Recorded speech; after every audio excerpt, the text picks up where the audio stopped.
Chapter 1851. Isolation Order. Exodus Tales. Exodus Tales. Translated by Zephazid. Edited by Aelrianth. Zhao Manyang and Mu Bai finally returned near dawn. Their clothes were ragged, like they were victims of a ship that had sunk and were begging for shelter in the city. Their hair had dried after being soaked in seawater. Not only did they look miserable, they smelled like 3-day-old fish, too. Despite an appearance which would easily convince people to stay a few hundred meters away from them, Zhao Manyang was smiling like a retard who had found some treasure in the sea. Did it work? Jiang Xiaoxiu asked, while pinching her nose. It did. It was one hell of a ride, but I do believe you now, Zhao Manyang exclaimed excitedly. Zhao Manyang had been hesitant to believe Jiang Xiaoxiu when she explained the relationship of the black tortoise and the totem beasts. After all, Baxia had never mentioned he had any siblings. However, Zhao Manyang believed Jiang Xiaoxiu was telling the truth when he saw the carcass under Dawn Island. Baxia's totem seal was surprisingly compatible with the corpse's totem seal, helping deduce the seal of another totem beast. Jiang Xiaoxiu was on point. Apart from Baxia, the black totem snake, and the body in the sea, there were other totem beasts that were subordinates of the black tortoise. If they found all the seals, they could combine them into the seal of the sacred totem beast.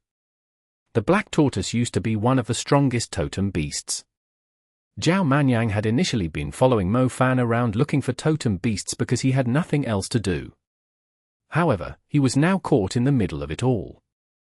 The way Baxia had shown up in Venice had already given Zhao Manyang a strong first impression.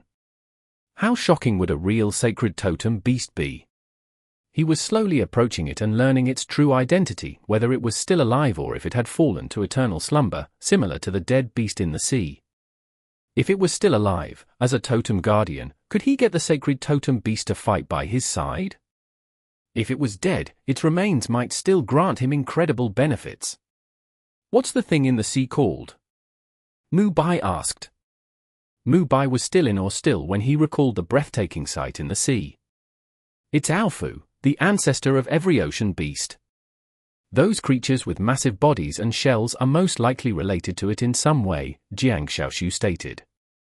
You know that too. Zhao Manyang was surprised. I told you, my brother left a lot of clues behind. I'm slowly recalling them as I trace his steps.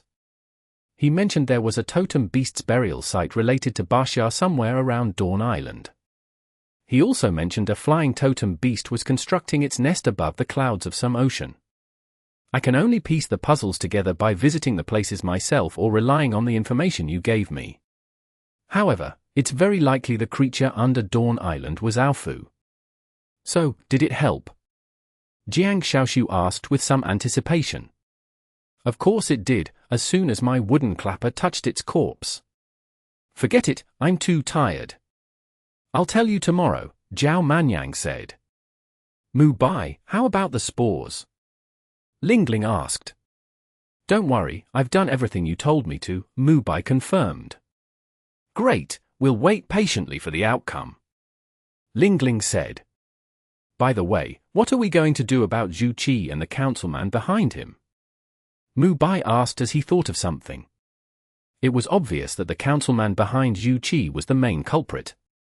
He would have no trouble bailing out the chief of an enforcement union with his power. They had obviously angered the councilman, too. The councilman was not going to forgive them easily, if only for the sake of his election. An enforcer under Tang Yu suddenly came up to them while they were in the middle of their discussion.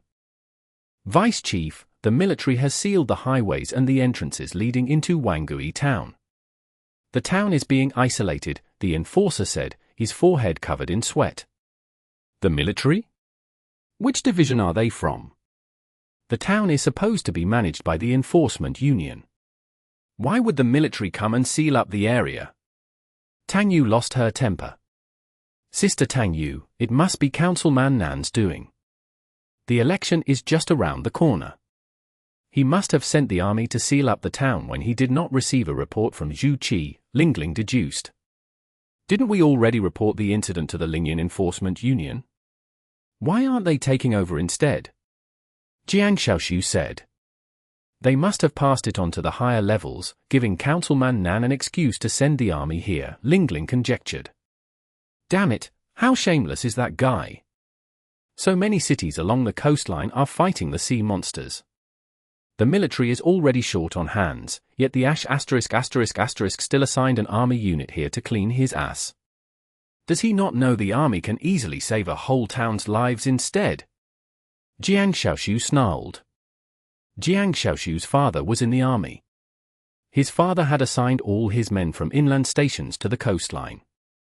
She had been having trouble meeting her father for years. It was obvious how grim the situation was, yet someone had sent a whole battalion to the town, when the danger would be resolved on its own in 4 to 5 days.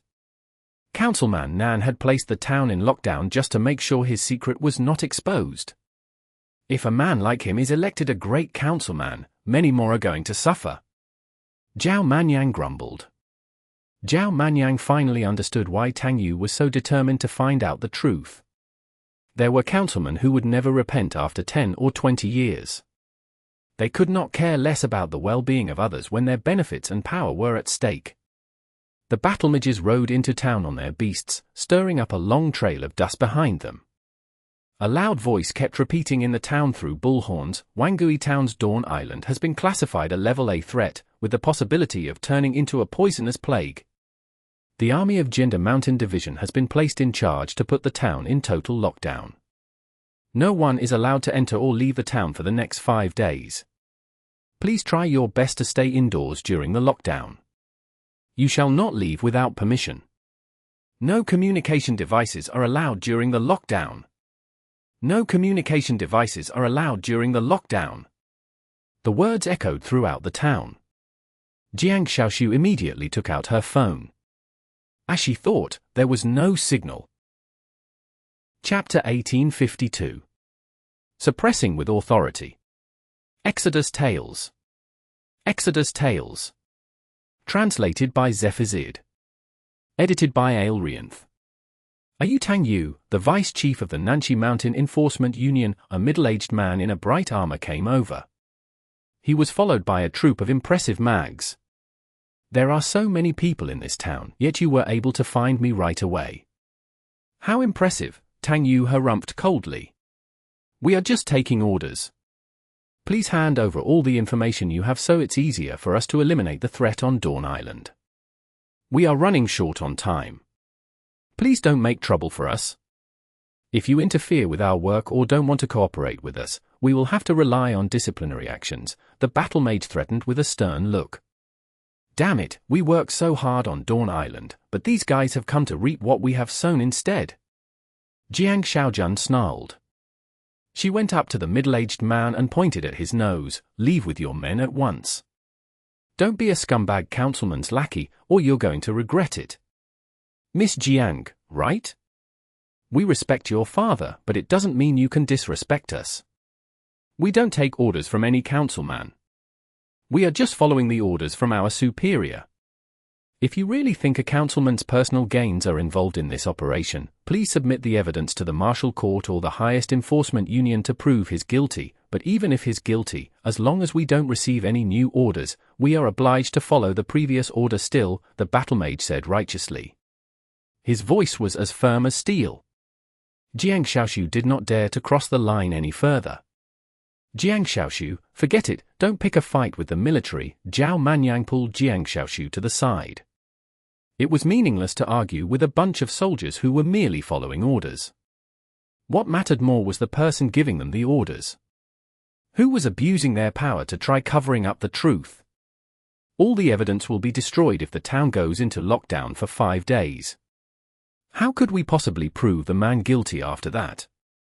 Why are the people from the highest enforcement union so slow? They have let the military take over instead, Tang Yu spat. I think the people from the highest levels of the enforcement union are being late on purpose, Qinling said. Tang Yu had already submitted the evidence that Zhu Qi was involved in the incident in the morning. The highest authorities of the enforcement union should have come on the same day, since an enforcement union's chief and a councilman were involved to validate the accusation. They would then bring Chief Shu Qi to court and investigate Councilman Nan. However, the investigators from the Enforcement Union had not arrived even by the second day. The military had shown up instead. It basically meant the evidence had actually ended up in Councilman Nan's hands. He just had to keep those who knew the truth busy and arrange for the military to take charge of the matter. There had to be people supporting Councilman Nan among the army's division. Their benefits would also be affected if something happened to Councilman Nan. It was not easy to overthrow a councilman. It was not difficult to replace him with someone else, but the problem was the factions who were tied to him were in the same boat. It might be an entire province, or even the entire southeast part of the country. Let's give them what they want, Qinling said. But Tang Yu was unwilling to give up. Even though the threat on Dawn Island would still be resolved after the military took over, Tang Yu felt terrible sparing the corrupted councilman so easily. It was probably the reason she was struggling to sleep last night. The chief of the Nanshi Mountain Enforcement Union, Yu Qi, was just a lackey. The Nanshi Mountain Enforcement Union was just a small branch of the Enforcement Union, but as long as it had Councilman Nan's support, it was allowed to exist. Yu Qi was going to be fine soon. He might even be assigned somewhere with greater benefits and power. Just give it to them, Dawn Island will cease to exist in 5 days. The evidence won't be of any use to us, since there won't be any way to validate it, Qinling said. It was unwise to oppose the military. There was nothing they could do, so they had to accept it. Luckily, Mo Fan was not around. Otherwise, he would seriously pick a fight with these soldiers, considering his hot temper. He wouldn't even care if they were just taking orders. He would make them pay if he's not happy about it, Zhao Manyang spoke up. Mu Bai nodded in agreement. Starting a fight with the army would definitely complicate matters. Thanks for your cooperation, the battle mage nodded when he saw Tang Yu handing over the information. He waved his hand and left with his men, not troubling Tang Yu and the others any further. Should we tell them about the anesthetic seaweed? Jiang Xiaoshu asked. Yeah, we should. These soldiers are going to suffer great losses if they try to reach the island with brute force. They might be taking orders from Councilman Nan, but they are still soldiers of our country. There's no need for unnecessary casualties, Tang Yu could only sigh.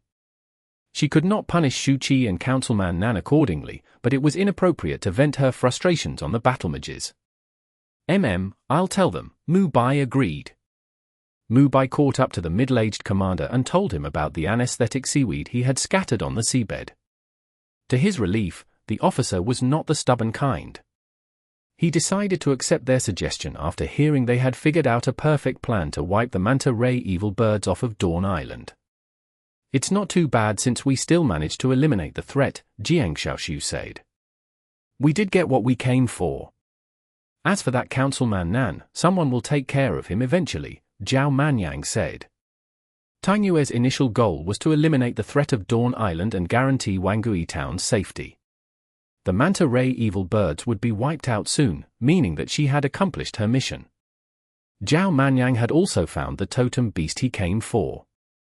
He had acquired the clue that would lead them to the next totem beast from the totem seal. He was looking forward to achieving the super level much more than taking down a black-hearted councilman. As long as he was strong enough, even a councilman was only worthy to wipe his shoes clean. Speaking of which, where is the election that Councilman Nan is participating in? I don't recall any elections for important roles along the coastline. Could it be Feiniao City? Jiang Xiaoshu asked after she had a sudden thought. Feiniao City has already elected a great councilman. It's not him, Mu Bai said confidently. He had already seen the list of councilmen when he was appointed the chief of the South Wing platoon. He did not see Councilman Nan's name on it. It's a new capital inland. It will have a lot of influence and power in the future, Tang Yu said. Chapter 1853. Dingcheng's Election, Part 1. Exodus Tales. Exodus Tales. Translated by Zephizid. Edited by Aelrianth. The mountain to the south of Fanshue Mountain. Mo Fan was pacing back and forth in a delicate hut, like he had nothing better to do. When he saw Yushusha coming out of the little barn nearby, he immediately asked, after thinking of something, "Yushusha, why isn't there a single electric socket here? You're living like a primitive human. Go ask someone in Fanchua City to pull the electric cables out here and get you some street lamps, television, computer, and broadband. That's more like a human's life. My moths aren't fond of those things. Besides, I don't plan to accommodate people like you. Why would I prepare those meaningless things? Oh, a few moths just came from Fanchua Villa. It seems like someone wants to hand you a letter in person. It sounds quite urgent," Yushusha said. "Ask your moths to bring the letter to me." "I'm too tired, I don't feel like moving around," Mofan said vaguely. He had fought the manta ray evil birds, the bird emperor, and then the chief of the enforcement union.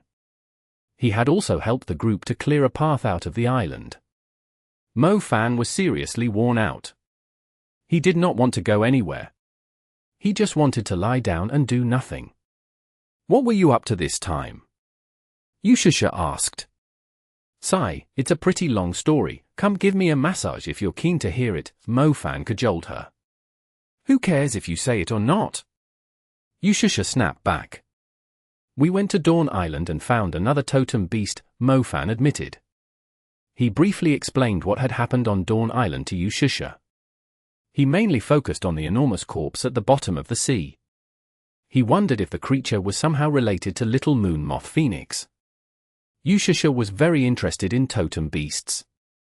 However, she had no clue what the corpse in the sea was. "What about the others? Why didn't they come back with you?" Yushusha asked. "Lingling told me she had a way to get rid of the manta ray evil birds. She asked me to take care of the bird emperor instead. I trust her to take care of things well," Mofan replied. As they were talking, a bunch of tiny moths came in from the east. They were diligently carrying an envelope embroidered with gold, like tiny flying postal carriers. They delicately placed the letter in front of Mofan. After they were done, they happily took off and landed on Mofan's shoulder and head, like they were interested in reading the letter too. "Take a look at it, it must be something urgent," Yushusha urged him. Mofan opened the letter and noticed it was from Wenxia. Inside was an invitation made of unique material, written with some important dates and times. Yushusha was reading the letter too. She blurted out in surprise after she was done, "They need your permission for that, too." "That's another long story. Come massage my legs and show me an erotic dance, and I might consider telling you," Mofan said shamelessly. "Why don't you just die instead?" Yushusha snarled. "The military of a new city wants me to be their councilman, but I'm not really interested, so they just reserved the role under my name. I have 2 votes in every meeting held by the city, one is as an honorable councilman, and one as the city's honorable guardian. Normally, if I don't take part in the meetings, my votes would be disregarded, but it seems like it has something to do with a huge election at the new elemental capital, so I have to cast my votes in person. I'm afraid I won't be able to ignore it this time. I was hoping they would help me build a nice dam for our Fanchua city. Or, I have to pay them a visit. I'll let Evil Star rest here. As for Wangui Town, can you wake Liu Yu up and ask her to go there?" Mofan said. "I'm not your servant, don't you order me around." Yushusha complained. "If you keep acting like that, I'm going to charge you tax for the mountain. Many people are interested in making this a tourist spot. The tourists will be more than happy to view these beautiful moths and a flying moth woman with a huge bust," Mofan threatened her. "Don't you dare." Yushusha put up a fierce expression. Mofan rose to his feet unwillingly. He had to set off for a long journey again, before he even had a chance to catch his breath. How annoying. Right, ask that Li Dong to come here too, his summoned beast is pretty convenient. He can give me another ride to Dingcheng, make sure you wake Liu Yu up. If she keeps sleeping, she will soon be a little girl to everyone here, Mofan said. Dingcheng. In the past, whenever an army established an important city, it would soon be guarded heavily, since resources would be transported to the city continuously. Dingcheng was a perfect example. After the barrier was successfully established, the new elemental capital had gotten a lot of attention due to its geographic location. It was no longer dilapidated and bleak. Buildings stood firmly along the mountain path, while the roads intertwined at different levels. The city now had a majestic appearance from afar. The castle with the huge clock tower was fully rebuilt. It now had the shape of a sword, and was called the Rock Sword Pagoda.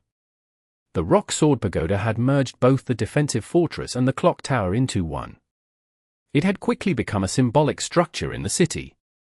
It now had 3 towers soaring towards the clouds. The election was being held in the building in the center.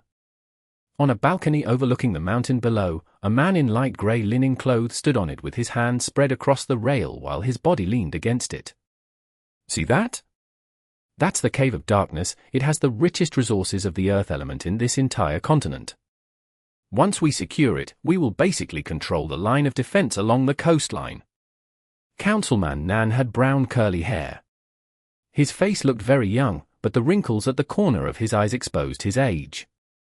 Indeed, the competition here is weaker than other cities, but it controls the future. Dan Yong, the new female vice mayor of the city, agreed. "Vice Mayor Dan, we'll be working closely together from now on," Councilman Nan said. "You owe me a great deal. Not everyone can be so sincere and send the military to help their business partner as I did." Dan Yong smiled. "That Zhu Qi seriously isn't the reliable kind. The election is around the corner. I can't let anything interfere with it," Councilman Nan said. "I heard they have resolved the threat posed by the manta ray evil birds," Dan Yong informed him. "Already? That quick?" Councilman Nan blurted out in surprise. It sounded like a huge problem according to Zhu Qi's report. "Someone seems to have figured out a brilliant plan to drug the manta ray evil birds," Dan Yong said. "Oh, drugging them?" Councilman Nan's eyes glittered. Chapter 1854. Dingcheng's Election, Part 2. Exodus Tales. Exodus Tales. Translated by Zephizid. Edited by Aelrianth. The election in Dingcheng was officially held. The tricks that politicians used were quite similar to celebrities. They did not really have a lot of admirers, so they had to hire a group of people to pretend to be their supporters with huge banners and signs, resulting in massive traffic congestion for the pedestrians and vehicles on the roads. It felt like they were being supported by the whole world. Councilman Nan was a prime example. It did not matter if the people were not supporting him. It did not cost him much to hire a group of people to pretend to be his supporters. When he walked up the stairs to the Rock Sword Pagoda, he did not forget to smile humbly at the crowd like a celebrity walking on a red carpet, telling the crowd not to cheer so much for him. "Who's that guy?" "Councilman Nan. He has the biggest chance to be elected as the great councilman of the city. He used to manage a few other cities, too. The officials were very efficient under his care, and he had contributed a lot for the cities too. I think the cities under his care never had any huge problems," someone spoke up. "Oh, that's impressive. The city might blossom if he's managing it. Of course, let's earn a fortune together with him. He's the reason I moved to this city," a vendor called out. "Let's give Councilman Nan our support. We just have to follow his guidance." Councilman Nan was walking up the stairs slowly, tidying his collar. He could hear the crowd discussing him with his outstanding hearing. Being a councilman was not tough. He just needed to make some public appearances and organize some events, and had to be willing to spend money on talks and donations. Many people might not know him, but a good word would easily get the attention of busybodies. He just needed to give these people some benefits at the right time, and they would turn into his loyal supporters. A person's intelligence would not necessarily grow with their age. The most important thing about their country's law was that every citizen over the age of 18 was given the right to vote, and yet, the politicians were tricking their votes out of them, just like they were tricking kids into taking their candies. Councilman Nan was amused when he recalled what happened in Wangui town. The people in Wangui town were the ones who had appointed him as the person in charge. They happily took the candies he gave them without caring about what would happen in the future. He was not to be blamed for the incident. It was the people's fault for not treating their votes seriously. They only cared about the temporary sweetness of the candies before them like kids. They had only themselves to blame when something went wrong later on. Today was the final day of the lockdown in Wangui town. The military forces that Dan Yong dispatched should have settled everything on his behalf. He no longer had to worry that the past would bother him again. He looked up at the towering structure again, before glancing back at the elemental capital that was soon going to blossom rapidly despite its current simple appearance. He could not help but grin. It had been over 10 years since he was in such a great mood. Even though it was supposed to be an election, it was more of a prize ceremony for him. The outcome was already decided. "The weather is nice today, it's a perfect day for me to take office," Councilman Nan said in a mocking tone, glancing at Councilman Ming Jian, who was walking up the stairs beside him. Councilman Ming Jian was only in his 30s. He was a very talented councilman who had earned a lot of support from civilians recently. Ming Jian was obviously the best candidate in the election. Even Councilman Nan believed Ming Jian would be able to use his talents to turn the elemental capital into a true capital city in the center of their country. It would become the sturdiest shield in the east with the brilliance of a sword. Unfortunately, Councilman Ming Jian was just too young. How could he possibly win the election when Councilman Nan was abusing the connections he had accumulated for more than 10 years? "It's a tragedy for the city that an old rat like you has set eyes on it," Ming Jian harumphed coldly. He went up the stairs with an obvious grudge. "You still have much to learn. For example, not to show your true emotions on your face. I've lost so many elections, but did you ever see me pulling a long face? I was able to give the winners great applause most of the time." Councilman Nan was even more delighted when he saw Councilman Ming Jian's reaction. He had lost many elections, but everything was worth it if he could win this one. They went into the building and took the lift to the floor of the meeting room. The meeting room was extremely spacious, and the windows were made of reinforced glass. They were able to see the whole city from the room with its 360 degrees view. "Commander Xie, you look the same still. Oh, you must be Captain Liu. We had a pleasant chat before. I'm really impressed by your brown rock mags," Councilman Nan greeted everyone as soon as he took his seat. However, Commander Xie simply ignored Councilman Nan, as if he was not too fond of the man. Ming Jian took his seat with a long face. He was not in the mood to greet the others. He was seriously disgusted by Councilman Nan's attitude. It was like the man was already prepared to deliver his winning speech. "Oh, young man, there's no need to give me the fruits. You can give them to Commander Xue instead. Here's the reason why the city is able to come so far," Councilman Nan said with a smile when he saw a young waiter in plain clothes. As a councilman, he could not afford to yell orders at people, even if the person was only a waiter. That way, the people would be overwhelmed by his humility. They might even be grateful toward him. Winning over people could not be any easier. "Idiot, those are mine.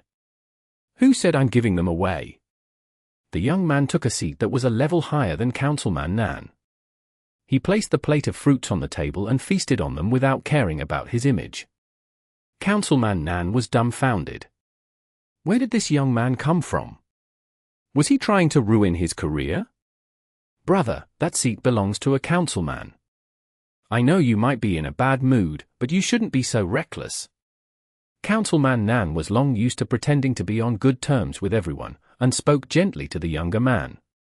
"I'm not supposed to sit here." The young man gave Xie Qinghua a puzzled look. "Mo Fan, that seat isn't yours," Xie Qinghua chided him with a smile. "Come over here, the main seat is yours." "Oh, I was wondering why I was sitting with this boring man." Mo Fan stood up and brought the plate of fruit to the seat designated for even higher authorities.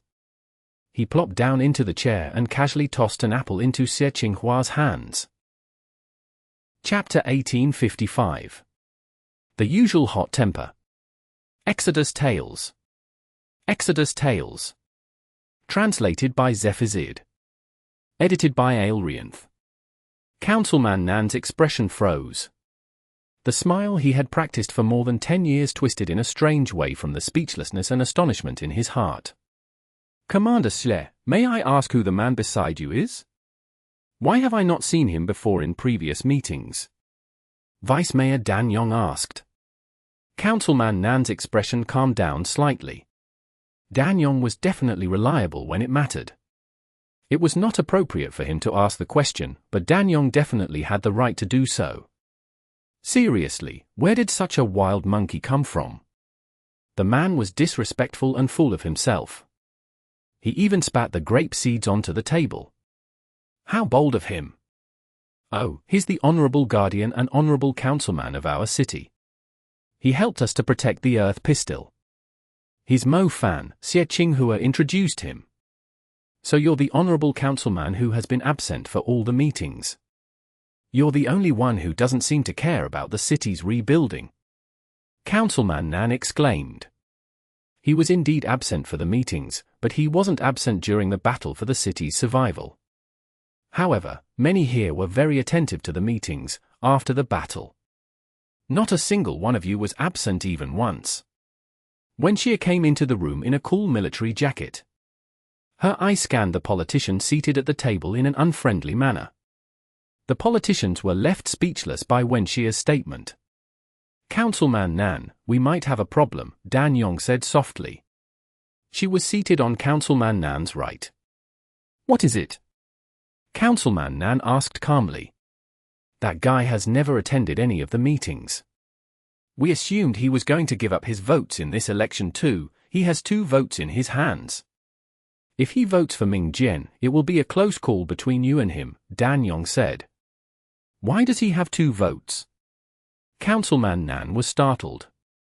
To think that a young man like him had 2 votes in the election. He had even sold his daughter just to secure an extra vote in this meeting. He did a great job defending the city. Many mags are still talking about his heroic achievements, even today. He was elected as an honorable councilman, thus he is half a level higher than us, granting him 2 votes in the election.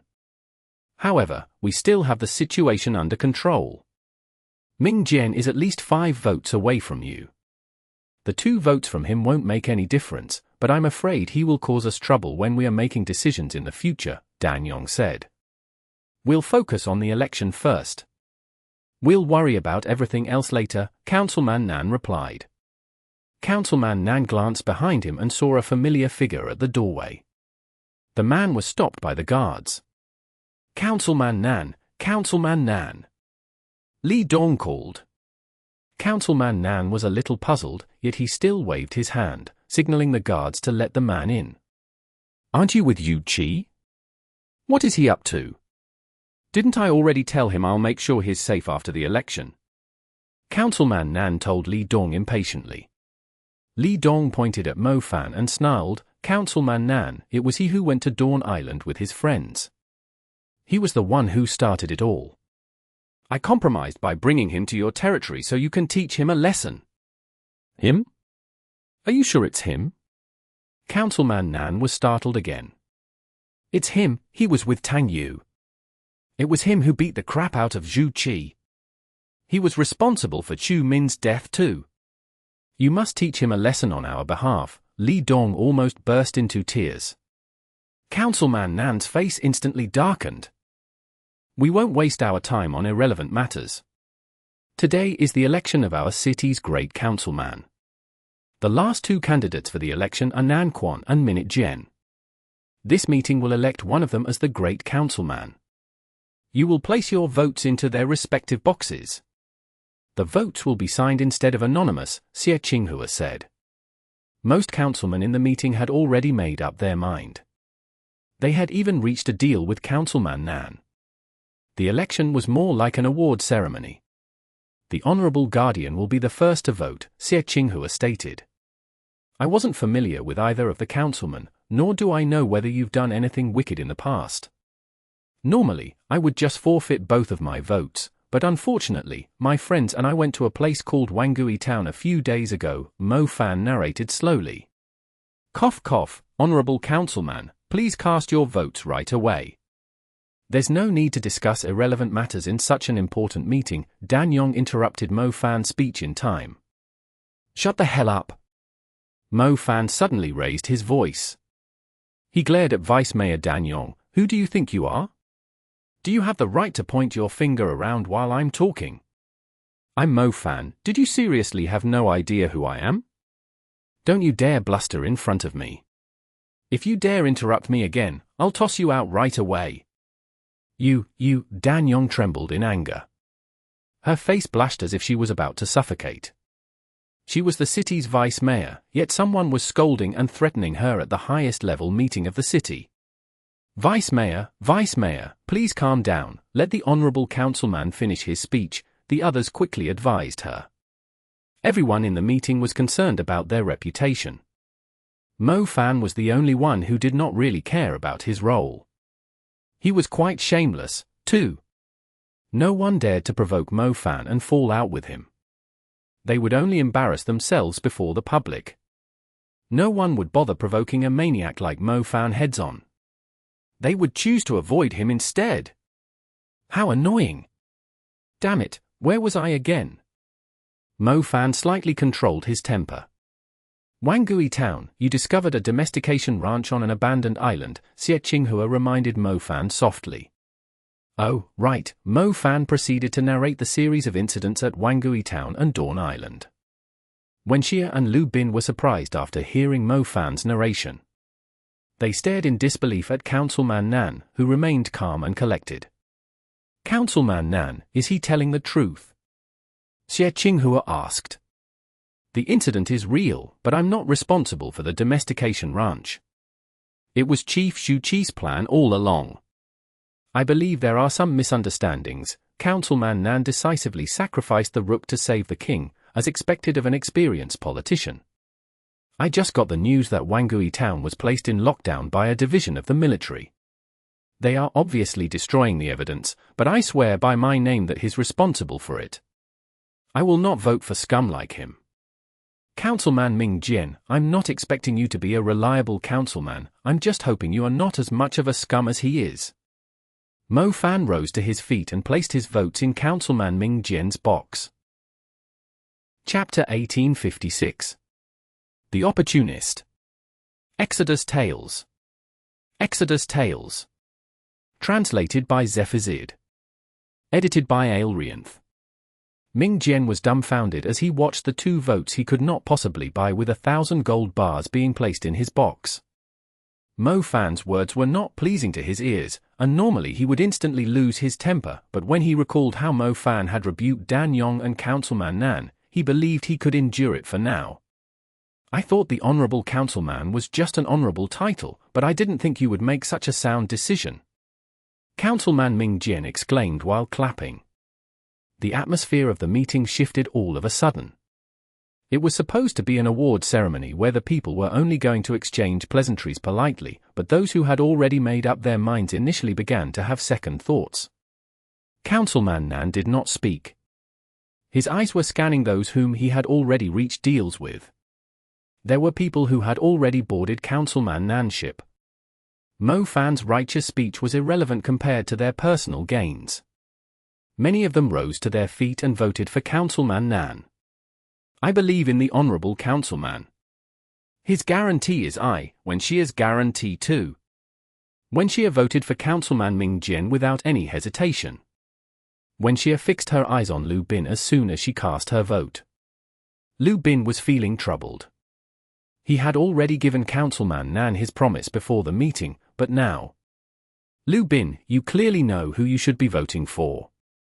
For the sake of the efforts that everyone has put in, you should overlook the petty gains you were promised and follow your conscience instead, Wenxia said. The people in the meeting were not idiots. Wenxia, Xie Qinghua, and Lu Bin were aware of Councilman Nan's background. They knew the man was not reliable, but there were situations which they could not do anything about even if they wanted to. They already expected the city to eventually end up in the hands of manipulative politicians. Lu Bin glanced at Mo Fan. Even though he was displeased by Mo Fan's arrogance and was envious of his achievements, he could see Mo Fan's wounds, which had yet to heal fully, as he was standing very close to the younger man. Mo Fan was not lying. His wound showed that he had just returned from the gates of hell on Dawn Island. This man whom Lu Bin found annoying had been fighting constantly. He was true to his character, especially compared to the rest of the politicians in suits and their perfumes in the meeting. I vote for Ming Jian. Lu Bin clenched his teeth and cast his vote. Ming Jian was overwhelmed with surprise. The votes he thought he would never be able to secure were now in his hands, especially Lu Bin's vote.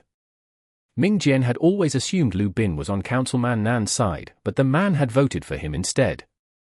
Not only did Councilman Nan lose a guaranteed vote, his own votes had increased by 1. He actually had a chance to win the election. I believe in the Honorable Councilman, too. Councilman Nan, this city might not be suitable for you. I hope you can achieve better results in other cities. Xie Qinghua cast his 2 votes for Ming Jian. Ming Jian felt like he was dreaming. The 3 authority figures of the city had voted for him, not to mention the honorable councilman who had appeared out of nowhere. The rest of the people were seriously having second thoughts. At this rate, even if Councilman Nan did win the election, the leaders of the city would still be against Councilman Nan. They would have trouble passing the motions for their proposals, unless Councilman Nan was somehow able to convince even more people to join his side. The rest of the votes were cast as the people finally made up their minds.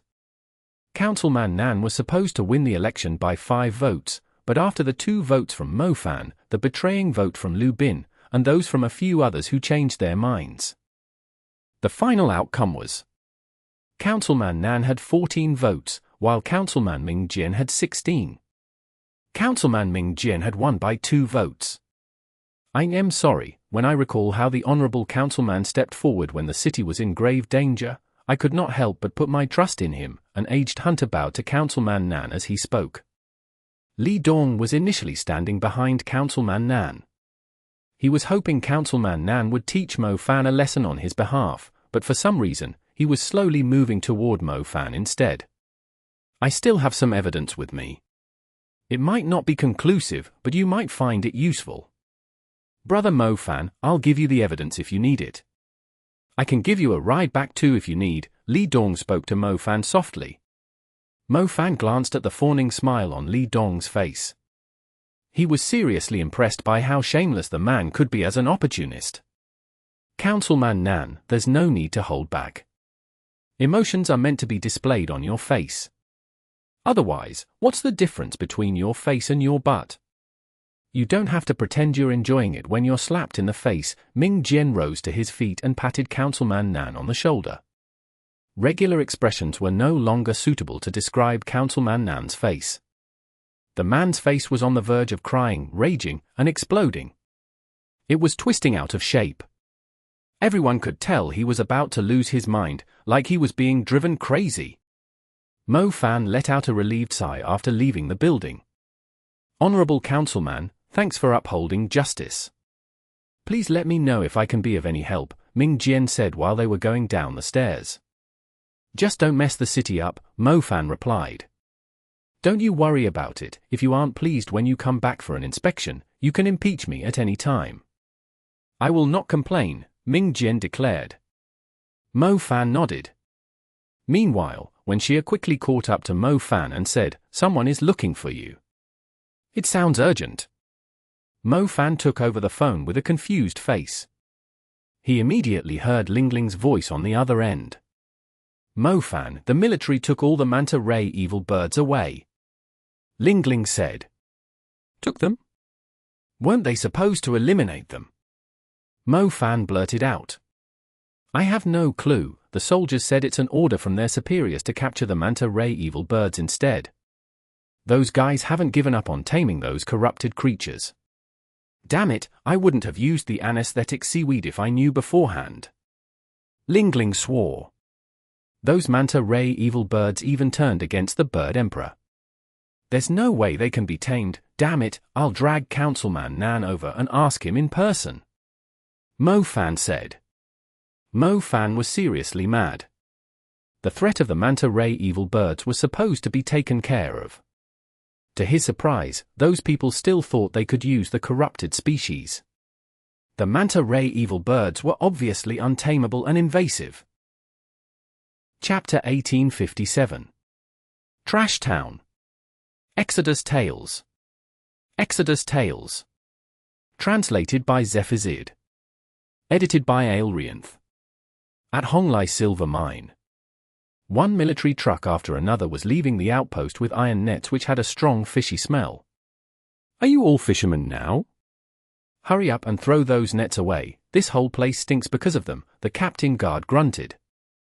We captured a bunch of nice creatures. The soldier was in the middle of his sentence when he suddenly heard the sound of a helicopter above.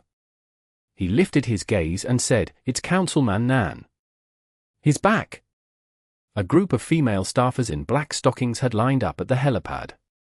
They were carrying champagne, waiting to celebrate Councilman Nan's victory. Someone started shouting in the crowd. They opened the champagne and started pouring them everywhere as Councilman Nan left the helicopter. The female staff members that were gathered here on purpose cheered too. "Our great councilman is back. Our great councilman is back." Councilman Nan looked at the idiots before him. He finally tore the mask he had been wearing all along off, revealing a terrifying and ugly face. "Did you do it on purpose?" Councilman Nan glanced coldly at Major General Cai Dong, who he had left in charge of the mine. The meaningless celebration forcibly reminded Councilman Nan of the frustrating moment during the election. He no longer had to wear a disguise now that he was back in his territory. He snarled, "Piss off, all of you, a bunch of useless pricks." The women were terrified. They quickly left with their heads lowered. The atmosphere suddenly became strange. "Did you transport the things I wanted back here?" Councilman Nan demanded. "Do you mean those demon birds?" "I did transport them here, but the division isn't too happy about it," Major General Cai Dong confirmed. "Humph, not too happy about it? Once my plan succeeds, all of them will be begging me instead," Councilman Nan said angrily. "Those creatures seem pretty dangerous." "Councilman Nan, should we tighten the security or ask the division to send us more men for a few days?" Cai Dong had to ask. "That won't be necessary. Bring those carnelian demon birds to the base. If we can take control of those greater creatures, the rest of them will be taking orders from us," Councilman Nan said. "How brilliant, Councilman, you put in so much effort to establish the domestication ranch back then. It would be a pity if it was really destroyed," Cai Dong said fawningly. "I will let those scum in the city regret it.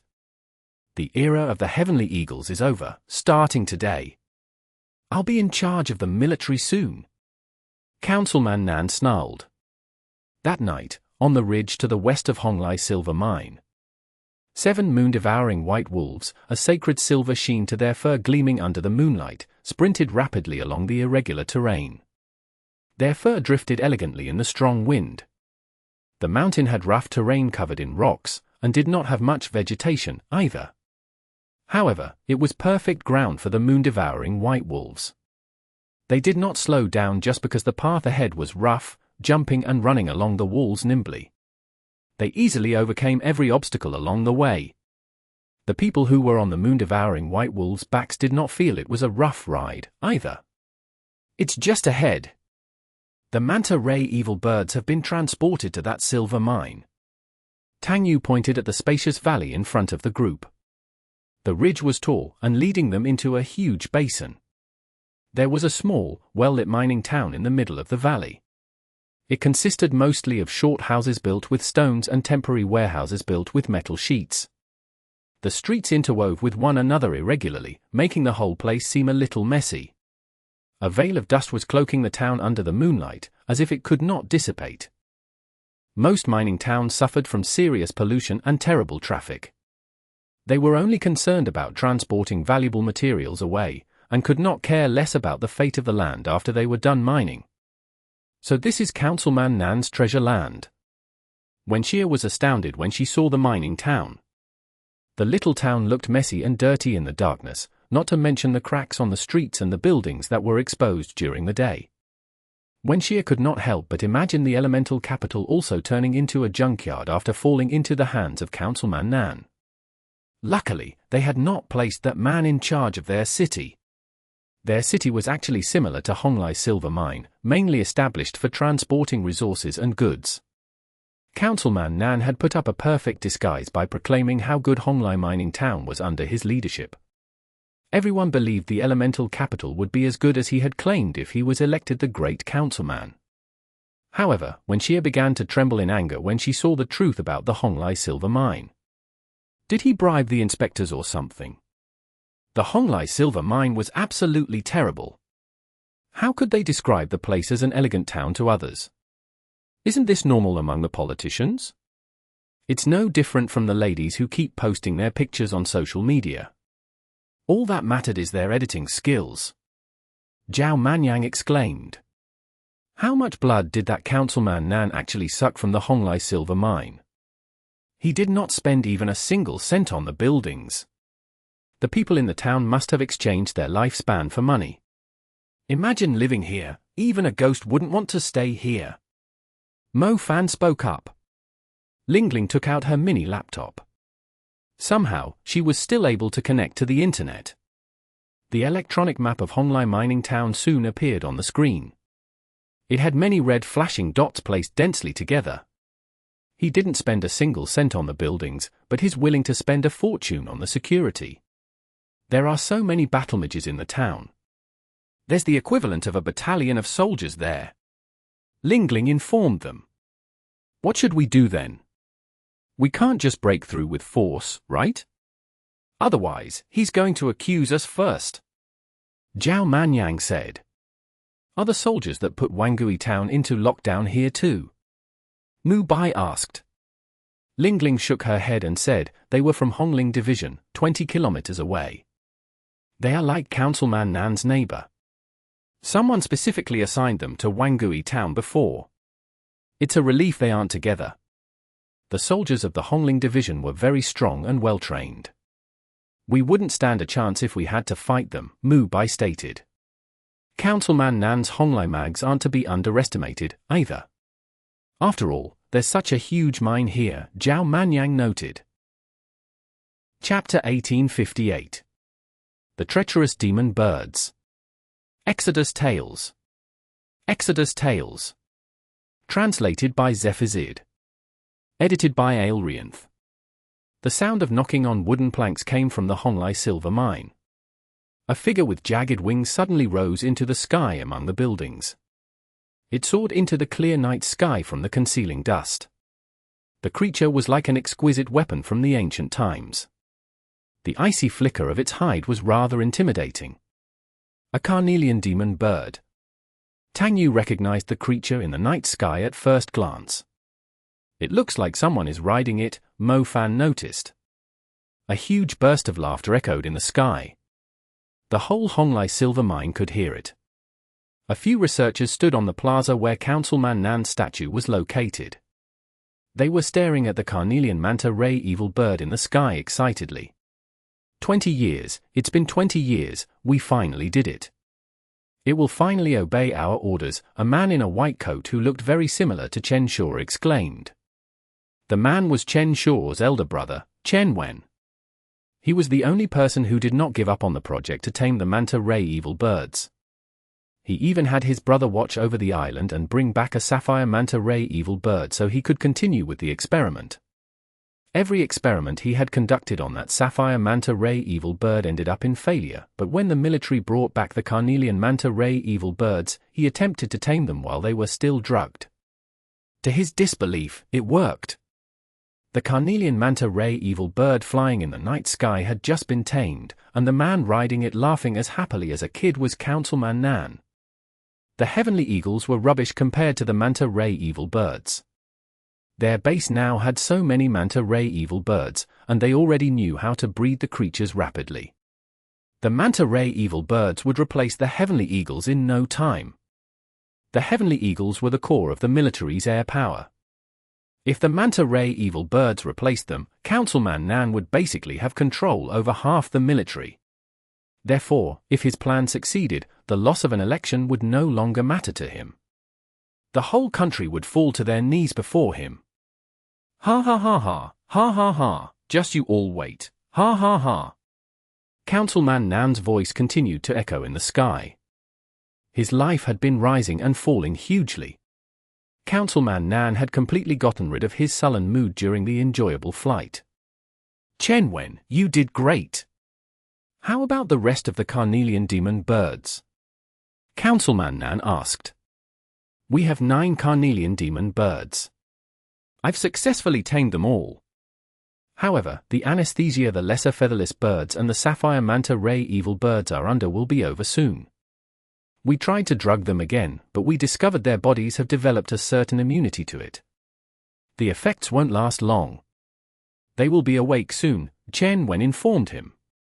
Why would it matter? The lesser featherless birds and sapphire manta ray evil birds take orders from the carnelian manta ray evil birds. They won't dare cause a scene once we tame all 9 carnelian manta ray evil bird. Councilman Nan declared. That's true. When we are breeding them in the past, we strictly made sure they had the nature to obey the higher level birds. It's only a matter of time until we tame them all now, Chen Wen agreed. I can finally have a nice sleep tonight. Cai Dong, call the general of the Hongling division over tomorrow morning. Tell him I'll be taking charge of his division. If he knows his place, he will cooperate with me, and I'll give him a bunch of manta ray evil birds in return. If he dares to act arrogantly in front of me still, humph, Councilman Nan ordered. Councilman Nan, he's a general, after all. Oh, but you have the manta ray evil birds now. A general like him is nothing. I'll visit him tomorrow. General Cai Dong agreed. Councilman Nan burst out laughing again. He fondled the carnelian demon bird who was acting as obedient as a little parrot. Loud knocks came from the base. Everyone followed the direction of the noises and saw several figures like bats flying out. They circled in the sky, uttering unpleasant cries. More creatures came out of the base and soon formed a moving black storm covering the mountain. Some of the ones with sapphire eyes were flying toward the town. What's going on? Cai Dong blurted out. They are all awake. Chen Wen's expression shifted a little. It's fine, go, get them to behave themselves. Councilman Nan patted the carnelian demon bird beside him and ordered calmly. The carnelian demon bird spread its wings and flew into the sky. It headed toward the storm of manta ray evil birds. Councilman Nan and the others followed it too, but they were moving on the ground. The carnelian demon bird cried out like it was ordering the demon birds around, but as it got closer, a huge group of sapphire manta ray evil birds suddenly surrounded it and attacked it fiercely. The carnelian demon bird tried to fight back, but the number of sapphire manta ray evil birds circling around in the sky was too overwhelming. They were like spinning blades in the sky, and shredded the carnelian demon bird into pieces in just a few seconds. Fresh blood splattered across the bodies of the manta ray evil birds, making them look deadlier. The pieces of the creature and its blood fell from the sky. Councilman Nan, Chen Wen, Cai Dong, and the others were stunned, stopping their cars at the edge of the town. They no longer dared to go any further. How is this possible? Chen Wen and Councilman Nan's eyes were filled with disbelief and fear. These manta ray evil birds, why would they attack a higher level bird? Weren't they the most loyal species? They are not under control, they can't be controlled at all. My heavens, they are flying toward me. Councilman Nan, Councilman Nan. Major General Cai Dong yelled. Why are you panicking? You're the Major General, assemble the Honglai Mags immediately. Councilman Nan grunted. Right, I'll have them defend the town, Major General Cai Dong agreed quickly. Who asked you to defend the town? Do you think we can hold so many manta ray evil birds back? Do you really think they are just a bunch of bats? Just move the carnelian demon birds in the warehouse to safety. Councilman Nan scolded. Councilman Nan had bred these manta ray evil birds. He knew better than anyone how strong these creatures were. Ooh? But there are so many miners, drivers, and workers in the town. We have no time to waste on them. If we lose the carnelian demon birds, we are going to lose everything. Councilman Nan yelled. Chapter 1859. No Shelter. Exodus Tales. Exodus Tales. Translated by Zephyr. Edited by Aelrianth. The manta ray evil birds had formed a thick black cloud on the other side of the mountain. Over 7 kilometers away from the basin, Mo Fan's group could already feel suffocating pressure from it. Mo Fan, Tang Yu, Wenxia, Mu Bai, Zhao Manyang, Lingling, and Jiang Xiaoshu were absolutely dumbfounded by the sight. Are they pig heads? Lingling exclaimed in outrage. They did so much work to drug the manta ray evil birds to take care of them all at once, but the military had somehow transported them away. Not only that, they simply left the creatures aside instead of trapping them and keeping them under control, allowing them to break free so easily. They were gathering their brothers and sisters, who had also just woken up. Most of the flying in the air, but Lingling knew they would fully recover and reclaim their savagery in no time. The trash town would soon suffer a serious blow. In addition to that, the manta ray evil birds were extremely aggressive. They would not just stick to their own territory after coming inland, they would randomly attack every city they came upon. Most cities had already assigned their soldiers to the coastline, so they clearly lacked a defense against these flying creatures. The manta ray evil birds would be running amok in the skies above the cities. Oh my, those battle mages are escorting goods instead of defending the town. Are they going to abandon the rest of the people there? Zhao Manyang pointed at the mine that was currently in a chaotic state. That son of a ***ch, he only cares about himself, even at a time like this. Wenxia trembled in anger. To think a person of that kind was competing in the election for the role of Great Councilman. If Mo Fan had not revealed his true nature, the city would surely have ended up terribly in the future. Wenxia, notify the people of the Hongling division at once and ask for their help, Mo Fan told Wenxia. All right. Wenxia nodded. The Honglai silver mine was just a trashy town, yet it still had thousands of workers, miners, and civilians.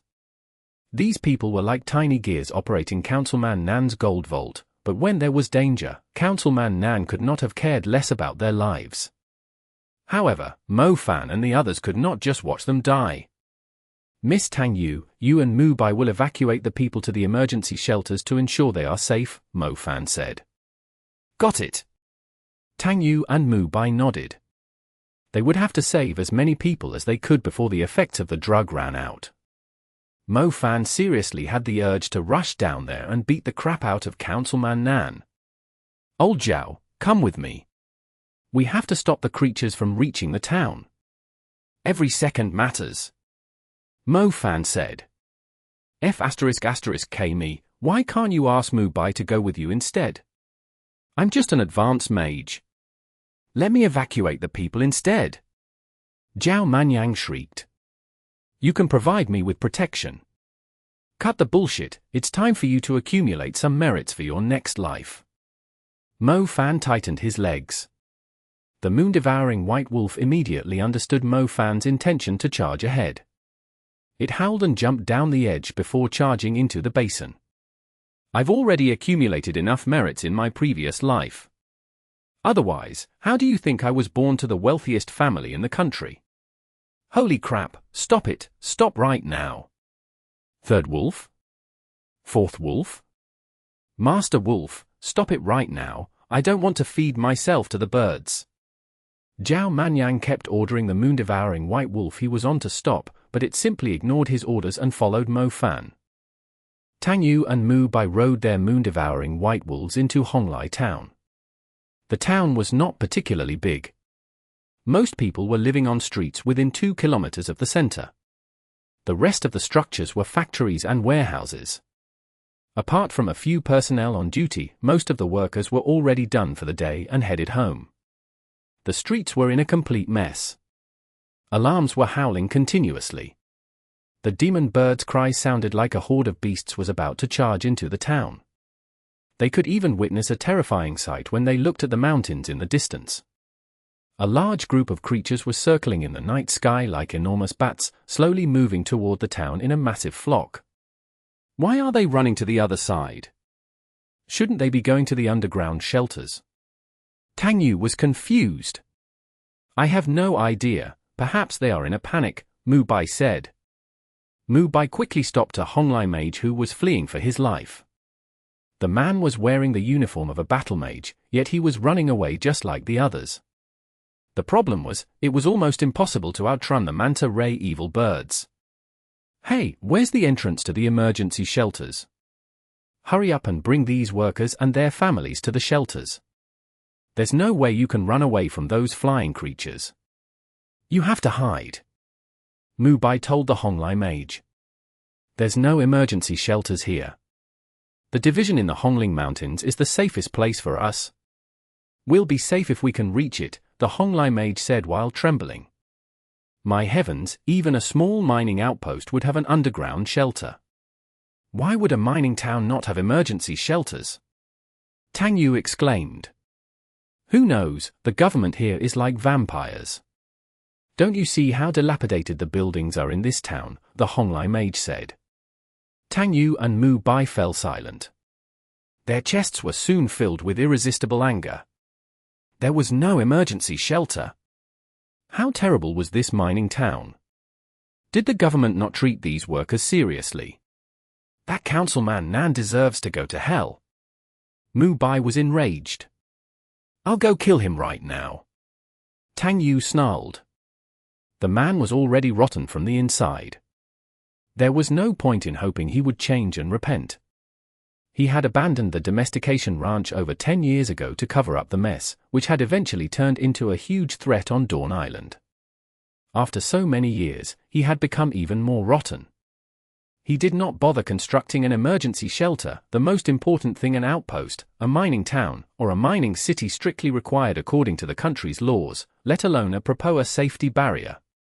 Mu Bai watched the demon birds approaching in the form of a huge black cloud. He glanced at the crowd that was moving slowly behind him. He could not help but grieve for them. Whether they survived or ended up as food to the demon birds was all up to the heavens to decide. However, it was a human who had caused this tragedy to happen, the councilman these people had voted for themselves. Chapter 1860. Rock Shark on the Hunt. Exodus Tales. Exodus Tales. Translated by Zephizid. Edited by Aelrianth. The moon-devouring white wolves ran to the edge of the town, following the strong wind blowing down from the top of the mountain. The place was literally a junkyard full of rusted trucks and piles of plastic, rocks, and tins. The fierce wind blowing from the town soon swept the junk into the air. Damn it! Zhao Manyang pulled a white plastic lunchbox off his face and grunted that **** didn't even build emergency shelters for the town. There's no way the people can run away. We can only kill as many of the creatures as we can. Mo Fan stood still and looked up at the manta ray evil birds that were looming over the town. He was prepared to fight an intense battle. He had been greatly restricted when they were fighting on the ocean, feeling extremely uncomfortable in the previous battle. However, he was no longer afraid of them now that he was on land. Fiery swamp! Mo Fan slammed his fist on the ground. The flames instantly spread into a burning swamp filled with lava. Rising dragons! He threw a fist into the air. A long fiery dragon danced in the air before heading toward the black cloud. The fiery dragon kept sparking against the air during the flight, producing a stronger flame to enlarge and strengthen its body. The flames flickered brightly, but the storm of demon birds easily blocked them off. When the fiery dragon reached the storm, its blazing red light slowly dissipated as if it had entered a bottomless abyss. The storm showed no sign of weakening, even when the flames were gone. The fiery dragon was devoured by the demon birds just like that. Zhao Manyang gasped at the sight.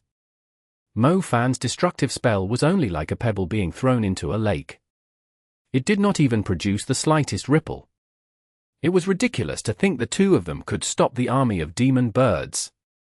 The cacophony that could drive anyone mad was getting closer. The manta ray evil birds were vengeful creatures. They immediately turned into a hurricane, pouncing at Mo Fan and Zhao Manyang after Mo Fan attacked them. The sky above them and their surroundings were filled with jagged wings and triangular heads. After taking a closer look, Mo Fan realized these manta ray evil birds had not inherited the bird emperor's cool appearance. They were as twisted and ugly as bats. Their eye sockets were extremely deep, and the glitter in their eyes was a symbol of cunning, viciousness, and greed. "Don't use light magic," Mo Fan reminded Zhao Manyang. Zhao Manyang lowered his gaze and noticed faint hints of dark energy spreading across the ground. "All right, I'll use the earth element," Zhao Manyang nodded. "Gather the earth magic toward us," Mo Fan said. Zhao Manyang stayed around 5 meters behind Mo Fan. His control of the earth element was quite outstanding. The sturdy ground suddenly softened. As Zhao Manyang shoved his hand forward, huge pulses surfaced on the ground, forming several dunes in the area. Rock Fang. Mo Fan cast an earth spell while Zhao Manyang was modifying the terrain. The condition of the soil and the terrain were helping Mo Fan bury countless traps underground. He just needed to unleash his earth magic to activate the spikes.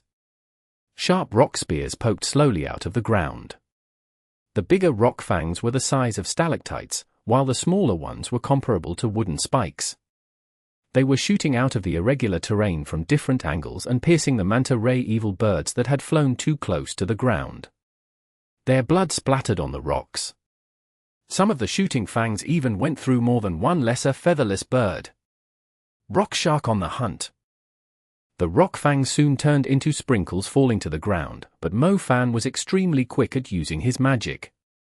He established a domain with the earth energy that Zhao Manyang had accumulated, and several figures started moving rapidly underground. They were like sharks waiting to strike their prey at the right time under the waves. The rock sharks burst out of the ground and snapped at the manta ray evil birds as they were flying toward Mo Fan and Zhao Manyang. The remains of the manta ray evil bird scattered in the air. The fierce rock sharks fell back into the ground, searching for their next prey. Mo Fan had summoned at least 7 of the rock sharks around him. They were patrolling underground while watching the manta ray evil birds who were trying to ambush Mo Fan and Zhao Manyang. "That's impressive, where did you learn it?" Zhao Manyang was impressed by how creative Mo Fan was at using the earth spell. "I saw it used by Vonnie, that intern mentor from the European University Institute. He was even more impressive, he could summon a whale. My little sharks can only keep an eye on the creatures for us, keep the domain going so my sharks can last a little longer. It should ease your burden," Mo Fan told Zhao Manyang. "Not a problem," Zhao Manyang said. "Is your lightning ready?" "I'm struggling to hold on since I can't use my light element." "I'm ready." Mo Fan nodded. His right hand was still controlling lightning. "These scum are about to enjoy the dance of my claws." The dark aura was still spreading as the restless lightning magic in the form of tiny sparkles slowly accumulated, and abruptly turned into terrifying claws tearing across the junkyard at the edge of the town. The dance was obviously made up of more than one lightning claw. More dark lightning claws appeared and swept across the place with a wild and overwhelming force, turning every manta ray evil bird they came upon to ashes. They fell to the ground and scattered all over the junkyard.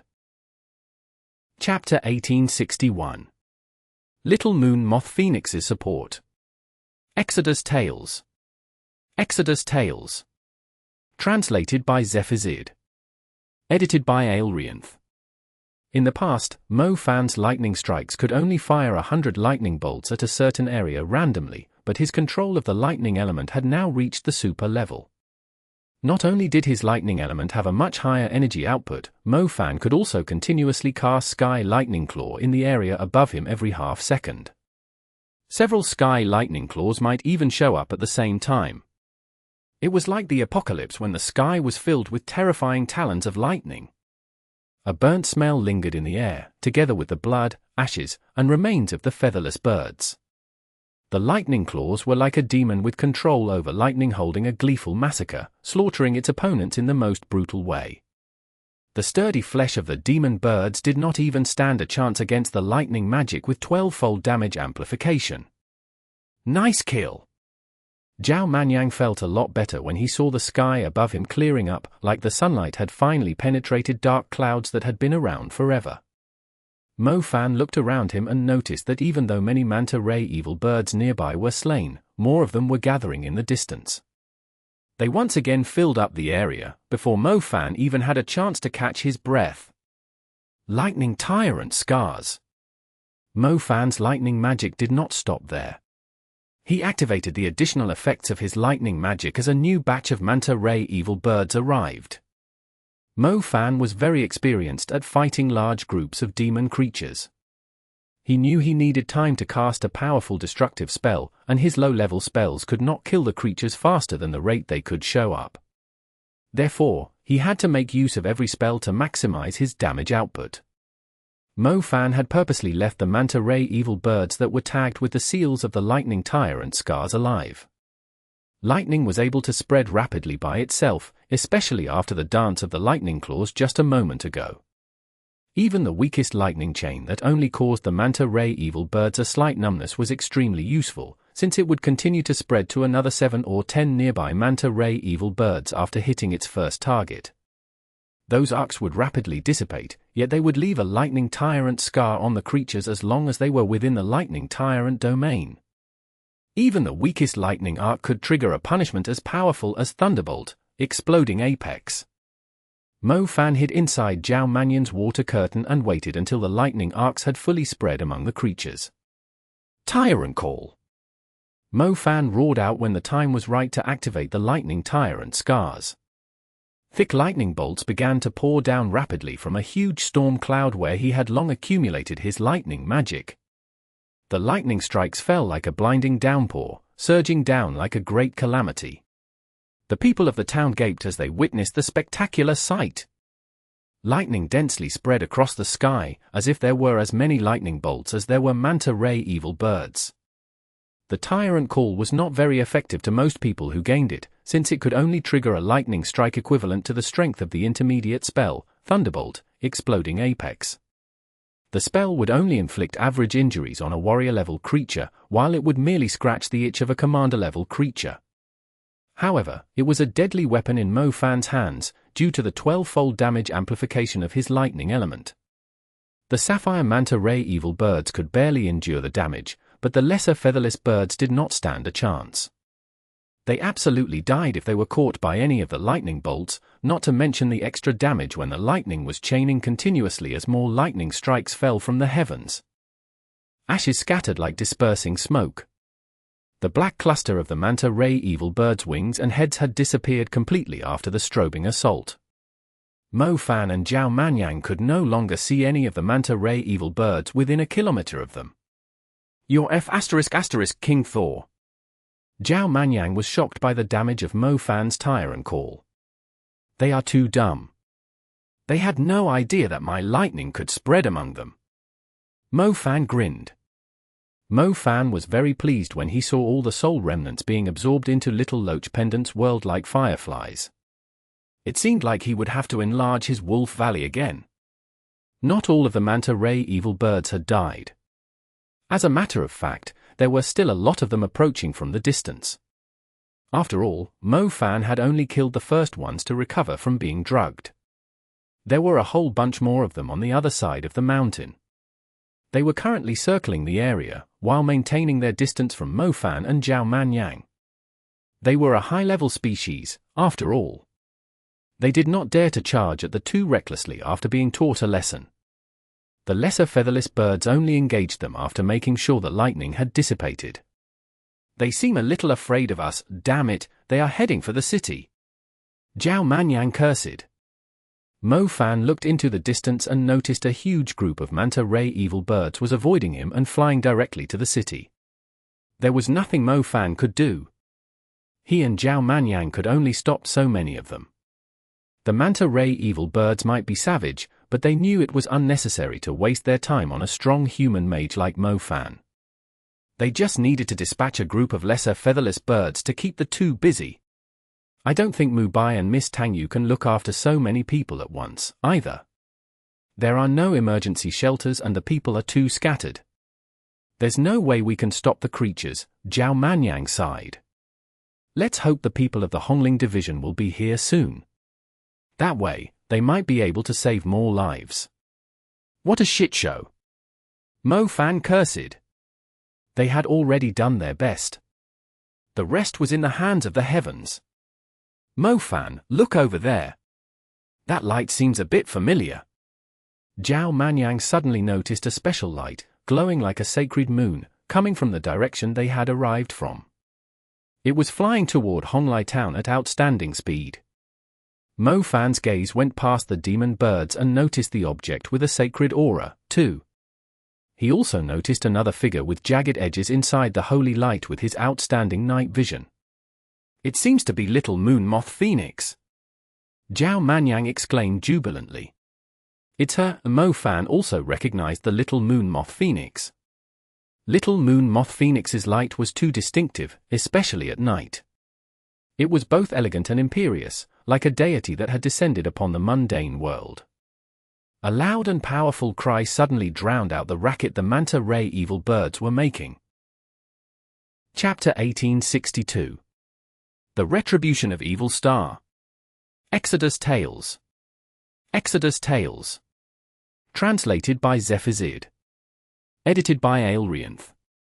The thick dark cloud split in half as a sonic wave came from the distance, like a tsunami pouring into the basin and the mining town. The people who were fleeing for their lives immediately covered their ears. The warehouses built with metal sheets collapsed under the powerful vibrations of the sonic wave, even though it was mainly directed at the manta ray evil birds in the sky and not the town. The special frequency of the cry struck the heads of the manta ray evil birds as if a strong pulse of energy had just exploded close to them. The manta ray evil birds who had invaded the town started falling from the sky, like planes that had completely lost power. Their wings were fully extended, yet they were no longer flying.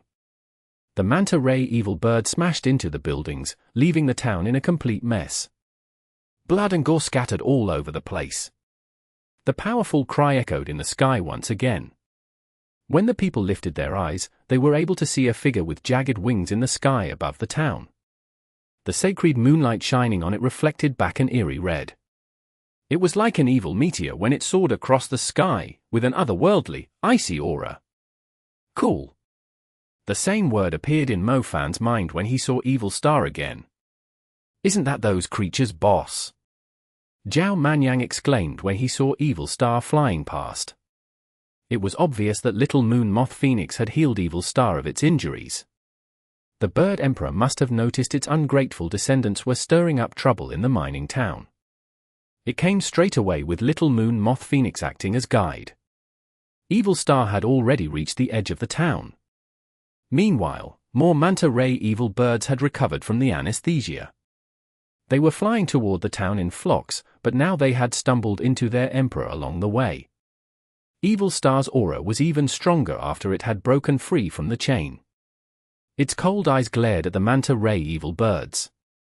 The demon birds did not dare to cause a scene. Why are they afraid of it now? Zhao Manyang asked with a confused look.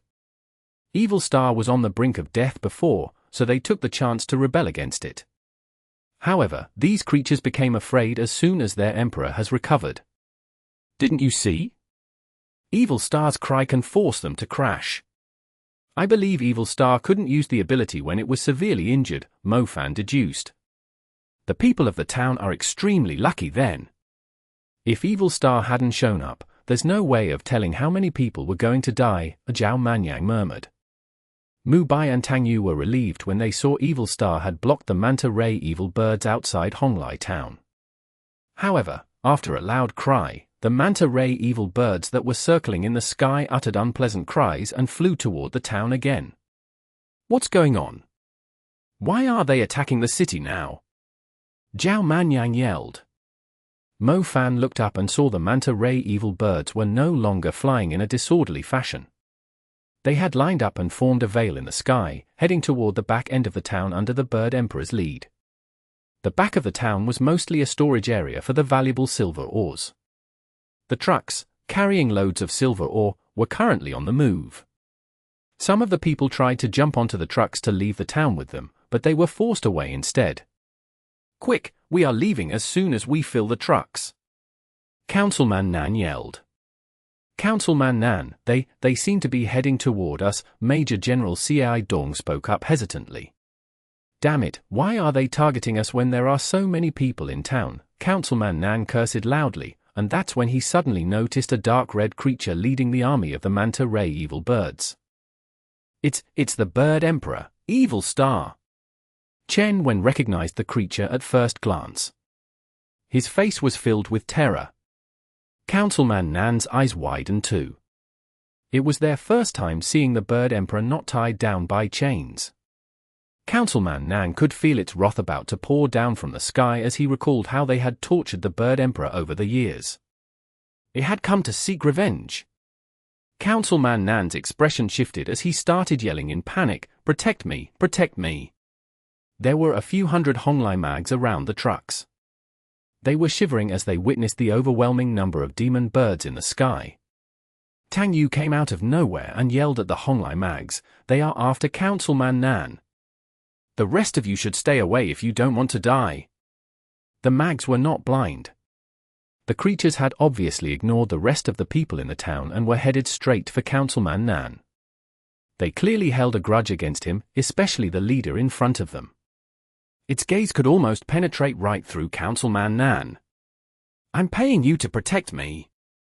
Ash asterisk asterisk asterisk asterisk, you ash asterisk asterisk asterisk asterisk."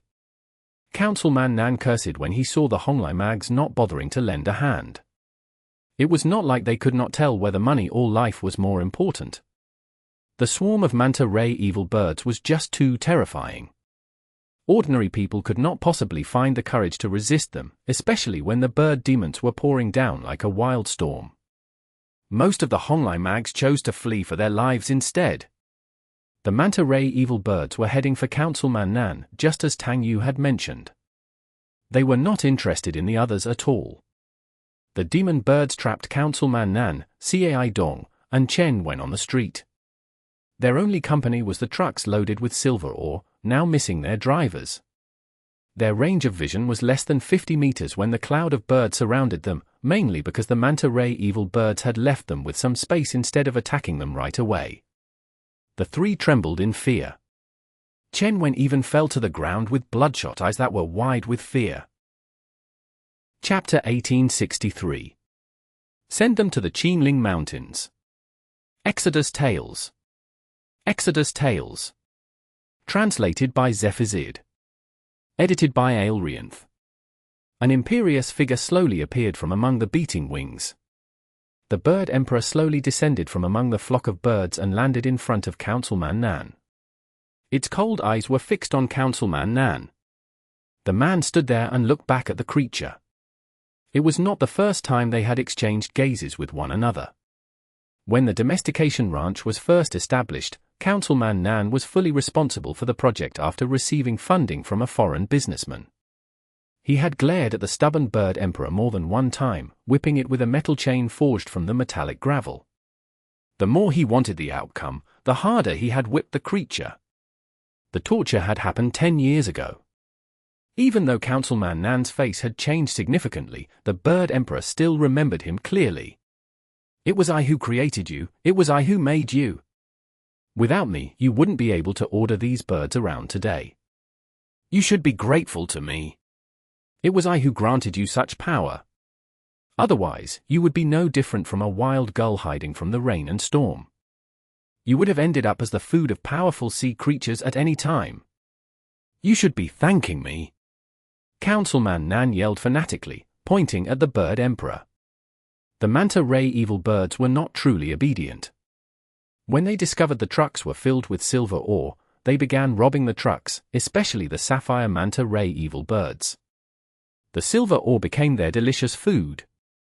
They shoved the ore into their mouths and broke them into pieces before swallowing them.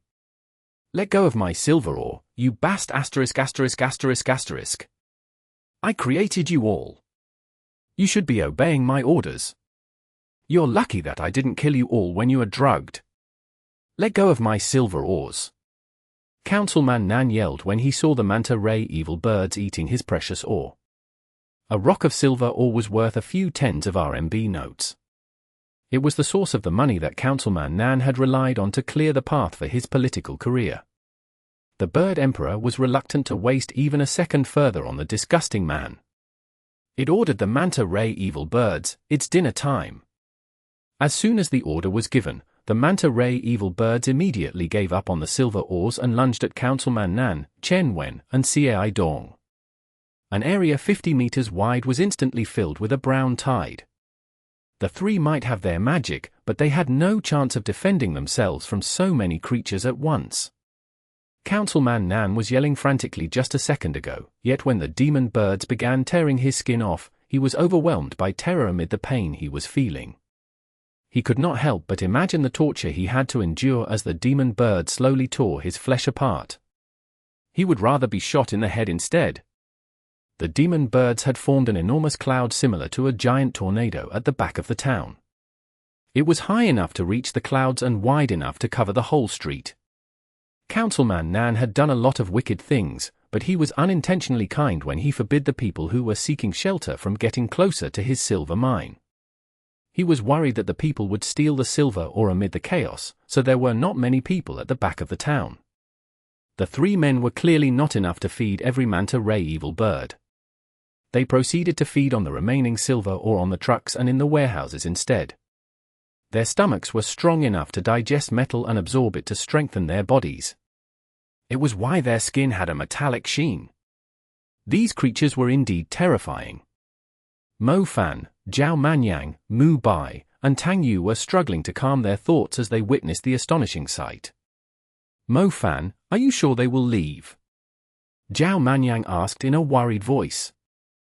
The Bird Emperor had no reason to be friendly toward humans.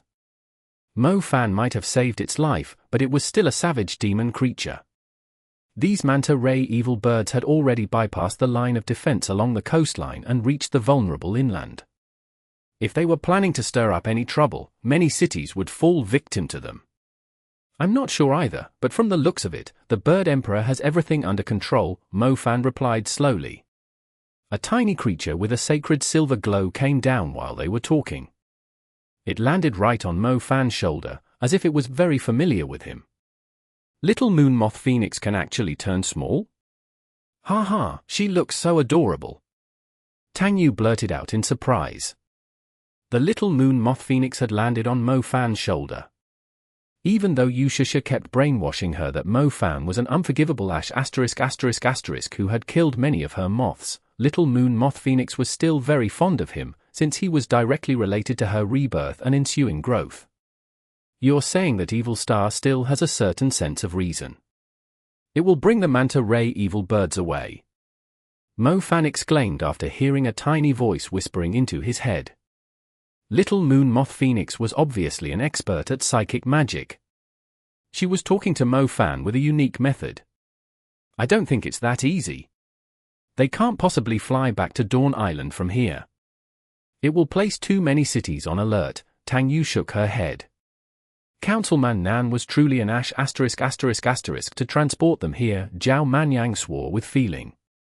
A sudden idea crossed Mo Fan's mind. "We are pretty close to the Qinling Mountains. I wonder if the Qinling horde is going to ignore them. Are these creatures that normally lived in the sea going to be fine at the Qinling Mountains?" Tang Yu wondered. "They are amphibious. I don't think living in the Qinling Mountains would be any problem for them. Not long ago, Zhong Xiaohu told me that even though the Silver Sky Ruler did not claim the throne of the Emperor of Feathers, it has started to gather the aggressive species of the winged beasts.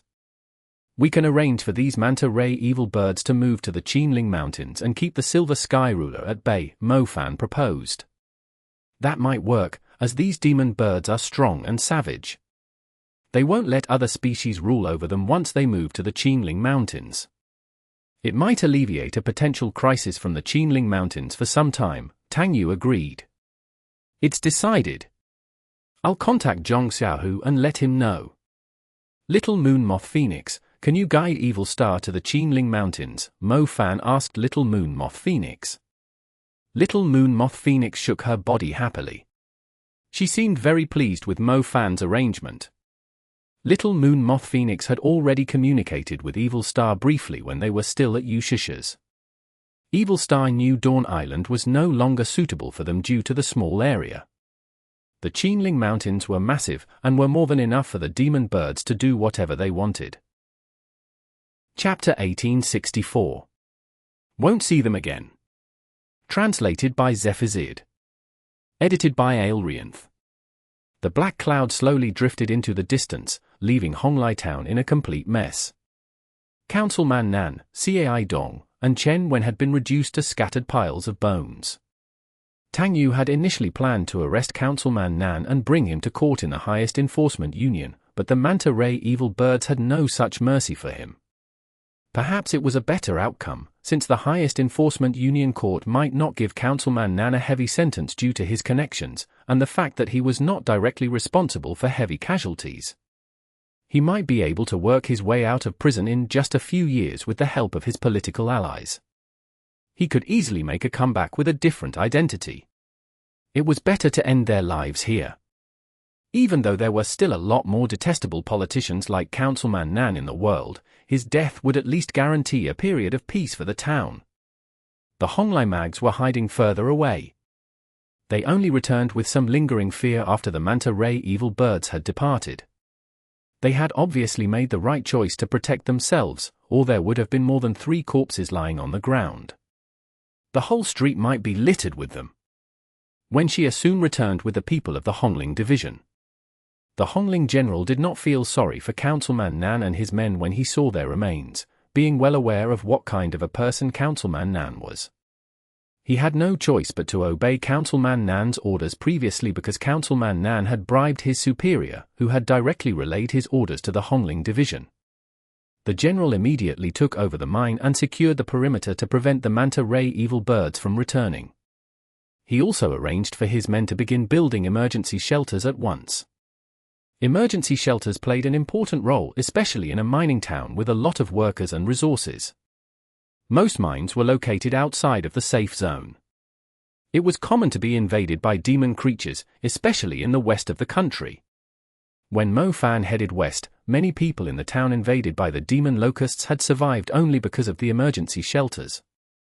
The people of Honglai town were very fortunate that Evil Star had arrived in time and taken the savage manta ray evil birds away. Otherwise, they could not possibly have imagined the consequences. Mo Fan sighed after watching the Bird Emperor leading the terrifying storm into the distance. He had basically given up on the idea of his beloved mount by sending them to the Qinling Mountains. That being said, Mo Fan knew he would struggle to subdue such a ferocious beast of the sea and the sky, as he no longer had any contracts available. Either way, we still managed to sort out everything, Mu Bai said as he looked around the messy town. Yeah, let's hope we won't see those terrifying creatures again, Zhao Manyang agreed. Old Zhao, what about your totem beast? Mo Fan asked. It had been dead for many years, but it still preserved the majority of its power. I shouldn't have any problem achieving the super level with it. The problem is, which element should I upgrade to the super level first? Light, water, or earth? Zhao Manyang wondered. All 3 of Zhao Manyang's elements had already reached the bottleneck. He did not really get any insane benefits from following Mo Fan on his adventures, but he had to admit that the foundation of his cultivation was a lot more solid. It was not like he had a choice. If the foundation was not solid enough, he would have lost his life. The path of a mage was a never-ending process of surpassing their own limits. The more battles he fought and the more times he was on the brink of death, the easier it was to improve his cultivation. The truth was, Zhao Manyang would only cultivate in his comfortable president suite in the past. He would cultivate for a few days and have fun for a few days. He never thought he would be following Mo Fan around and not treating his life seriously. He had already memorized how many nails there were on the frame of the gates of hell. Most importantly, he had slowly gotten used to it. He would feel uncomfortable if he did not go on an adventure regularly. Zhao Manyang went into seclusion to attempt his breakthrough to the super level after the incident of the manta ray evil birds.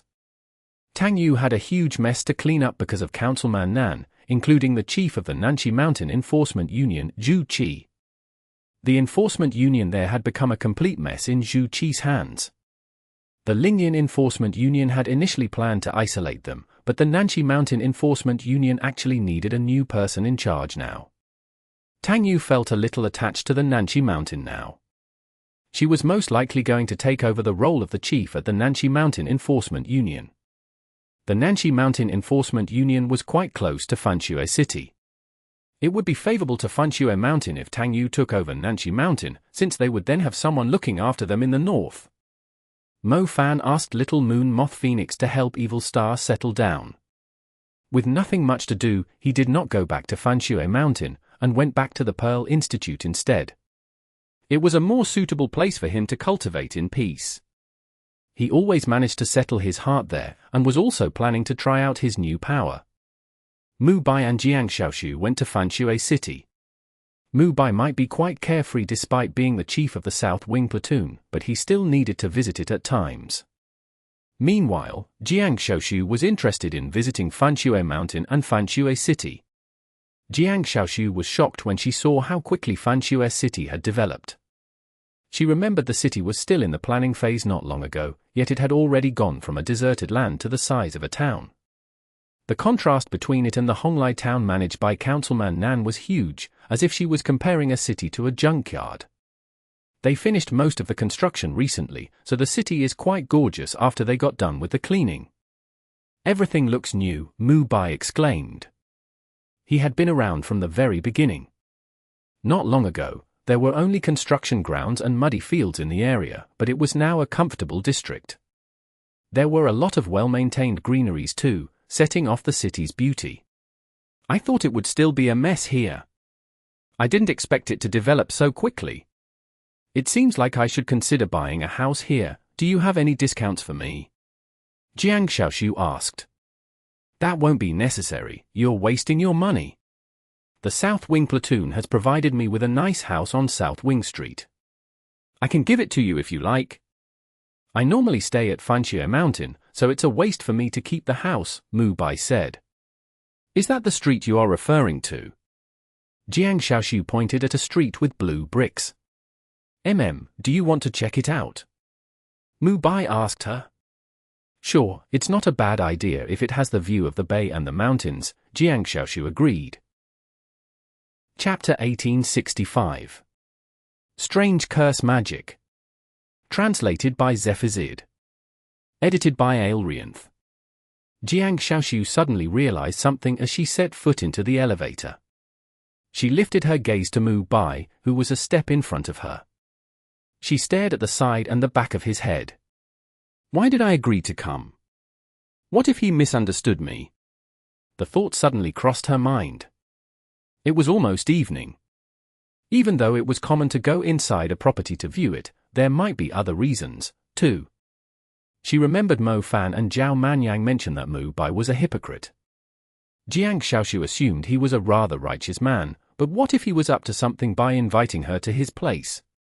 There had been a lot of code words for sexual intentions lately. Did she unintentionally agree to something? However, Jiang Xiaoshu did not consider it appropriate for her to leave now that she had already come. She was not a shy woman, either.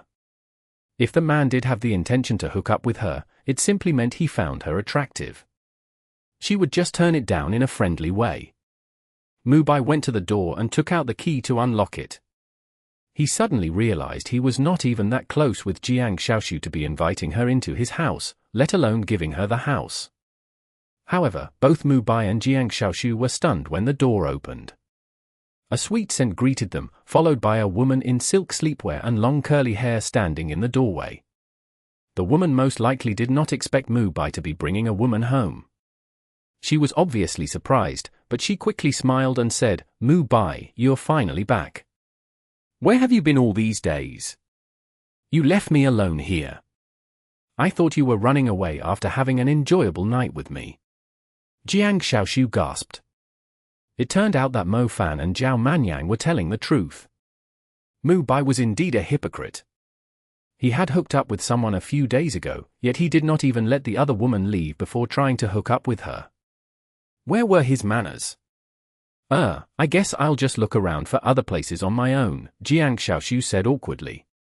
She turned around and left.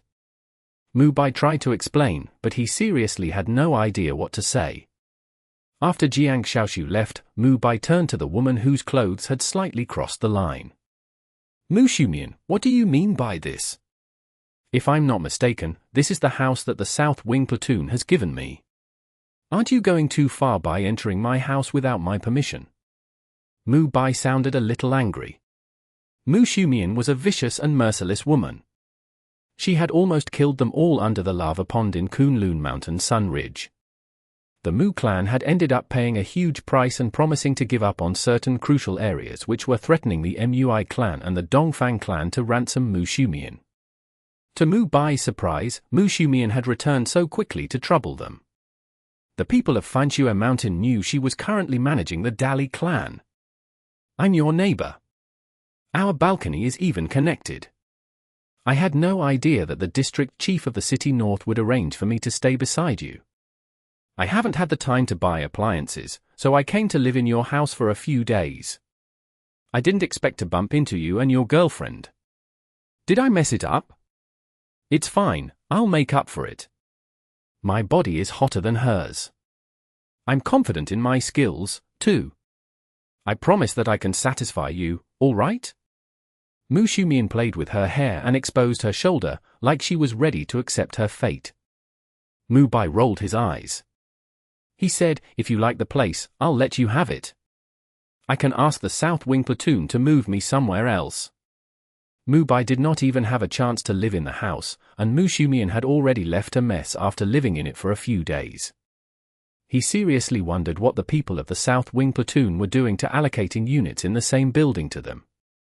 I like when you are being cold to me, it's making me excited. That being said, we are colleagues from now on. You shouldn't be so cold to me, Mu Shumian said. What colleagues? Mu Bai was confused. I'm a South Wing mage too. To be more accurate, we are of the same rank. You are a combatant, while I'm in charge of assigning the members. Why do you think they put our places together? Mu Shumian explained, teasing him. It's truly my pleasure, Mu Bai scoffed sourly. Don't just stand at the door. Come in and take a seat. Your house is perfectly clean under my care. It even smells like home now. To be frank, I actually quite like it here. Why don't we live in the same house? I wouldn't mind at all. Mu Shumian invited Mu Bai in with a gesture. I'm only going to grab my stuff. The place is yours. Mu Bai went into the house and retrieved the personal belongings he had left in his room before. Mu Shumian's grin widened when Mu Bai was talking rough to her, as if the colder Mu Bai was toward her, the happier she would feel. The way you say it really sounds like we aren't going to see each other again after our pleasant journey comes to an end, ooh. Mu Shumian suddenly vomited in the middle of the sentence. Mu Bai did not bother looking at her. He thought she was going to tease him again, but he soon noticed a strong smell of blood. He turned around and saw Mu Shumian vomiting blood, dyeing the light blue carpet red. She was still doing it, too. Mu Shumian's body was obviously twitching. It felt like she was going to vomit her organs out. Her face suddenly turned extremely pale while her lips darkened.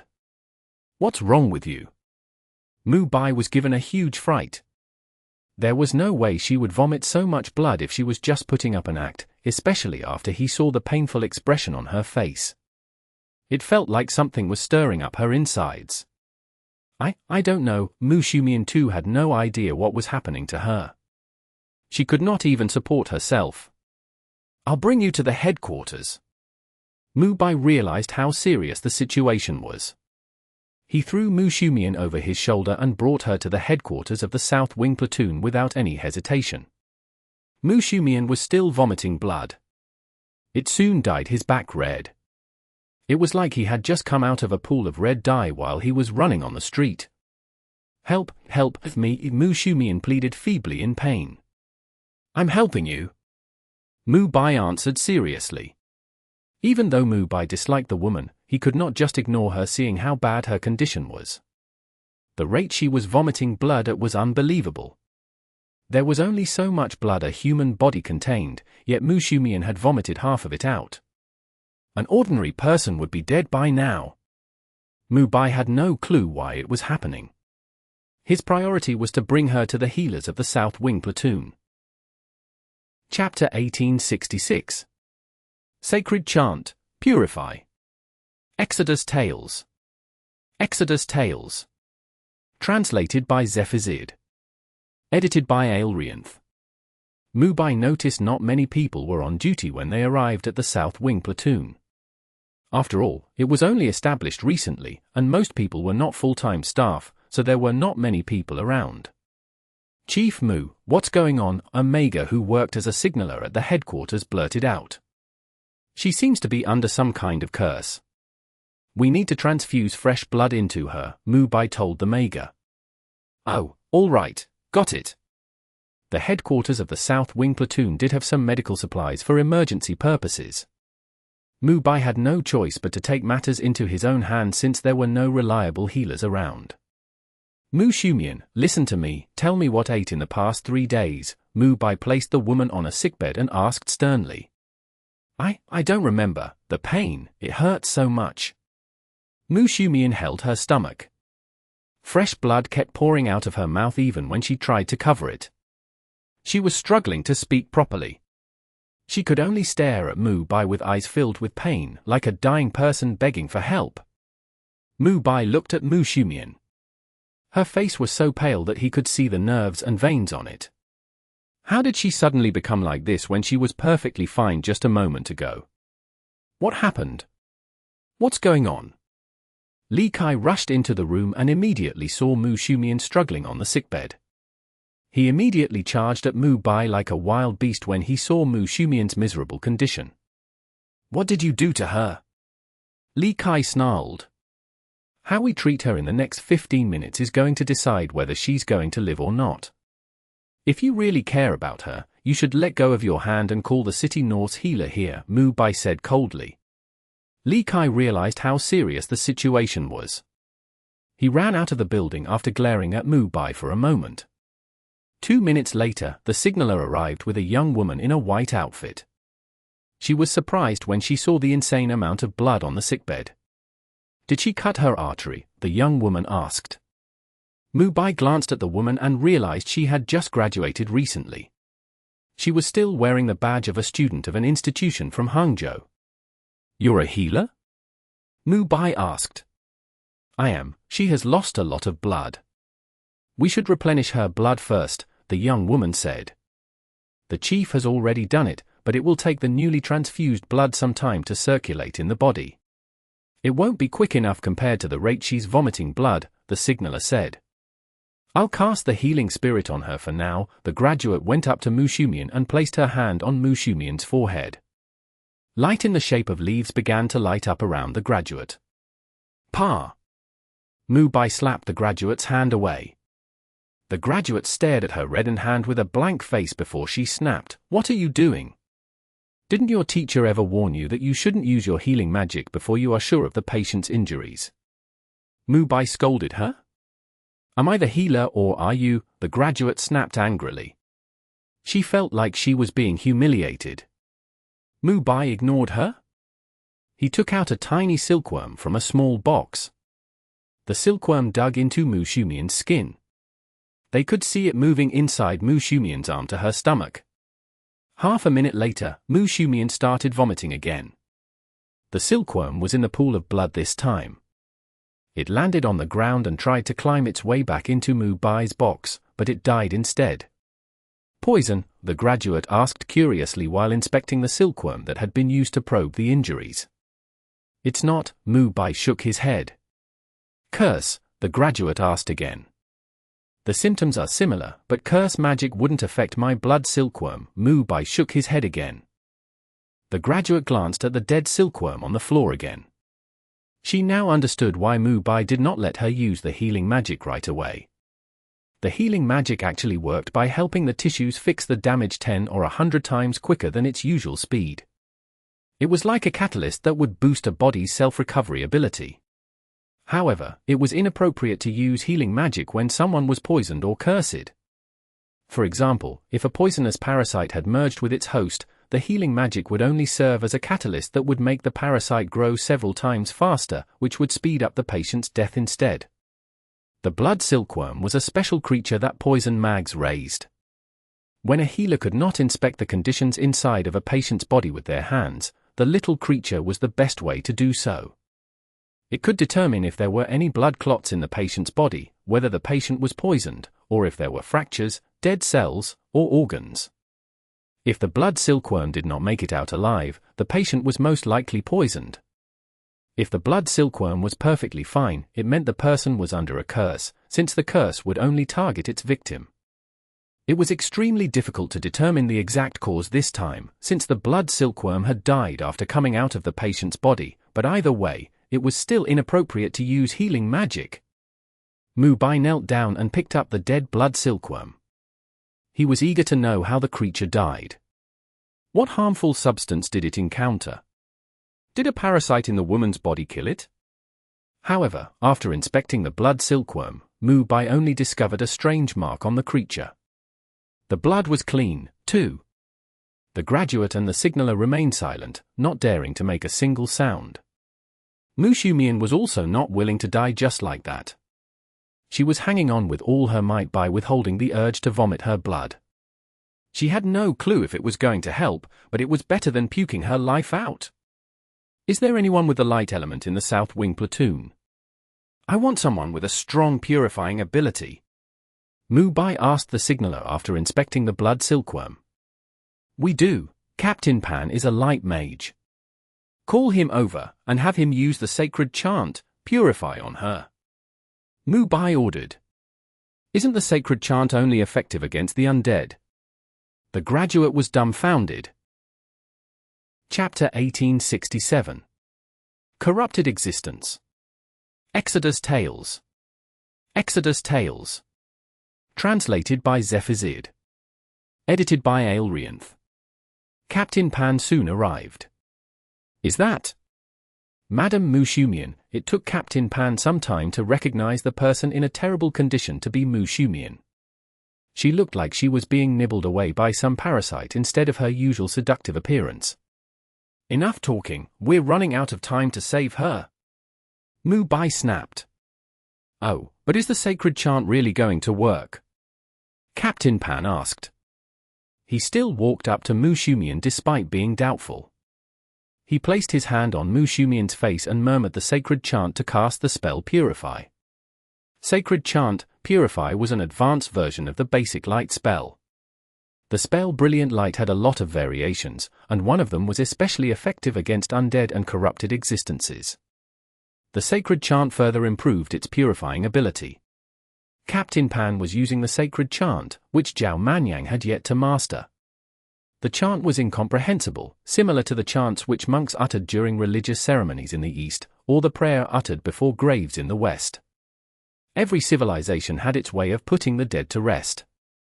Unfortunately, the creatures in this world would not necessarily stay in their graves and behave themselves, and the religious chants and prayers had evolved into the sacred chant of the light element, designed to put the corrupted spirits that were harboring malicious intentions to the world back to their rest.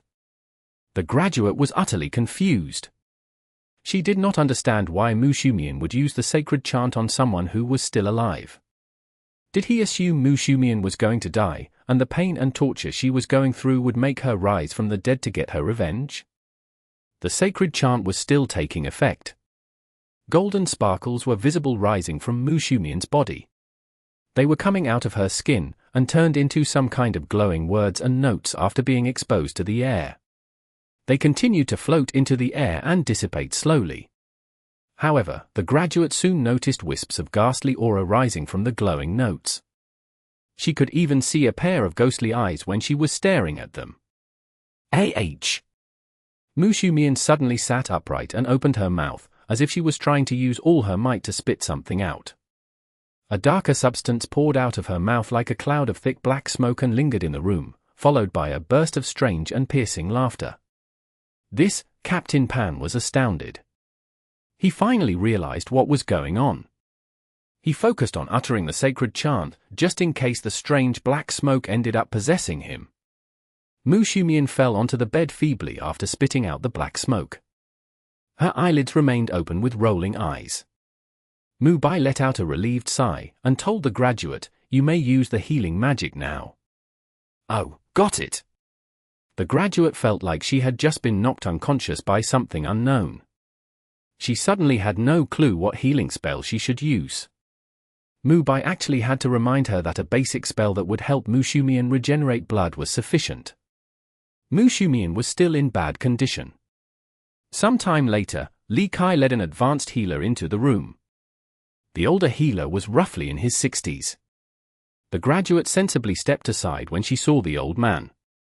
She roughly explained the situation to him. The old man inspected Mushumian and cast a healing spell to help her regenerate blood. Mushumian finally showed some signs of recovery. She's no longer in danger, the old man declared. Li Kai went up to Mubai and snarled, "Tell me what happened to her." She was possessed by some corrupted existence. Why don't you recall what wicked things your Dali clan has been up to recently, where someone would summon such a terrifying spirit to possess her? Mubai spat back. Mubai had to admit that Mushumian was extremely lucky. Not even 1 out of 100 light mags would know how to use the sacred chant, Purify. Mubai happened to have read the dossiers on the members of the South Wing platoon, and remembered someone was capable of using the spell. Otherwise, even if they had figured out the reason, there would have been nothing they could do, apart from watching Mushumian get tortured to death. "Humph, I'll make you pay once she's awake," Li Kai declared. "She's fine now, I'll leave the rest to you." Mubai had never expected the people of the Dali clan to be grateful to him. Mushumian had always been Fanshui Mountain's enemy, not to mention what the woman had done to them personally. Mubai would not feel guilty at all if he simply left her for dead. He even wondered why he bothered saving her. Perhaps he might have had trouble proving that he was innocent if the woman died in his house, which might have ended up bringing a lot of trouble to Fanshui Mountain. "Li Kai, don't say that, you clearly saw how terrible Madame Mu's condition was. If the chief hadn't figured out the reason, she might already be dead by now," Captain Pan admonished him. If Captain Pan had been handling the situation, he would most likely have assumed Mushumian was poisoned or placed under a curse. There was no way he would have used the sacred chant on a living human. Little did they know, she was possessed by a terrifying existence. They only had half an hour to save her life. It was already a miracle that they managed to bring Mushumian back from the gates of hell. Mubai walked down the street thoughtfully after he left the headquarters of the South Wing platoon. He knew the incident was not as simple as it seemed. Mushumian was a super mage. It was very unlikely that someone could harm her with poison, curse, or some strange magic so easily. Wouldn't the whole world be in disorder if an intermediate or advanced mage with the poison or curse elements could simply murder a super mage? It almost killed her in just half an hour. Just how is that possible? Mubai murmured. During the long time he had spent in the ancient capital, he had stumbled into corrupted existences that were able to possess their victims, but there were usually bad omens beforehand. The torture would usually last for a few hours before killing even a mage without impressive cultivation. It was terrifying to think that the thing was able to kill a super mage like Mushumian in just half an hour.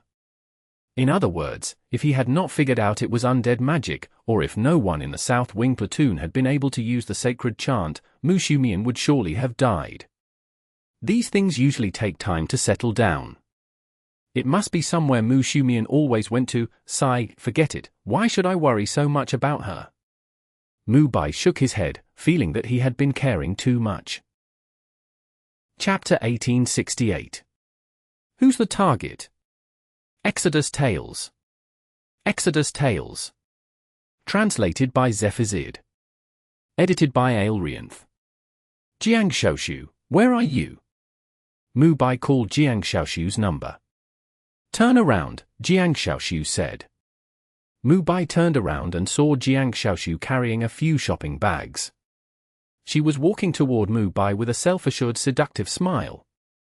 Jiang Xiaoshu looked up and down at Mubai and teased, "You're quicker than I thought. I only visited 2 stores so far. Why didn't you spend more time with her?" Mubai did not get what she meant at first. His face blushed after he thought about it for a while. He quickly explained, "It's not what you think." Something terrifying actually happened just then. I'm actually a little worried about you. Should we just call it a day and head back to Fanshui Mountain? Oh? I think the weather is pretty nice today. It's good for shopping. I'll just shop on my own if you are busy. By the way, what do you think about my clothes? Jiang Xiaoshu had already changed into a new outfit. She even turned around in a circle to show it to Mu Bai. Mu Bai scratched his head. He was wondering how he was going to explain the situation to Jiang Xiaoshu. He just had a strange feeling about it, mainly because a super mage like Mu Shumian had almost died in his house. Mu Bai was worried that Jiang Xiaoshu would fall victim to the strange magic, too. I guess that's fine, Mu Bai responded. He was thinking of how to express the uncomfortable feeling in his mind when Jiang Xiaoshu patted him on the shoulder. Let's go back, I can see you're very worried. Jiang Xiaoshu was quite understanding.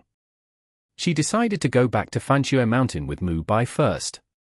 Mu Bai nodded. He hailed a cab and brought Jiang Xiaoshu to Fanshui Mountain. Mu Bai was still preoccupied with the incident when Jiang Xiaoshu let out a sigh like she knew exactly what was going on in his mind. Actually, you shouldn't feel so down because of it. I heard that many men had the same problem too.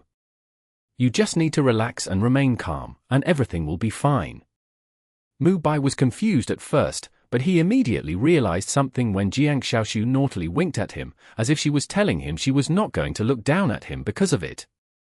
No, that's not it. The woman you saw in my house was Mu Shumian. She was a colleague of mine in the South Wing platoon. Mu Bai seriously had an urge to kill himself by knocking his head into the window.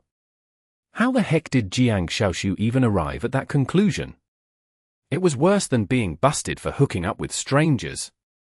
Mu Bai finally explained to Jiang Xiaoshu that Mu Shumian was Fanshui Mountain's enemy and how she was possessed by some corrupted existence.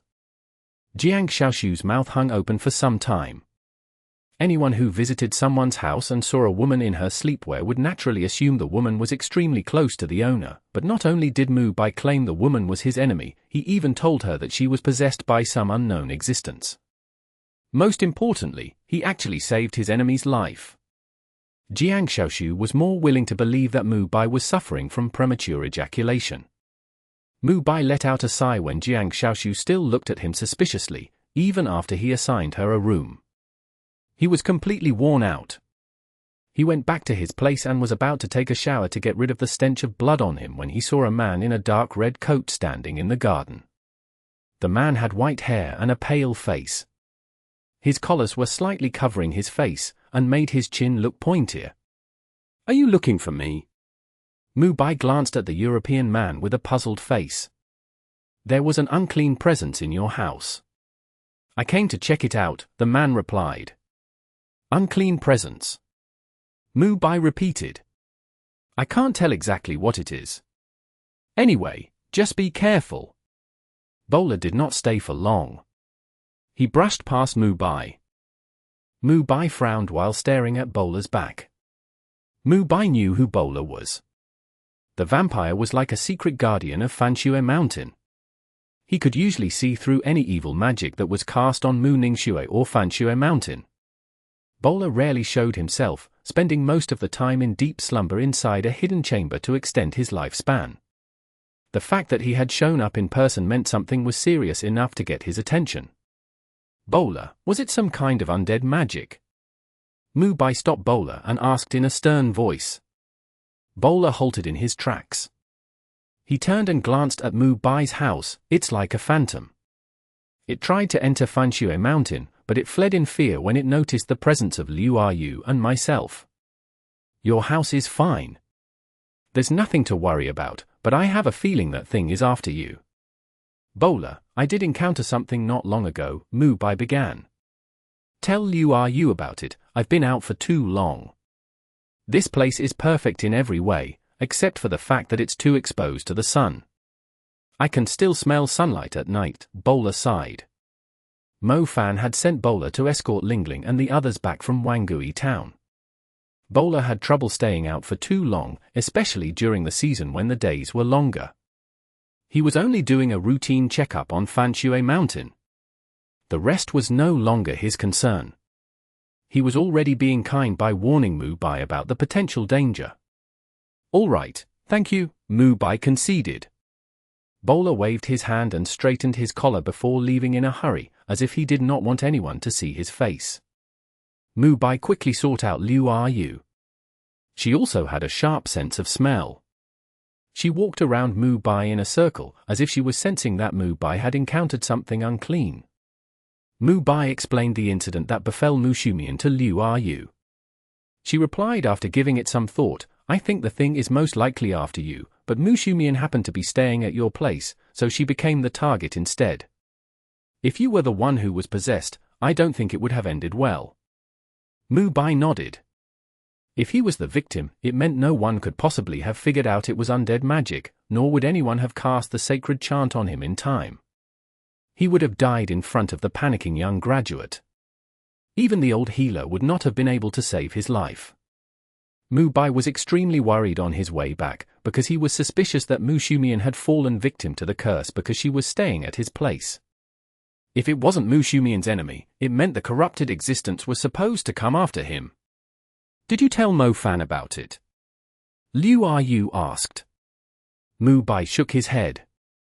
He was unsure what was going on. He knew both Mo Fan and Zhao Manyang were focusing on their cultivation, so he did not want to disturb them. Besides, he could not think of anyone who would want him dead. When did he ever offend such a powerful undead mage? Chapter 1869. The Real Storm. Exodus Tales. Exodus Tales. Translated by Zephizid. Edited by Aelrianth. Liu Yu suggested Mu Bai inform Mo Fan about the incident. Mu Bai decided to give Mo Fan a call. Did something happen over there too? Mo Fan asked as soon as the call connected. Mu Bai was startled.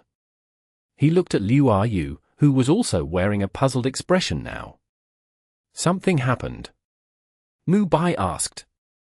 Someone has been impersonating me at the school recently, but that person is now dead. Dean Xiao told me something tried to invade the Pearl Institute and my apartment, but a professor with the light element noticed it, Mo Fan informed him. It's similar to what happened on my end. Mu Shumian almost died because of it, Mu Bai confirmed. As soon as Mu Bai finished the sentence, Zhao Manyan's loud voice came from the other end. Damn, you actually slept with her and let her take a bullet for you. Mu Bai, you've indeed learned all my skills. I'm proud of you. Proud my ass, there's nothing between us. She just took over my house. Mu Bai was enraged by Zhao Manyan's words. So you took over her body. It's really impossible to communicate with you in a human way. Can you please keep your mouth shut and focus on the matter on hand? Mu Shumian is in a pretty bad spot. She almost died. If I was the victim, you wouldn't have seen me again. Mu Bai snarled. Zhao Manyang deserved a scolding more than Mo Fan. They might be coming after me, but they have turned to those around me because they couldn't harm me. Old Zhao, you should be extra careful too. I'll tell the others to stay on alert, Mo Fan said. It's fine, I'm about to cultivate in seclusion anyway, Zhao Manyang said. We'll have to find the culprit behind it. We have no clue what triggers the spell and how the victims were possessed by the evil spirit. We can't be on alert all the time. If any of us falls victim to it, we won't have a chance to live. Mo Fan, the spell is the hardest to defend against of the curses I've encountered so far. The person after you is obviously not just a nobody. You have to be careful, Mu Bai warned him sternly. I understand, I won't forgive anyone who tries to harm the people around me either. Mo Fan promised him. After what happened, Mo Fan could no longer cultivate in peace at the Magic City. He left Zhao Manyang behind and headed for Fanshui Mountain with Lingling. The airport at Feiniao City was now finished. It would only take 14 minutes by plane to reach from Magic City to Fanshui Mountain. To Mo Fan's surprise, a huge storm occurred on his way to the airport. The storm came very suddenly. Mo Fan still remembered the day was sunny and bright when he left for the airport, yet the sky was covered by stormy clouds with a huge downpour less than 10 minutes after he hailed a ride. The vehicles on the highway had turned on their headlamps. The visibility on the road had dropped significantly. Sigh, why is it raining again? I always feel uncomfortable in rain, the driver grumbled. Why would you feel uncomfortable? Won't you have more customers when it's raining? I'm more worried that my flight will be cancelled. I'll have to ride my mount in the rain. The Magic Association has restricted us from riding our summoned beasts on the highway. It's not like I didn't pay the F***King toll fee, Mo Fan grumbled along. I'm from Shanghai, how could I not be worried now that Pudong is drowned? The water will continue to rise if it keeps raining. Those sea monsters might even invade the city and feast on us. Speaking of which, what the heck are you mags doing? Why didn't you do something to the glacier melting in Antarctica? I just bought a house in Pudong, but the country didn't even compensate me for my loss, the driver exclaimed. Mo Fan was left speechless by the driver. The driver dared to say anything he pleased. Shouldn't Buddha or God be responsible for the rise of sea level from the melting glacier in Antarctica? What were mags supposed to do to stop it? The driver sounded like the glacier were not going to melt if the mags worked harder. Were the Arctic and the Antarctic even some places where mags could visit as they pleased? Even a forbidden mage might die there. It's now summer, the monsoon season for the tropics. Shanghai will have a lot more storms because of tropical cyclones. If the storms last for a long time, the sea level in Pudong might rise even further, Qinling piped up. Exactly, that's what I'm worried about. If the situation along the coastline keeps worsening, I think it's better for me to move back to my hometown in Sichuan, the driver said. Brother, didn't you just say you are from Shanghai? Mo Fan said. I meant my wife's parents. Does that even matter? It's my wife's family. Do you still want to go to the airport or not? Yes, of course, please focus on the road. The rain is huge. You may throw a tantrum, but please don't turn your head around. I will be fine if we end up in a crash. I'm just worried about your safety, Mo Fan said. Look at you speak. The storm was so huge that most flights had been cancelled. Mo Fan waited at the airport for 3 hours before he heard the announcement calling the passengers to board the plane. Mo Fan was bewildered. If he knew it was going to waste so much of his time, he would have called Li Dong, the opportunist who also worked as an air taxi driver, to give him a ride. It would have saved him a lot of time. The plane took off amid the downpour. Mo Fan could feel how fierce the storm was as the plane soared through the thick stormy clouds. It was shaking as vigorously as a roller coaster. Even he was feeling anxious, let alone the ordinary passengers who were screaming. As the plane reached a higher altitude, the stormy clouds were slowly left behind. Mo Fan looked down and noticed the black clouds were like mountains on the ground. It was hard to imagine the place below was the mundane world. It felt more like the underworld instead. Such a terrifying storm! Mo Fan exclaimed. The plane had already reached a high altitude.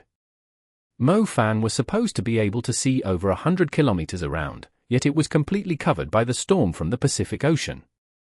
Even the mountains, rivers, basins, and valleys were trembling in the storm, not to mention how minuscule humans were in a natural disaster. The monsoon season of the tropics is also the season of sea monsters, Qinling said softly. Is it going to be serious? Mo Fan asked. It's hard to say. Japan is a country that is constantly ravaged by tsunamis and tropical storms, which is why they are the best in naval fighting. Our eastern coastline has been peaceful for a long time, so our defense is lacking there. We even had to assign soldiers from inland to the coastline, which means they seriously lack experience fighting naval battles. Councilman Xiaozheng has made a lot of preventive measures, but the monsoon season is when the real invasion of sea monsters begins. We'll have to see how long the storm lasts for. If it's more than 3 days, it will definitely trigger a huge battle. Qinling stared at the grey clouds with a worried face. It was only a matter of time for the inevitable to happen. The coastline had long been preparing to face the real storm that was approaching. Chapter 1870. The First Danger Zone. 1. Exodus Tales. Exodus Tales. Translated by Zephizid. Edited by Aelrianth. Everything was still normal after they arrived at Funchue Mountain. The guy with the strange undead magic did not show up again, but everyone was tense and under a lot of pressure since they had to stay alert at all times. Mo Fan sat in the garden. The roof extended out just enough to block the fierce rain. Cold breezes swept past continuously. As Mo Fan lifted his gaze, all he could see was the curtain of rain blocking the mountains in the west and the sea in the east. Everything was dark and gloomy. Huge raindrops were falling like bullets, splashing as they reached the ground. Mo Fan had initially planned to go for a stroll, but was instead trapped at home for 2 days because of the rain. Mu Ningxue happened to be away too, so Mo Fan ended up extremely bored since he could only cultivate quietly in the garden. The storm is a little too big. Qinling grabbed herself a chair and sat down beside Mo Fan. She was hugging the warm little flame bell and fondling her like she was a kitten. Yeah, it's been a while since I last saw a storm this big, Mo Fan agreed with a nod. Something bad is going to happen, Qinling said. You mean Faniao City? Mo Fan asked. I'm not sure, but it's already the 3rd day. Not only is the storm still going, it hasn't shown any signs of weakening, Qinling told him. Are you telling me you have a bad feeling about this? Mo Fan queried promptly. Qinling did not respond. She was staring at the entrance like a cat with sharp eyes. Someone in a white outfit and a huge black umbrella was approaching them. Mo Fan. The man took the umbrella down and was promptly drenched in the rain. He spoke immediately. I'm afraid I'll need to head south. Oh? Is it urgent? We still haven't found the guy with the undead magic. I don't think it's wise to leave Funchue Mountain now, Mo Fan answered.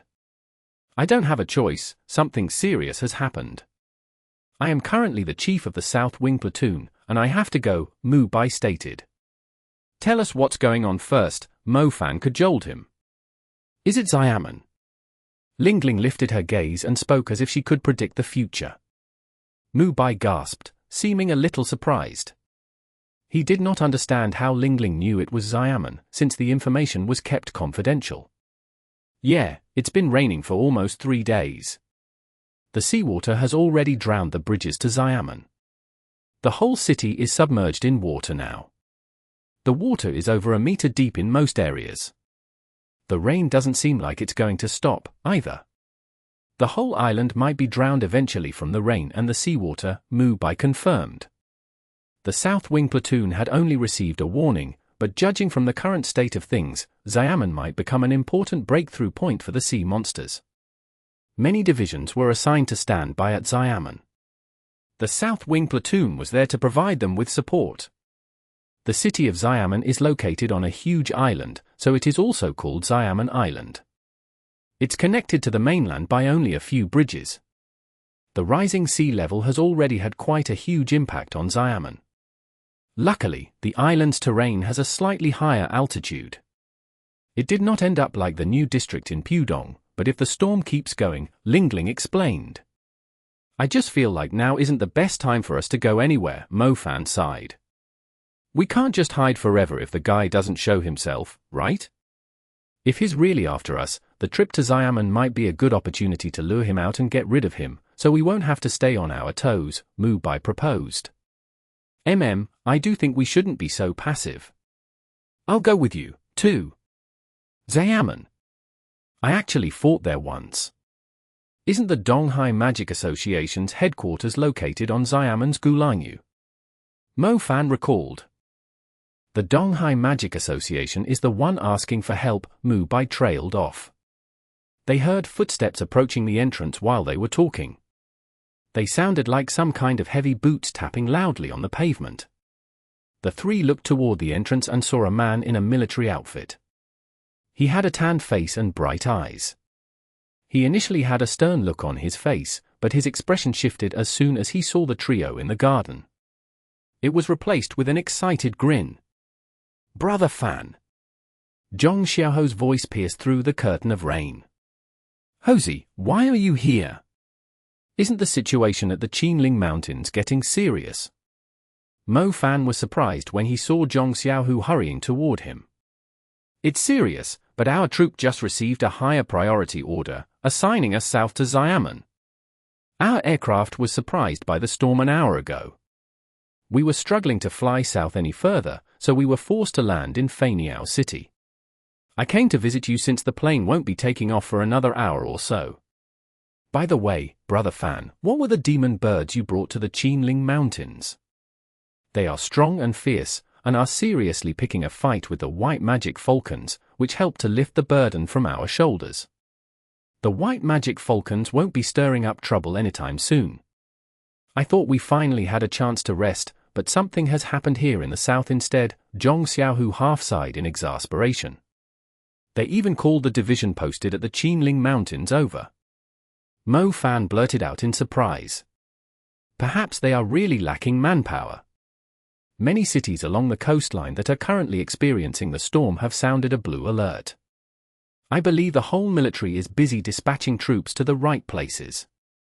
Our troop at the Qinling Mountains happened to be free for the time being," Zhong Xiaohu answered. "It seems like the situation in Xiamen is pretty serious. It's most likely the sea monsters of the entire Donghai, East Sea, and Nanhai, South Sea, are planning to invade our country through Xiamen," Lingling informed him. Mo Fan thought Lingling was only speculating about the potential danger that the storm might bring when they were on the plane. To his surprise, a great disaster really was about to occur on the third day of the storm. Rain, seawater, fierce winds, and stormy clouds, weren't these the sea monsters' favorite? With them, the sea monsters could finally extend their kingdom onto the land. They could finally conquer the human cities they had longed for. "We are going to Xiamen too. Can you give us a ride?" "I think all the commercial flights have been cancelled," Mo Fan said. "I can certainly give you a ride if you're going too, but I'm seriously worried about it. It's rare to receive such an urgent order from the authorities." Zhong Xiaohu could feel how serious the situation was. Chapter 1871. Dropping from 10,000 meters. 1. Exodus Tales. Exodus Tales. Translated by Zephizid. Edited by Aelrianth. The rain did not weaken in the slightest, but the aircraft carrying the soldiers from the Qinling Mountains had no choice but to take off for Xiamen amid the fierce wind and heavy rain. The aircraft almost lost its balance while it was lifting off into the sky and heading for the stratosphere. The military aircraft was capable of flying at a higher altitude, around 15,000 meters. However, one of the reasons why these tropical storms were so terrifying was because they could reach an altitude of almost 10,000 meters, which was pretty rare for a storm. The black stormy clouds were currently around 3,000 meters below the aircraft. It was absolutely terrifying to look down from the plane. Fear immediately arose from one's deepest heart, sending chills down their spines and then their whole body. The clouds resembled a bottomless black ocean, a great hole that was spinning slowly. Even though the aircraft and the storm were almost 5,000 meters apart, the people still had a feeling that the tiny aircraft was being dragged into the storm. The slashing wind, roaring thunder, and ferocious rain had combined into the darkest and scariest nest of devils, and this thing was currently looming over a city along the shore. Zhong Xiaohu went up to Mo Fan and Zhao Manyang and said with a stern face, "The plane won't be able to land, we'll have to jump." "You're kidding me, we are 15,000 meters up," the expression on Bai Hongfei's face, who happened to be tagging along, stiffened. "The city is right below us, dropping from the sky is our only way to enter Xiamen," Zhong Xiaohu went on. The aircraft had no chance of descending through the storm, it would obviously be destroyed. It could only fly over Xiamen and drop them from a height the storm could not reach. Everyone on the aircraft was prepared for a tough drop. There was no other choice. "Someone might die if we are dropping from here," Mo Fan glanced at the rest of the battle mages in their military outfits. Their cultivations were not particularly outstanding. If they happened to be caught by a fierce wind during the fall, they might not even land in one piece, let alone being able to land safely on the ground. There's no other choice. It's an order from the High Command. "I'll jump first, the rest of you will follow me," Zhong Xiaohu said. He was referring to the elite mags he had brought with him. Affirmative. There were 2 troops on the plain. One was from the Qinling division led by Zhong Xiaohu, and the other was from the Hongling division, which was much larger in terms of men and material. They were also summoned to Xiamen, but their captain was someone different this time. Jump! Jump! Zhong Xiaohu stood at the exit. He put on a pair of goggles and dove towards the sea of black clouds. Mo Fan, Mu Bai, Bai Hongfei, Jiang Xiaoshu, and Lingling jumped at the same time as Zhong Xiaohu, followed by the 100 elite mags from the Qinling division. The soldiers of the Hongling division dropped rapidly out the other side too. Over 200 tiny dots were now scattered across the sky, diving rapidly into the sea of black clouds below. Lingling was with Mo Fan, hugging Mo Fan tightly like a little octopus. It was obvious that she had never fallen from an altitude of 10,000 meters before. Many mags would not be able to endure the pressure. Fortunately, Mo Fan had the earth element. He cast a spell and summoned a layer of rock attached to himself and Lingling, reducing the pain caused by air resistance. The raindrops were dense. Mo Fan and his crew were falling through a curtain of rain while surrounded by darkness. Their vision was extremely limited. For some reason, they had a feeling they were going to smash into the ground soon, as they were unable to maintain their balance while falling rapidly from the sky. They were worried that they might fall to their deaths in the next second. To their relief, the clouds were not thick enough to cover all the way to the land below. Mo Fan noticed a tall building soaked in water when he was around 1,000 meters from the ground. He had to look very closely to see the ground under the water from his current height. Has the whole city been flooded? Unbelievable! Mo Fan blurted out in surprise. He had been to Xiamen before. He remembered what the city looked like in the past, yet the storm seemed to have merged the city and the ocean. The streets were covered in water, either from the rain or the seawater that was now pouring into the city.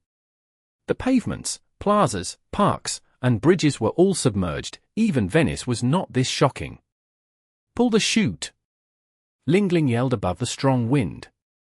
Mo Fan finally realized he was supposed to pull the parachute, but he was a little too slow. The speed he was falling at was already faster than the wind. He was only 1,000 meters above the ground when he saw the city. He could easily cover the distance in the blink of an eye. He was only around 400 meters above the ground when he collected his thoughts. The chute opened. Mo Fan immediately felt a strong force almost snap his body in half. The chute was falling quickly too. It obviously could not overcome the speed that Mo Fan was falling at. Mo Fan had a bad feeling about it. He decisively used the shadow element to adjust his fall. He went into the shadows, but was forced to reappear. He tried again, but the same thing happened because he was falling too quickly. Mo Fan hugged Lingling and dived into the water when he noticed he was almost at the ground. Mo Fan climbed out of the water and carried Lingling onto the roof of a house, sneezing loudly. The water just reached the window on the 2nd floor, and looked like it was still going to rise further. Idiot! Lingling glanced at her wet shirt and hair and snapped. It was a mistake, we were falling too quickly. Mo Fan dried his shirt off with his flames before taking out a huge raincoat and wrapping it around Lingling's petite figure. Where are the others? Lingling hid inside the raincoat and put on a huge helmet. It felt like the huge raindrops beating down were going to crush her. They should have landed too, but they might land quite far from us, considering the height we jumped from, Mo Fan said. Lingling looked around them and noticed they were in a residential area. It was more like a village inside a city. The houses were only 10 meters high on average, but water was flowing rapidly everywhere. The 2nd floors were half submerged, only the balconies were still above the water. Many houses that had been built in a simpler manner had turned into debris floating on the water. Lingling also saw dead bodies and people calling for help. The dead bodies floating on the water had become their last straws to clutch at. It all happened too quickly, Lingling murmured after observing everything around her. Chapter 1872. The Sea Monsters Are Here. Exodus Tales. Exodus Tales. Translated by Zephazid. Edited by Aelrianth. Mo Fan had a military communication device with him. He was planning to use it to search for Zhong Xiaohu and the others. He roughly glanced at the locations of the green dots on the device and noticed everyone had landed in different places in Xiamen. Mo Fan, let's go to the bus rapid transit. Qinling pointed at a tall bridge that looked like a highway ahead. I'll gather the people nearby first. Mo Fan noticed a few people floating in the water. He grabbed them with his telekinesis and gathered them on the roof of the building he was standing on. The people turned out to be from the same family. The water must have broken into their home. They had no choice but to grab a few wooden boards and place their fate in the heavens' hands. The heavens had been kind to them by sending Mo Fan from the sky. Blink! Mo Fan teleported everyone to the highway Qinling had pointed to previously. Mo Fan had to cast Blink twice due to the number of people with him to move everyone onto the bridge. This is a very long highway. Mo Fan looked into the distance and noticed he could not see the end of the highway. He had no clue where it was going. It's not suitable to build a subway due to Xiamen's geography.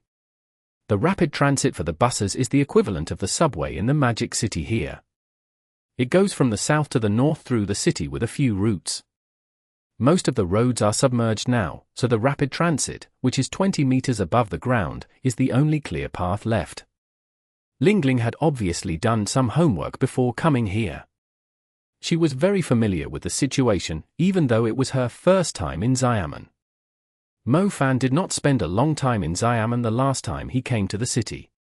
He assumed the spacious bridge was some kind of a highway. Now that he took a closer look at it, he realized the bridge was indeed sturdier and wider than usual highways. Even the pillars were a lot thicker. Its height was double of a normal highway, actually around the height of the fourth floor of the buildings nearby. Currently, the combination of seawater and rainwater had reached the first floor of most buildings. Only the roofs of two-story houses were still above the water. The rapid transit highway was obviously the safest place people could move freely, since the water was around 10 meters below it. The huge rainstorm had come so quickly. The people in the city were still living a normal life 2 days ago. They were quite used to tropical storms, but the rain soon drowned the streets and the roads became a swamp before they realized what was happening. They had no choice but to stay on the roofs and watch the ground floor get flooded. Floods were quite common in the southern cities. Every 10 years or so there would be a flood where the ground floors of the houses would turn into pools. They thought the water would fall on the second day after they moved up to the first floor, but the storm never stopped. The ground floor was completely drowned and began to rise to the first floor. Some houses were even swept away by the current. As Qinling had mentioned, it had all happened so quickly. Even if the government had long given out warnings, many people had assumed it to be the typical flood they had encountered in the past. They only realized the city had turned into an ocean when the storm hit them in the face. The water even destroyed the dam and went a few meters higher. By the time everyone realized what was going on, the city was already drowned in seawater. As they glanced across the water, they saw the rapid currents carrying corpses, broken trees, and metal sheets away. The taller buildings were like isolated rafts carrying many survivors. They were standing close to the windows, observing the unfamiliar city in fear. The civilians were stranded in buildings surrounded by deep waters. On the other hand, the people on the highway had plenty of space to move around, yet they were constantly in the storm and strong winds in the open. Their faces and lips were pale from the cold. Qinling, does the rapid transit route reach the mainland? Mo Fan asked indifferently. Xiamen was different from most cities along the coastline because the city was located on an island, while other cities were on a peninsula or a bay. When the huge storm came, the bridges connecting the island and the mainland were no longer accessible. Xiamen and its people were now completely surrounded by water. Mo Fan now understood why the situation was such an emergency. Many places had gone through disasters, but the government could at least evacuate the people to safety by moving them where the seawater could not reach. Unfortunately, Xiamen was stranded by the seawater. The civilians had nowhere to escape to. The tall buildings and highways had become their only shelters. Sea monster! It's a sea monster, someone screamed all of a sudden. Qinling was holding a map in her hands to point out the routes of the rapid transit system to Mofan, but she immediately put it away when she heard the cry. The cry scared everyone that was hiding from the storm at a station. The stations had awnings to provide the people with temporary relief from the storm. It was very crowded with people. They had no idea where to go when they heard the scream. They started screaming too. "Everyone, stay calm. I'm a mage, I will protect you all," a woman in a blue hooded raincoat spoke up. The woman was around the age of 25. She seemed to work for a magic organization. She stepped forward from the crowd while the huge raindrops fell on her and spattered off her raincoat. "Where's the sea monster?" The woman stood at the edge of the highway and studied the water below.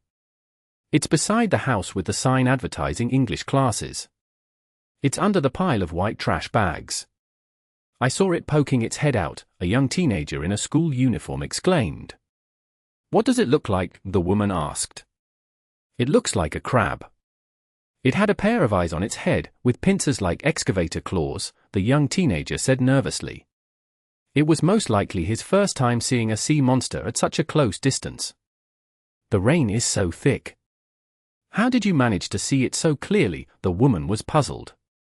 "My vision is naturally better than most people, but it's not enough for me to enroll into a magic school, but I think the monster has snuck under the bridge. I can still see its shadow," the young teenager said. "I can't see it." "You should follow me to the tollway below us and tell me where it is," the woman said. "Ah? But I'm scared." "It's fine, I'll protect you. We have a few hundred people here. The wind and rain are too strong, and we won't be able to find a shelter.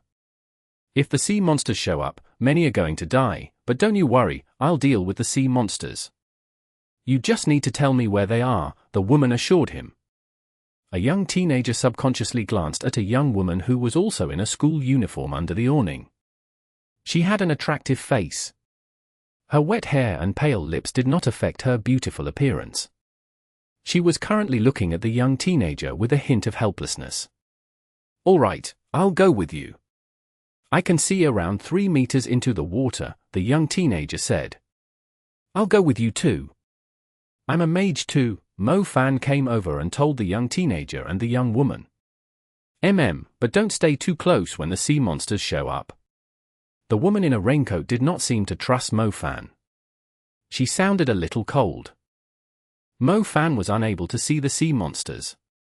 He might have better vision at night, but if there were too many obstacles and the surroundings were misty, his vision was no different from an ordinary person. Meanwhile, the young teenager's eyes were indeed impressive. He could see 100 meters away despite the falling rain. He could even see things in the cloudy water. The highways in the city had many entrances with toll stations, which were usually on the first floor. They were about as high as an overhead walkway. As a matter of fact, the toll stations were treated as pedestrian bridges for civilians to cross the busy streets. Other public transportation was located on the next floor. The toll stations were less than a meter away from the surface of the water. The young teenager with outstanding eyes felt like his legs were losing their strength when he was so close to the fierce currents, especially when he remembered a terrifying sea monster with huge pincers was somewhere in the water. "The sea monsters can just enter the city at this rate," the young woman murmured with a frown. "The Niet sea monsters won't be able to enter the city for now, but it might no longer be the case if the rain keeps falling," Mo Fan agreed with her. Huge sea monsters would cause great destruction to the city, especially under the current circumstances. The buildings and bus rapid transit were still able to provide the civilians shelter from the smaller sea monsters, but if the huge sea monsters came into the city, they would be taking the last hope away. "Can you see it?" The young woman ignored Mo Fan's comment, as if she was displeased by Mo Fan's negativity. He was merely stating the truth. "Strange, I saw it moving down here before," the young teenager said. "Don't just look in front or around you. Watch under your feet too," the young woman reminded. The young teenager immediately poked his head over the rails and stared into the water below him. A pair of huge eyes around the size of a basketball were poking out from the water, revolving back and forth continuously. The eyes seemed to suffer from huge blind spots. It too did not notice the young man who had poked his head out of the rails. It slowly observed the surroundings before looking upward. Its eye soon reflected the young man's horrified expression, like his face had frozen on the eyes. "Look out!" The young woman swiftly reacted. She immediately pulled the young teenager who had frozen back. Bang! At the same time, a huge claw like the scoop of an excavator slammed into the toll station. The toll station was nowhere as sturdy as a pillar of the highway. The huge clam simply smashed it into pieces like a toy. A huge hole was left at the center of the toll station. Luckily, the highway above them was supporting the platform. It was hanging in the air instead of collapsing right away.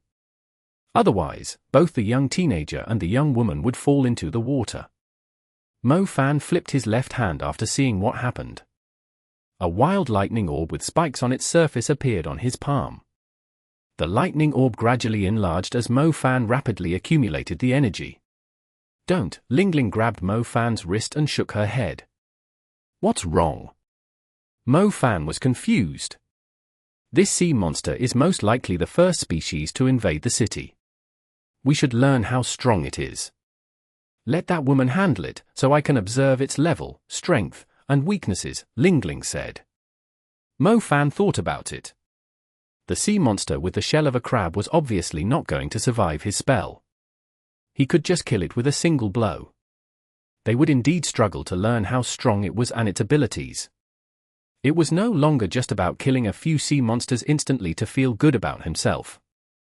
They had to consider how they could eliminate an entire species that was invading the city. After all, these sea monsters might have scattered across the city, waiting for their chance to strike. "You're right, there's no need for me to intervene if she can handle the sea monster on her own. We'll wait until Zhong Xiaohu gather everyone else," Mo Fan said. "You're right, there's no need for me to intervene if she can handle the sea monster on her own. We'll wait until Zhong Xiaohu gather everyone else," Mo Fan said. It was not the same as leaving someone to die. Mo Fan was hoping that these people could adapt and learn to survive. That being said, Mo Fan would intervene if the young woman was unable to defeat the sea monster on her own. Zhong Xiaohu is already gathering his men. Once he regroups with his men, they will focus on the mission from the authorities. It's going to be tough. These sea monsters aren't as powerful as a warrior-level creature, yet they are several times stronger than a servant-class creature, Qinling said. Sea monsters are generally stronger than the demon creatures on land, especially when there's a ready supply of seawater. Mo Fan had spent some time at the East Maritime Fortress in Tokyo. He was well aware of it. The level of servant class, warrior level, and commander level were based on the strength of the demon creatures on land. They were rarely used as a reference for the sea monsters. Among the sea monsters that Mo Fan had encountered, assuming there was water around, a servant-class sea monster was strong enough to fight 3 servant-class creatures on land. The sea monster with huge clams was only a servant-class creature, yet it was pretty strong. Its strength is 3 times the strength of a typical brute force creature. It can hide quickly when there's water around. Its agility is equivalent to a balance-type creature. "I wonder if it has other abilities," Qinling murmured as she closely observed the battle between the young woman and the sea monster.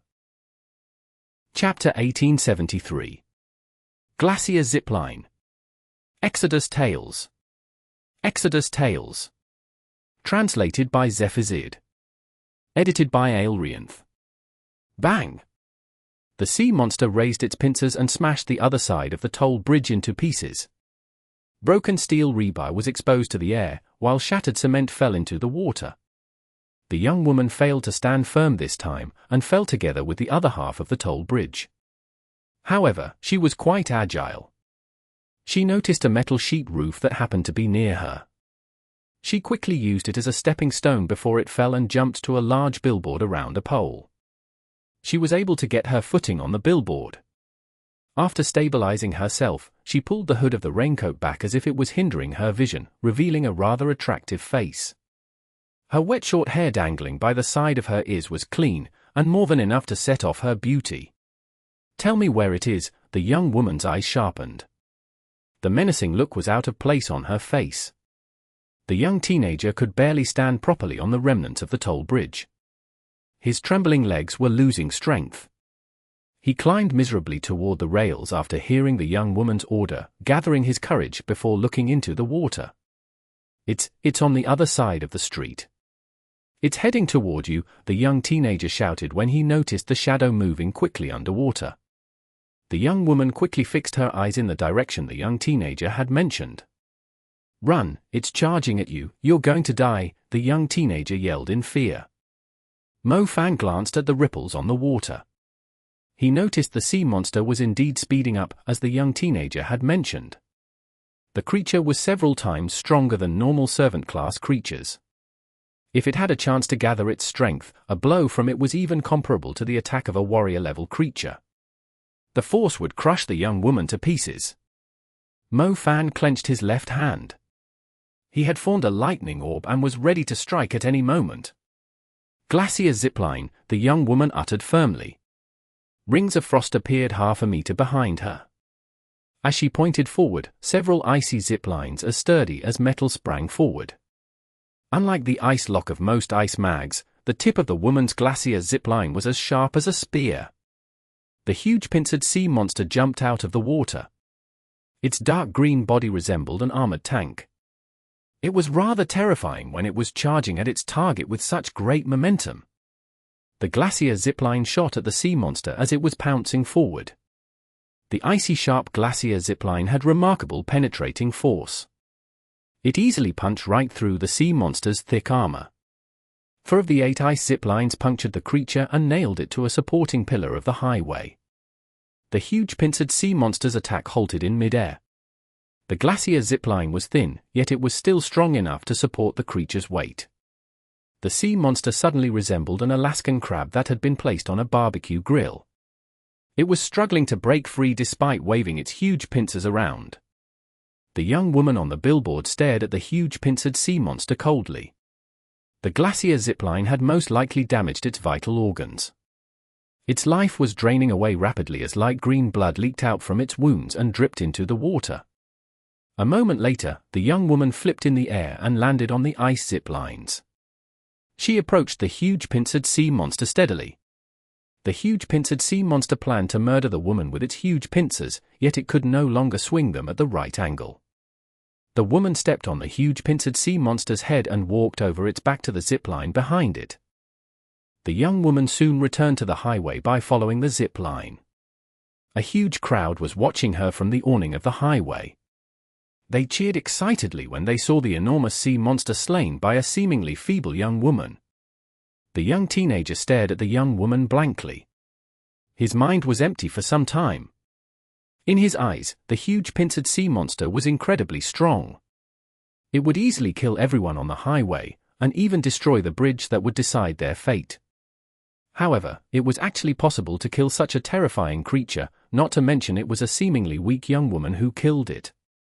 She was stronger than the sea monster. You did well. The young woman helped the young teenager who was struggling to stand properly up. The young teenager's eyes glittered passionately after he overcame his fear. Can a mage be so strong? There are many who are stronger than me. The young woman did not smile because of the compliment. She gave Mo Fan a quick glance while they were passing him by and said coldly, "Too scared to move your feet?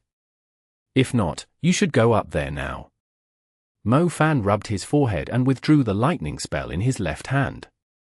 He said with an awkward smile, "I was going to help you, but you took care of it yourself. You are stronger than I thought." A battle mage was different from a salaried mage. A battle mage's ability to remain calm when facing demon creatures was something that mags who normally worked in offices lacked. The young woman was obviously trained and experienced. The intermediate ice spell was the result of countless improvements through experience in battles. The intermediate ice spell, Ice Lock, was more of a utility spell that was mostly used to bind and impair an enemy's movement, but it had become a powerful offensive spell in the young woman's hands. She had turned the ice chains into zip lines to maximize their penetrating power. The others' attitude toward the young woman shifted when they returned to the highway. They were hoping to get closer to her. Mo Fan glanced at the communication device on his wrist. The screen was displaying the coordinates of the place where everyone would be regrouping at. We can climb to that building from here. The young teenager pointed at a nearby building after realizing something.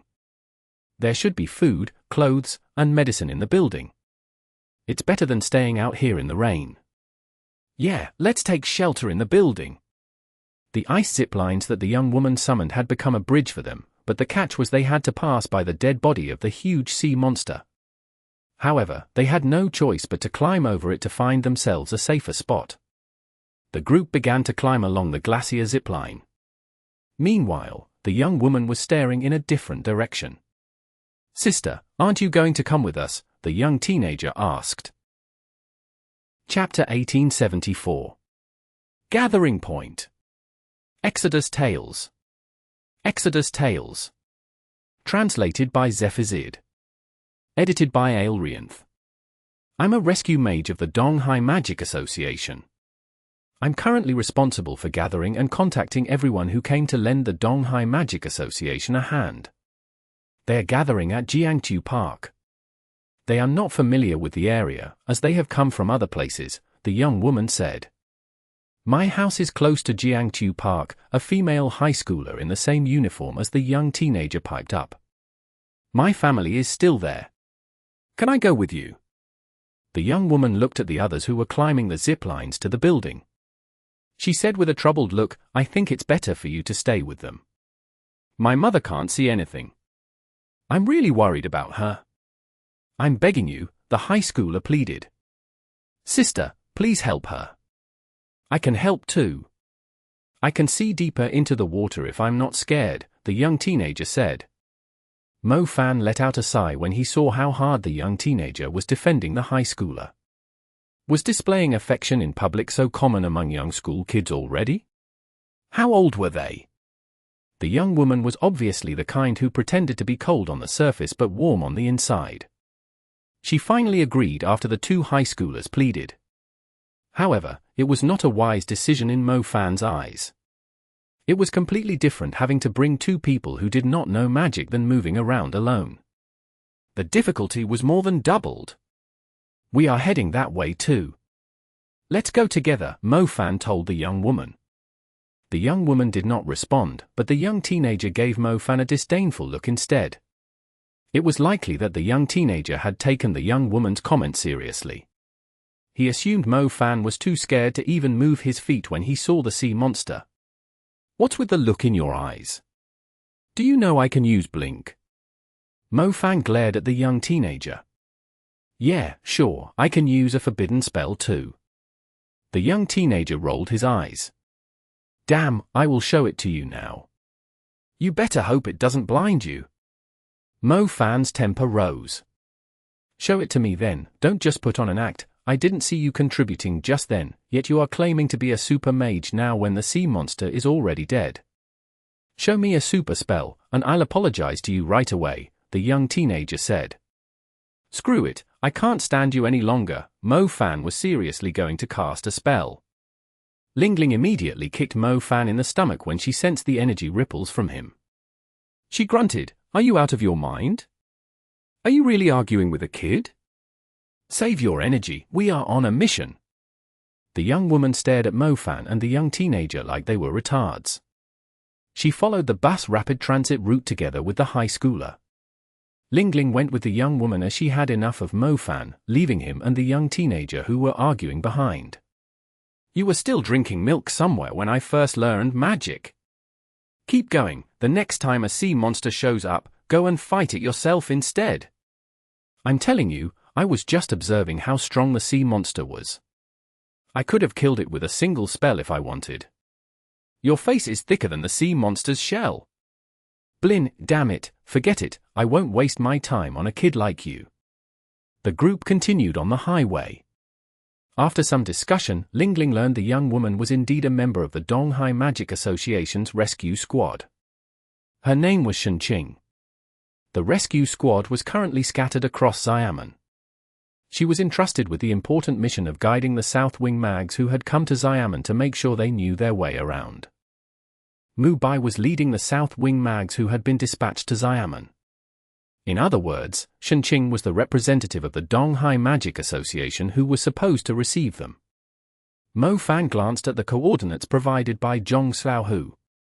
The soldiers from the Qinling Division and the Hongling Division were gathering at Jiangtu Park too.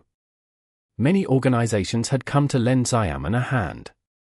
The people from the Qinling Division, Hongling Division, and South Wing Platoon had taken a military plane at Feiniao City to Xiamen.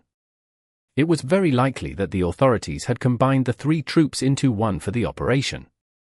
The Donghai Magic Association and the Southern Military were most likely in charge of the operation. The young teenager's name was Liu Shi, while the female high schooler's name was Fang Xiaoxue. They were from the same high school. Interestingly, they were not an official couple yet. The young teenager was asking the girl out instead. Mo Fan was a lot more relieved after learning the truth. If these high schoolers were already bringing negativity to society when they were only freshmen in high school, how heavy-hearted would the singles from the 90s be? So it's only a one-sided love. Kid, you have a long way to go still, Mo Fan mocked. It's none of your concern. Liu Shi snapped. Teenagers his age were very sensitive about their love interests. Lingling had also told Qinling about Mo Fan and her background during their conversation. Qinling purposely looked back at Mo Fan, who was still arguing with the young teenager. She had to admit that Mo Fan was so pompous that she could hardly think of him as someone reliable. She was still doubtful even when Lingling told her the truth. Is Jiangtu Park far away from here? Lingling asked.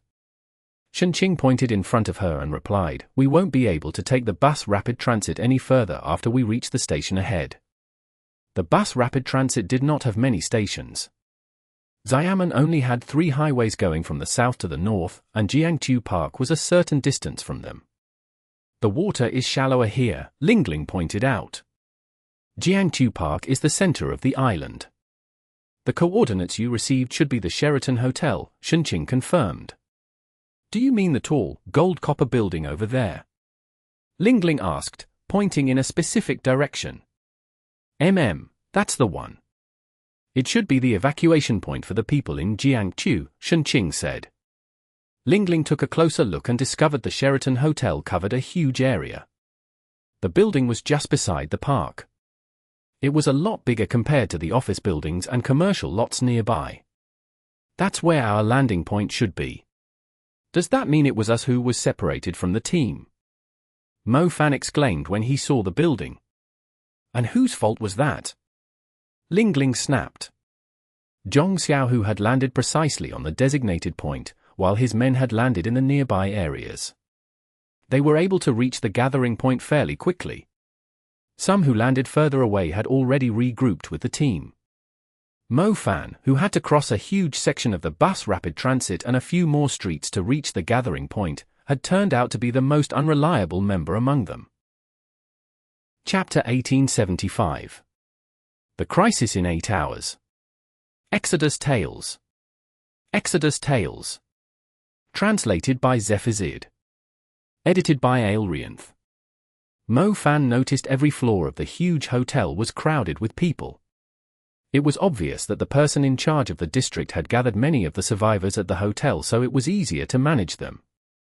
There were a lot of tall buildings in the district, but if the people were scattered across the area, it would be difficult to keep track of their numbers. They would need extra manpower to evacuate each building, too. As there were several hundred units in a single block, it was unlikely they could take care of everyone.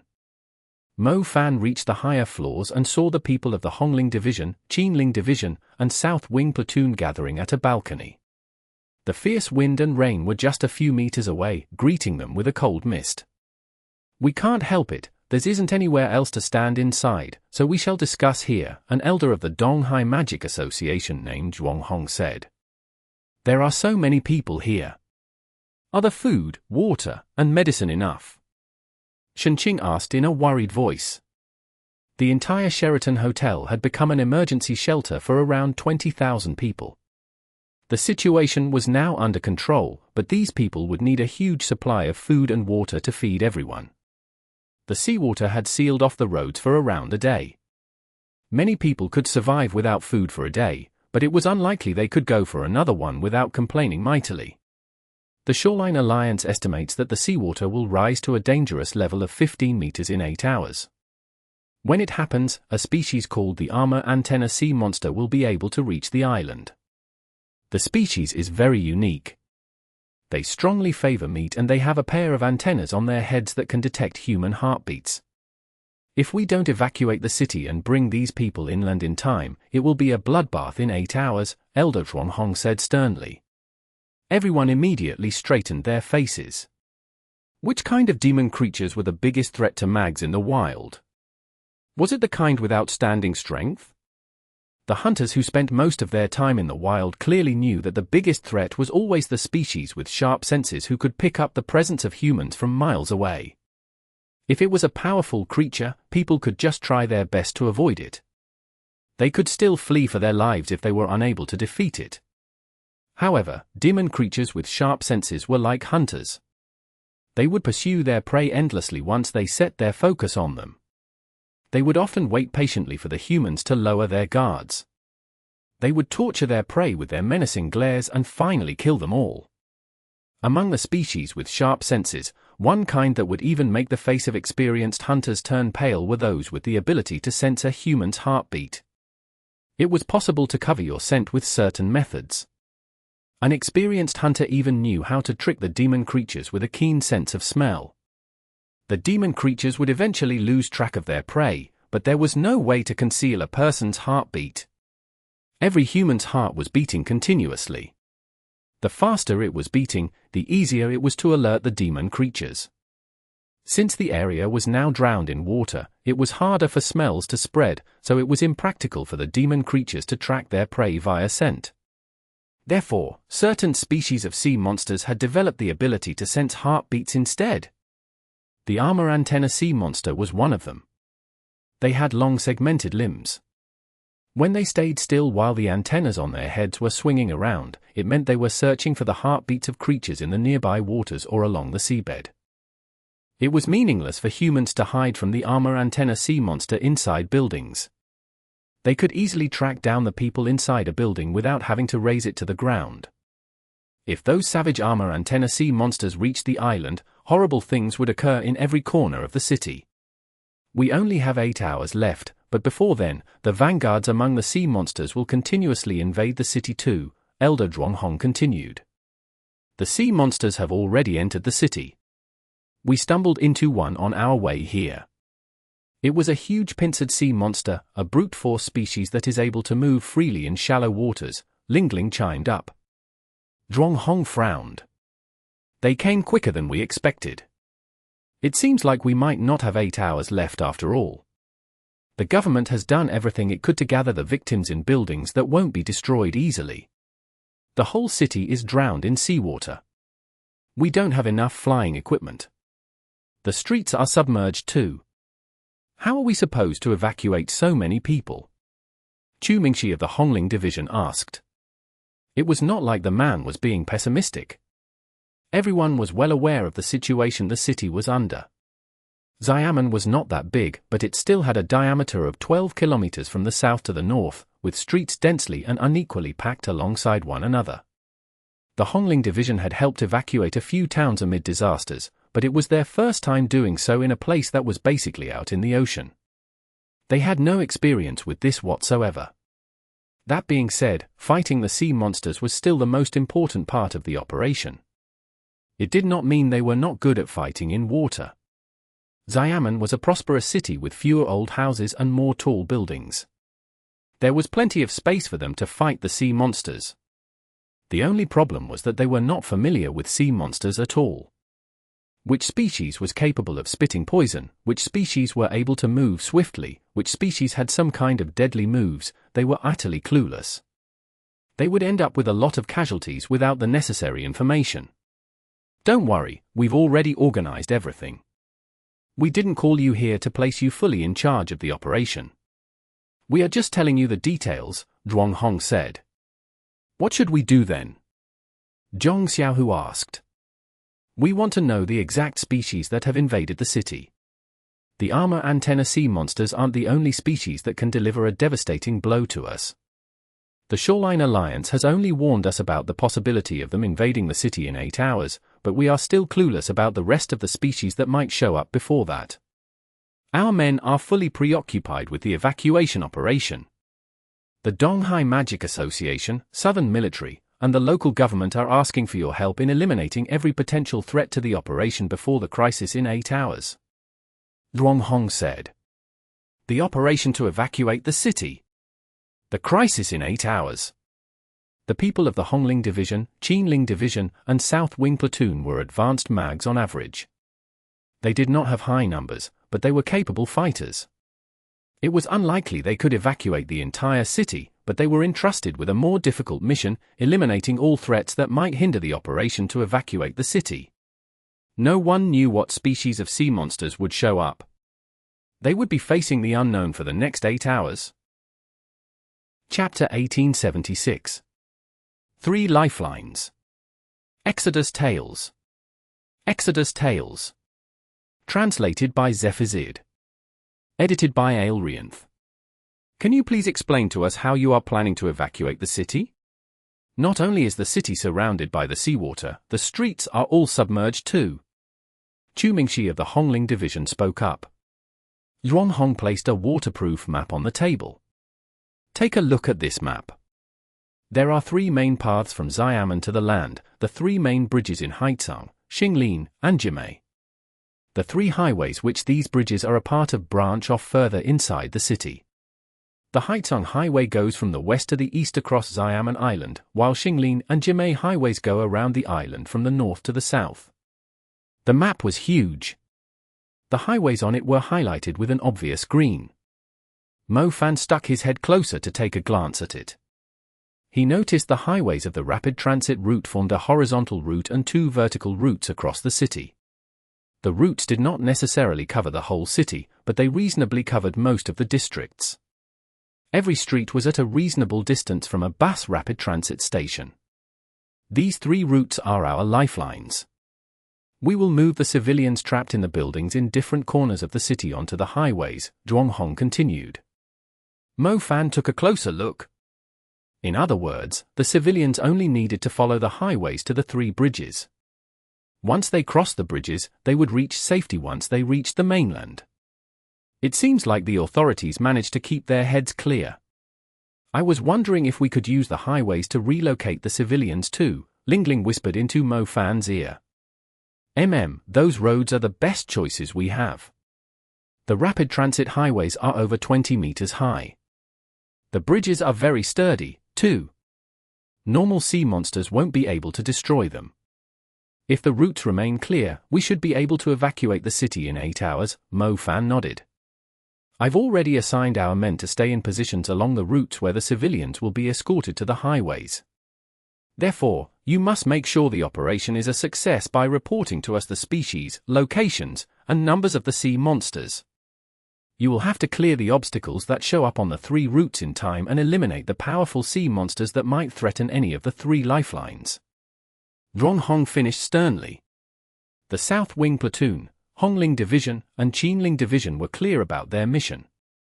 The 3 leaders, Mu Bai, Qumingshi, and Zhong Xiaohu, had serious faces now. They had now realized how difficult the mission was. We will handle the Haizang route, Qumingshi of the Hongling Division stated. Then we'll take the Qinling route, Mu Bai declared on behalf of the South Wing Platoon. The Qinling Division will take the Jimei route, Zhong Xiaohu finished. The 3 leaders confirmed the routes they were in charge of respectively and immediately proceeded to make the necessary arrangements.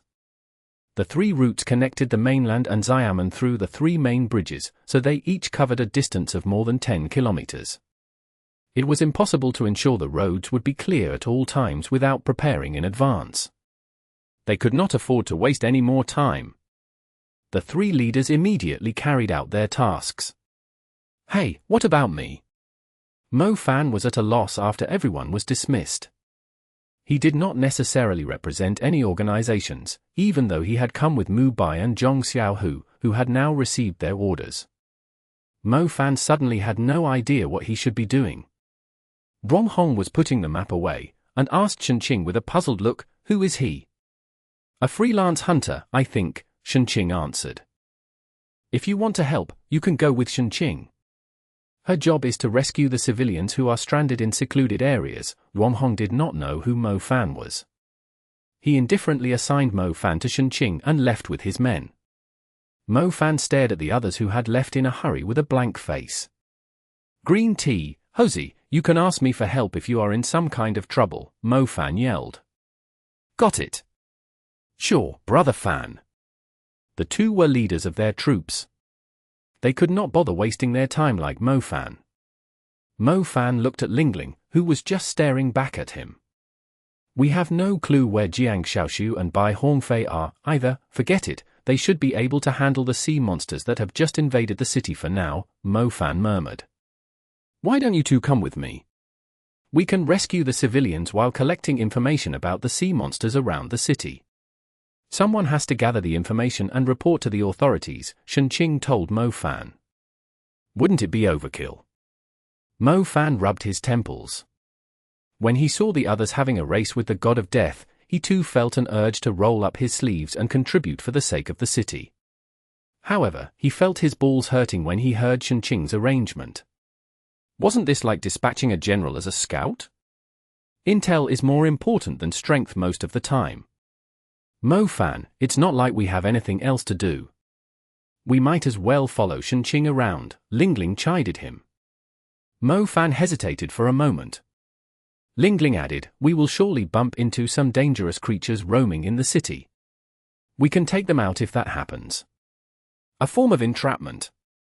That's not a bad idea. Mo Fan gladly accepted it.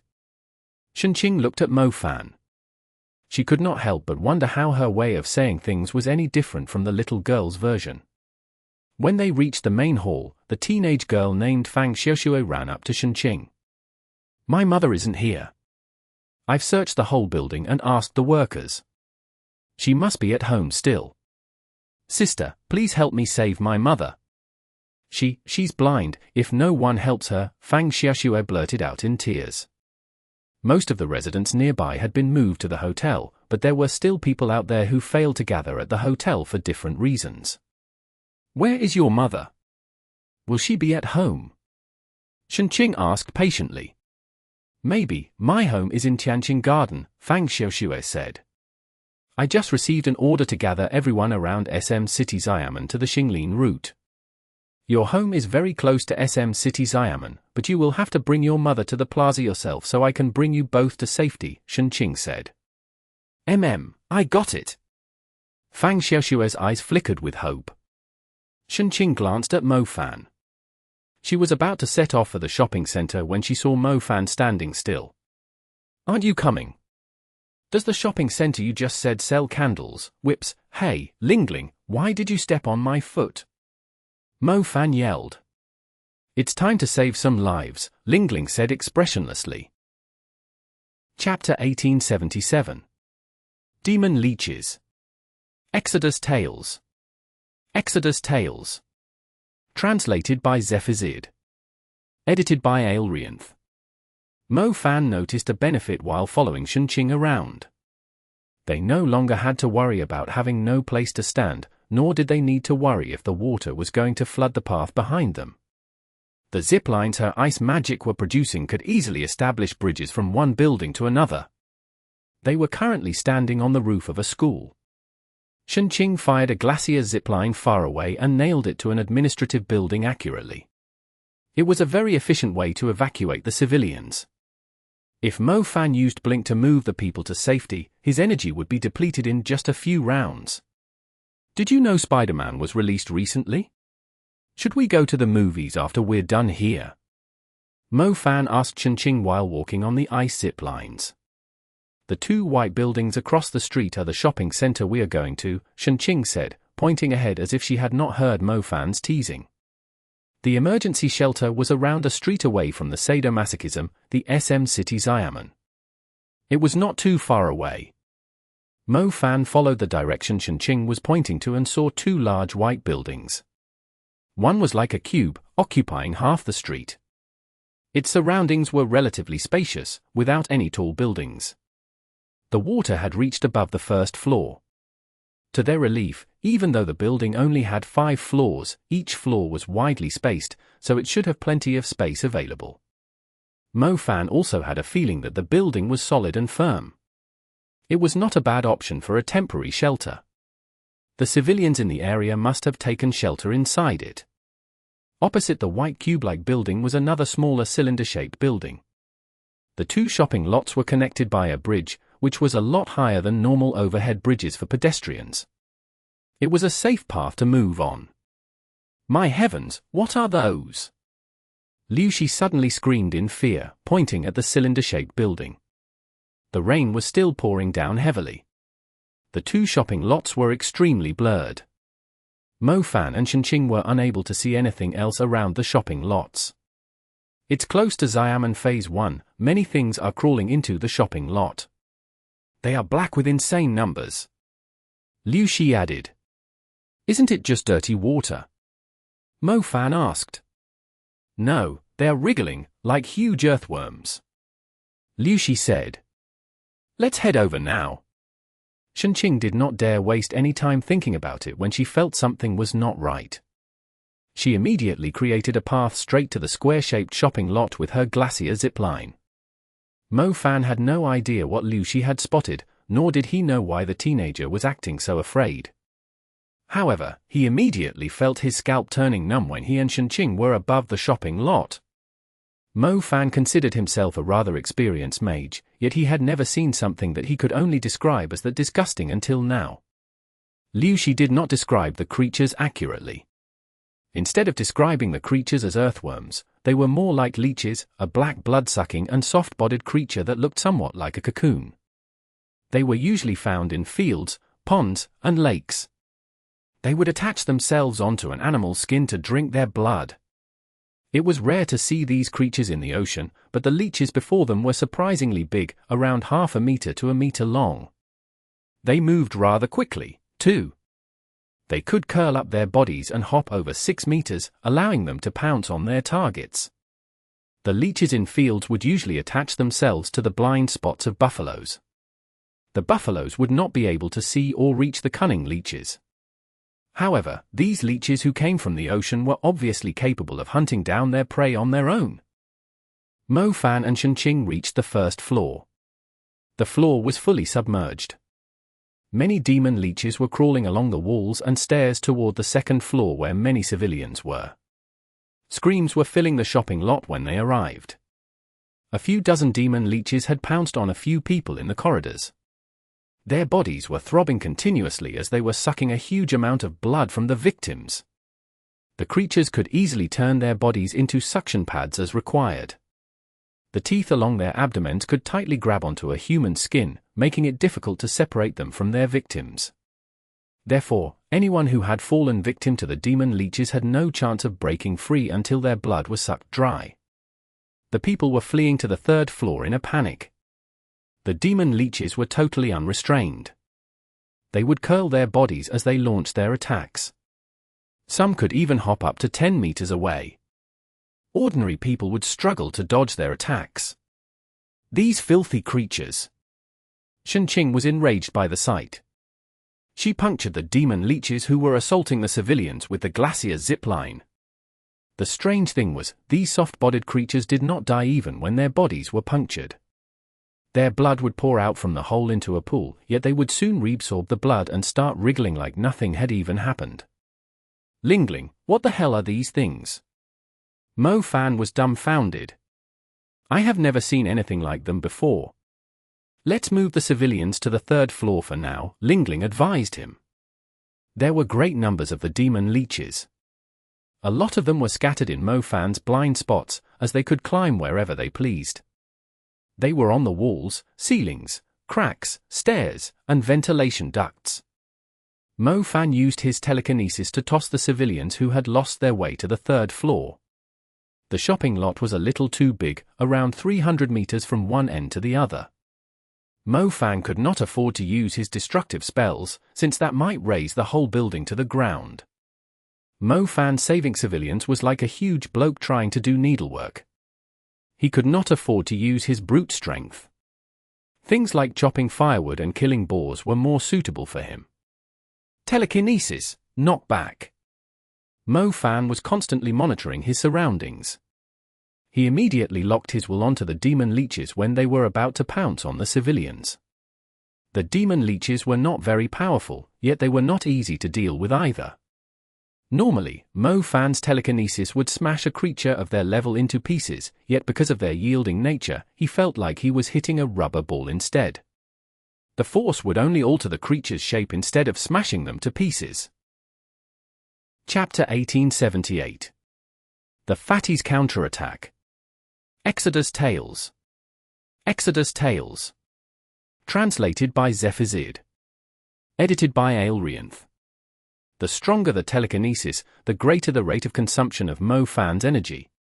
There were so many demon leeches on the first floor and outside in the parking lot. Mo Fan's space element would be depleted in less than half an hour at this rate. Even if his energy was depleted, the number of the demon leeches did not seem to be dropping. Don't worry about killing them. Just keep them away, Qinling said when she noticed Mo Fan's troubled look. My advanced spell should be able to kill them, Mo Fan said. That won't be necessary. Use some other way to make sure everyone is safe. You're too naive if you think you can kill them all, Qinling said. The demon leeches' numbers were too overwhelming, not to mention the huge group that was surrounding them in the parking lot outside. Mo Fan would not have trouble killing them, but what difference would it make? He would be consuming his energy for no reason. No one knew how many sea monsters they would have to face in the next 8 hours. These demon leeches were only servant-class creatures. In simpler words, they were merely the cannon fodder of the army of sea monsters, even though the demon leeches were trickier to deal with than they had thought. Mo Fan focused on saving the civilians with his telekinesis. He was grabbing a civilian on one side while tossing another on the other side. He would mix in the chaos element too. When a group of people was heading for the stairs, which were crawling with the demon leeches, Mo Fan simply reversed gravity and lifted them to the 3rd floor like they were taking a lift. There are more of them ahead. Chinqing immediately ran in the direction of someone's scream. Mo Fan's telekinesis was struggling to keep up with the pace of the demon creatures. Rescuing was more difficult than killing demon creatures most of the time, especially when the civilians were knocked to the ground by the demon leeches. Mo Fan could not afford to use his lightning or fire spells. He had to separate the civilians and the demon leeches first before killing the leeches with a fire burst. Help, help me, came a loud scream from a brand-name fashion outlet. Mo Fan was in the corridor opposite the shop. He had just rescued a family of 4 surrounded by a bunch of demon leeches, and did not even have the chance to catch his breath when he heard the scream. Mo Fan jumped over the rail and launched himself to the opposite corridor.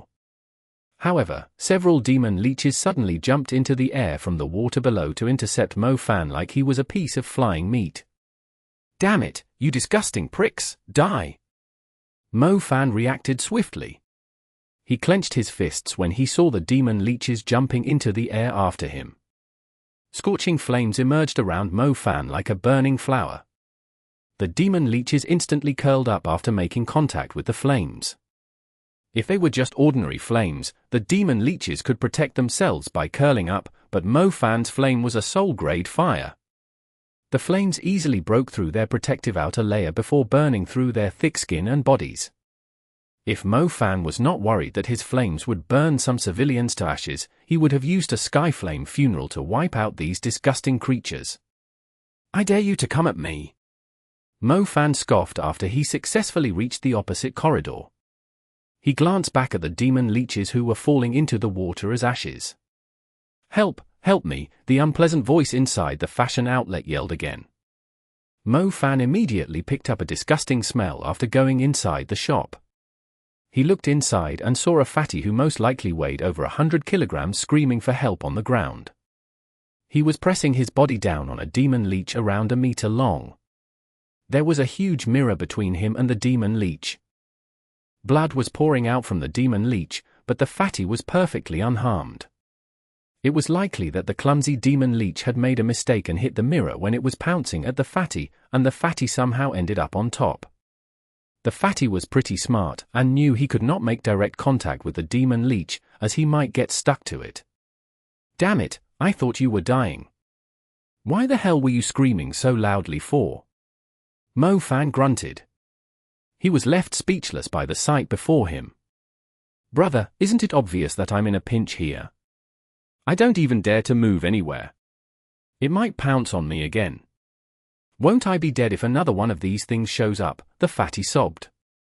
Fine, your voice is the loudest in this building.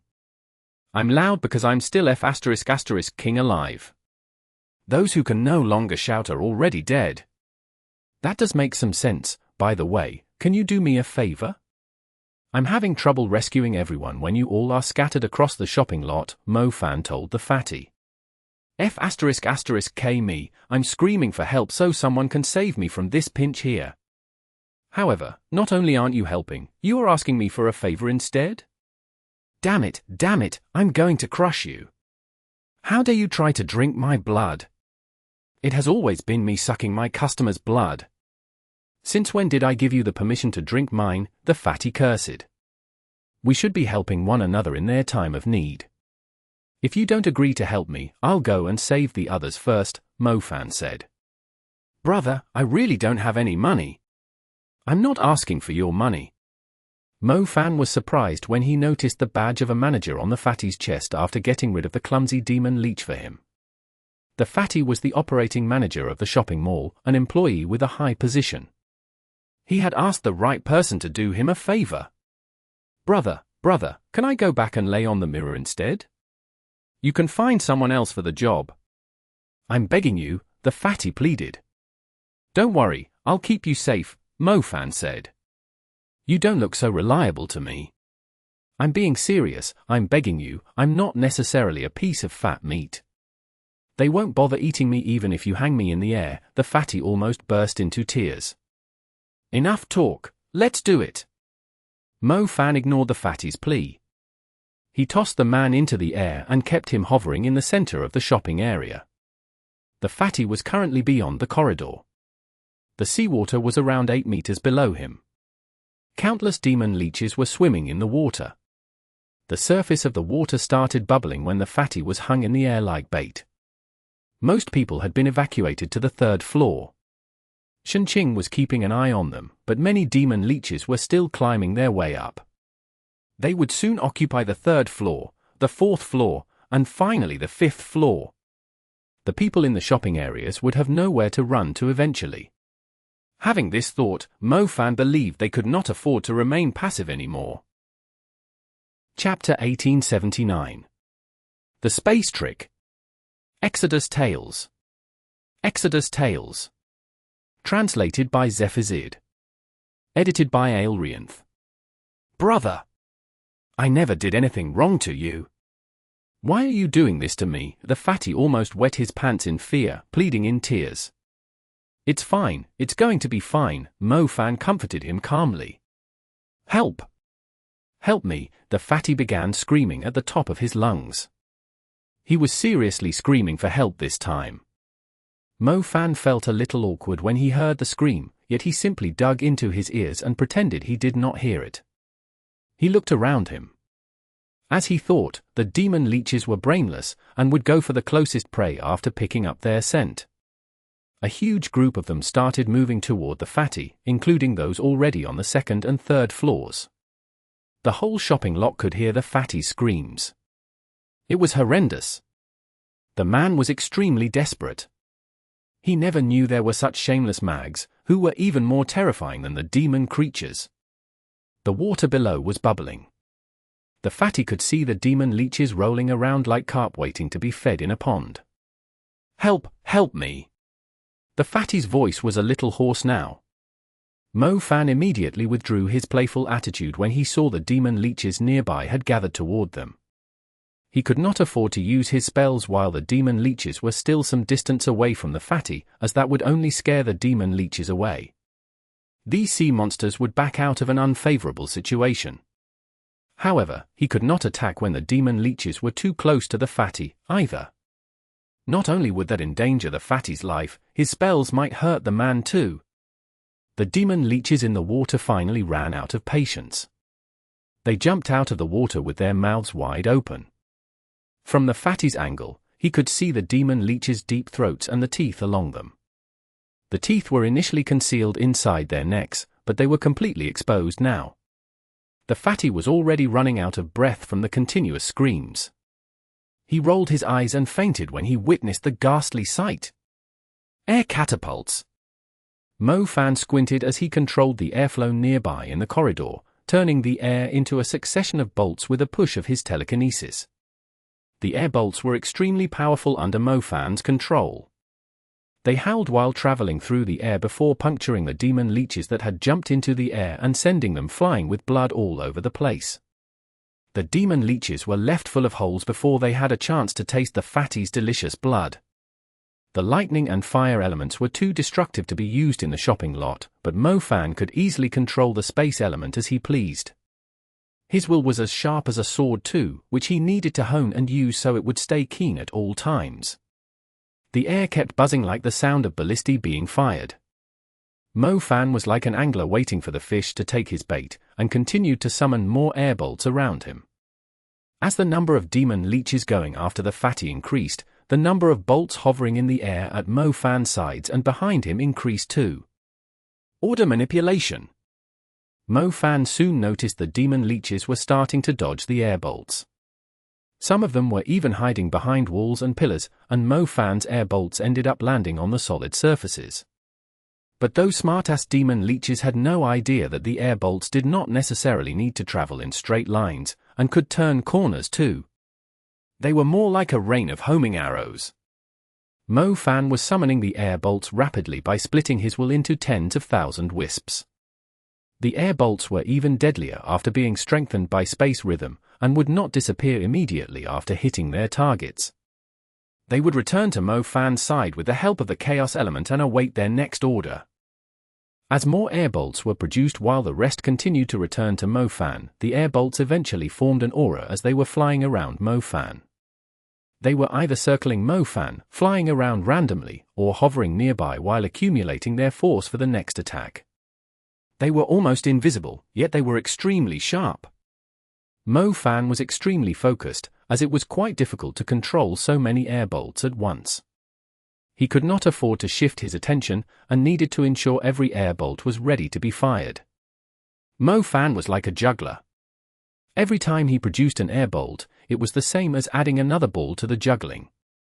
He would toss the balls quickly into the air with one hand while catching the balls with the other. He also had to transfer the ball he caught to the other hand to toss them back into the air again. The balls were like elves dancing in the air while holding hands. They would rise and fall in a regular pattern. The air bolts close to Mo Fan were in a similar situation. Even though Mo Fan could control several air bolts simultaneously, order manipulation could only be applied to the air bolts sequentially. He would place a seal on an air bolt so it would return to his side later. During its flight, he would have to repeat the same thing while relaying different orders to a dozen other bolts. The trick was an idea had Mo Fan come up with while he was practicing the space element. He had never used it practically before. However, he was able to master it quickly while he was fighting the demon leeches. The fatty let out a relieved sigh after he regained consciousness. He thought he would wake up on a comfortable bed with his handsome subordinate beside him, but he almost fainted again after witnessing the gory sight below him. The hungry demon leeches kept jumping into the air, but they were being punctured as they got within a meter of him. The fatty could not see anything hitting them, he could only hear rapid whooshes. The man patted himself and realized his flesh was still intact. He glanced at the bully mage who was using him as bait. The mage was walking from the corridor to the stairs with a stern face. The demon leeches were gathering toward him, as if they were returning to their nest. The furious demon leeches were not only going to drink the fatty's blood, but they were flanking the mage. Chapter 1880. The Nest of Demon Leeches. 1. Exodus Tales. Exodus Tales. Translated by Zephyr. Edited by Aelrianth. If it had been 10 minutes ago, Mo Fan would be suffering from a headache as he had no clue how to get rid of the demon leeches. However, Mo Fan now had a way to eliminate them quickly even if they were scattered across the place and attacking different targets, let alone when the demon leeches were grouped together. Mo Fan no longer had to rely on other spells. His eyes flickered sharply. More than 10 launchers were set up close to him. There was no need for him to be afraid, no matter how many demon leeches there were. The air bolts would only cause space to shudder. The demon leeches were unable to sense them as they had rather weak senses, let alone dodge the air bolts. Puncturing the demon leeches once was not going to kill them. Qinling had already proven that. However, Mo Fan's air bolts would keep returning to his side, not to mention there were so many of them under his command. The demon leeches had broken into a castle with countless machine guns waiting for them. They were covered in holes before they got within 10 meters from Mo Fan. The air bolts did not have the slightest stains from their blood. They flew back to Mo Fan before being fired in a new volley. Both the demon leeches in the distance and those planning to ambush Mo Fan nearby failed to escape from the air bolts. Blood and remains were soon scattered all over the second floor. Some fell to the first floor and turned the water there into a red pool. The demon leeches finally realized how stupid it was to attack the human mage.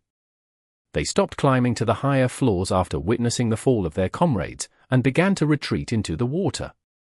Qinling, who had escorted the last group of civilians to the third floor, stood at the stairs and stared blankly at the show Mo Fan was putting on.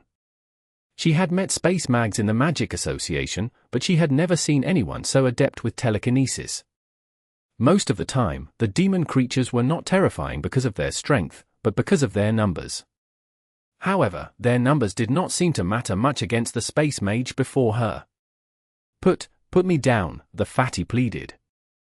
"Are you sure you want to come down?" "Bring me up, I want to go up," the fatty yelled. Mo Fan smiled, and tossed the fatty to the third floor. A foul smell lingered in the air as soon as the man landed on the ground. "Brother, thanks for your help." Mo Fan did not forget to thank the man. "A man like you should go to hell," the fatty snarled. The fatty suddenly noticed glares directed at him from the surroundings. They were from the civilians and workers of the shopping mall that Mo Fan had rescued. The fatty quickly shut his mouth, worried that he might bring misfortune to himself again.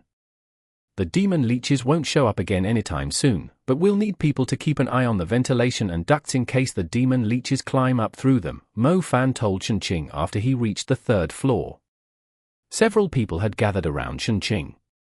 They seemed to be other mags who happened to be inside the shopping lot. They had witnessed how Mo Fan had slaughtered the demon leeches, and were utterly impressed by his strength. "I told them about the evacuation plan during the next 8 hours. They are willing to help us escort the people from the shopping lot to the Qinling route." Qinling's attitude toward Mo Fan had shifted. She was no longer as cold as she used to be. "Oh, that's great. We still have a lot of things to do," Mo Fan agreed. "I'll set up a pathway for them. I might need you to cross the bridge and relocate the people in the other shopping area to here," Qinling told him. "All right, I'll go now." "Fatty, are you interested in following me around and doing good deeds for the people?" "We had a pleasant time working together just then," Mo Fan asked the fatty who was lying feebly on the ground. "Please, spare me," the fatty cried out, bursting into tears. "There's no point in going now," Lingling said. Lingling was standing close to a window. Her eyes were fixed on the Phase 2 building across the street. Mo Fan and Qinling immediately ran to the window and saw the cylinder-shaped second phase building was already covered by darkness. Both its inside and outside were crawling with demon leeches. It looked like a huge nest of demon leeches from afar instead of a shopping area. "But there are people," a middle-aged mage blurted out, but could not finish the sentence. Mo Fan gasped. He felt like something was stuck in his throat. The fatty crawled to his feet and said with a trembling voice, "The first phase is bigger with more people. The second phase usually has fewer people. We should consider ourselves lucky." Some people had come from the cylinder-shaped building to the shopping area Mo Fan was in, thus the majority of the survivors were taking shelter in the first phase. The building was sturdier too, but Mo Fan believed there were some people who had decided to stay at the cylinder-shaped building instead. Mo Fan let out a sigh as he stared at the black nest of demon leeches across the spacious street through the window. He thought it was overkill to send him on a rescue mission, but it turned out that even he could only do so much. He had only managed to take care of the people in one building, let alone the whole city. Qinling, these demon leeches are quite tricky to deal with. They don't need deep water to move around, and can climb up buildings to attack people. They are a huge threat to civilians. Let's organize the information we have learned so far and send it to Shuanghong. Mo Fan turned around, not wanting to stare at the terrifying sight any longer. I've already sent out the information. The way they move, the way they attack, and their range of attack, Qinling was far ahead of him. Shunqing was expressionless now. She initially thought the greatest threat was the armor antenna sea monster that would show up in several hours, yet they had encountered these demon leeches, which they had never seen before, hunting the civilians unrestrainedly after less than an hour. Shunqing could not help but worry about what other terrifying creatures they might encounter next. Where are you going? Shunqing asked with a confused face when she saw Mo Fan going toward the second phase. I'll check out the bridge and see if I can save a few of them. If there's no one alive, I'll destroy the bridge to stop the demon leeches from coming over, Mo Fan said. Oh, all right, that's fine. I'll set up the ziplines for you. Shunqing refocused quickly. Chapter 1881. The unusual movement in the water. Exodus Tales. Exodus Tales. Translated by Zephizid. Edited by Aelrianth. Mo Fan returned to the second floor. The demon leeches were obviously intimidated by him now, and did not dare go to the higher floors. Mo Fan reached the elevated bridge that was connected to the other building, but only saw a dark tunnel crawling with demon leeches. It felt like he was walking into the throat of a monster. He could not bear to look at it very long. Mo Fan let out a sigh. It was unlikely there were any survivors from the looks of the building. He glanced at the spots the demon leeches were crawling toward and fixed his eyes on the connecting points on the bridge. His eyes emitted a sharp flicker. With a crack, the bridge snapped in the middle. The side of the bridge that Mo Fan was on shattered into pieces in the next few seconds. The cracks continued until they reached Mo Fan's location. Mo Fan turned and left after destroying the bridge. Meanwhile, Shunqing had finished constructing the walkway to the highway for the civilians with her ice zip lines, purposely placing the zip lines close together. The other mags guided the terrified civilians into moving to the highway as quickly as possible. Some people preferred to stay behind in the shopping mall. After all, the place was huge and had 5 stories, with plenty of supplies for them. They could easily survive until the water fell. Shunqing blatantly told the people who were reluctant to leave that sea monsters deadlier than the demon leeches would show up in just a few hours. At that time, everyone hiding in buildings would end up as monster food. Those people were horrified at the mention of sea monsters. They immediately followed the mag's instructions without any more hesitation. The people were taking the Haitong route. Mo Fan glanced at the map and noticed the shopping mall was located at the center of the route. In other words, these people just needed to head west to reach the Haitong Bridge, which would bring them to the mainland. Escort them to Haitong Bridge. Someone will receive you along the way, Shunqing told the mags in the group. Got it, the middle-aged mage who was leading the group nodded. Shunqing glanced at the young teenager Liu Shi and the teenage girl Fang Xiuxue. She said, be careful, I must go to other places for now. We understand. Liu Shi and Fang Xiaoxue were very brave. Not only did the teenage girl brought her blind mother over from the residential building not far away, they also brought a few old folks who could not move around well to the rapid transit route. It had been extremely tricky, since neither of them knew magic, but they were obviously calmer and more capable of handling themselves now compared to the panic they were in previously. After sending the group in the shopping mall away, Mo Fan glanced at Shunqing, saw the worried look on her face, and asked, what's our next destination? It's a primary school, Shunqing said. Shunqing was carrying a communication device. Normal voice and text communication were not functioning properly under the circumstances. The military could only place markings on display to communicate with the troops. The Donghai Magic Association was using the device to inform the rescue teams and the mags of the locations that needed backup. The faster the red dots were flashing, the more urgent the situation was. Mo Fan took a quick glance at the communication device, which looked like a pocket watch. He noticed a lot of red dots were flashing on it. There were roughly around 100 of them in the Jiangtu district. Many buildings had some survivors trapped in them. The one that was flashing the fastest was Zhongxin Primary School. It was around 2 streets away from the shopping lot. It would not take long for them to reach the place. Someone has already gone to Zhongxin Primary School, but they seem to be having trouble, Shenqing noticed. Lead the way then. Those students are the future of our country. We can't afford to let anything happen to them. Mo Fan said. The Haizang route happened to pass between the Huwei Mountain and the Xianyu Mountain. Many people had gathered in the mountains now. Authorized personnel were currently leading them to the highways. We are safe once we cross the Haizang Bridge, Liu Shi let out a relieved sigh while talking to Fang Xiaoxue.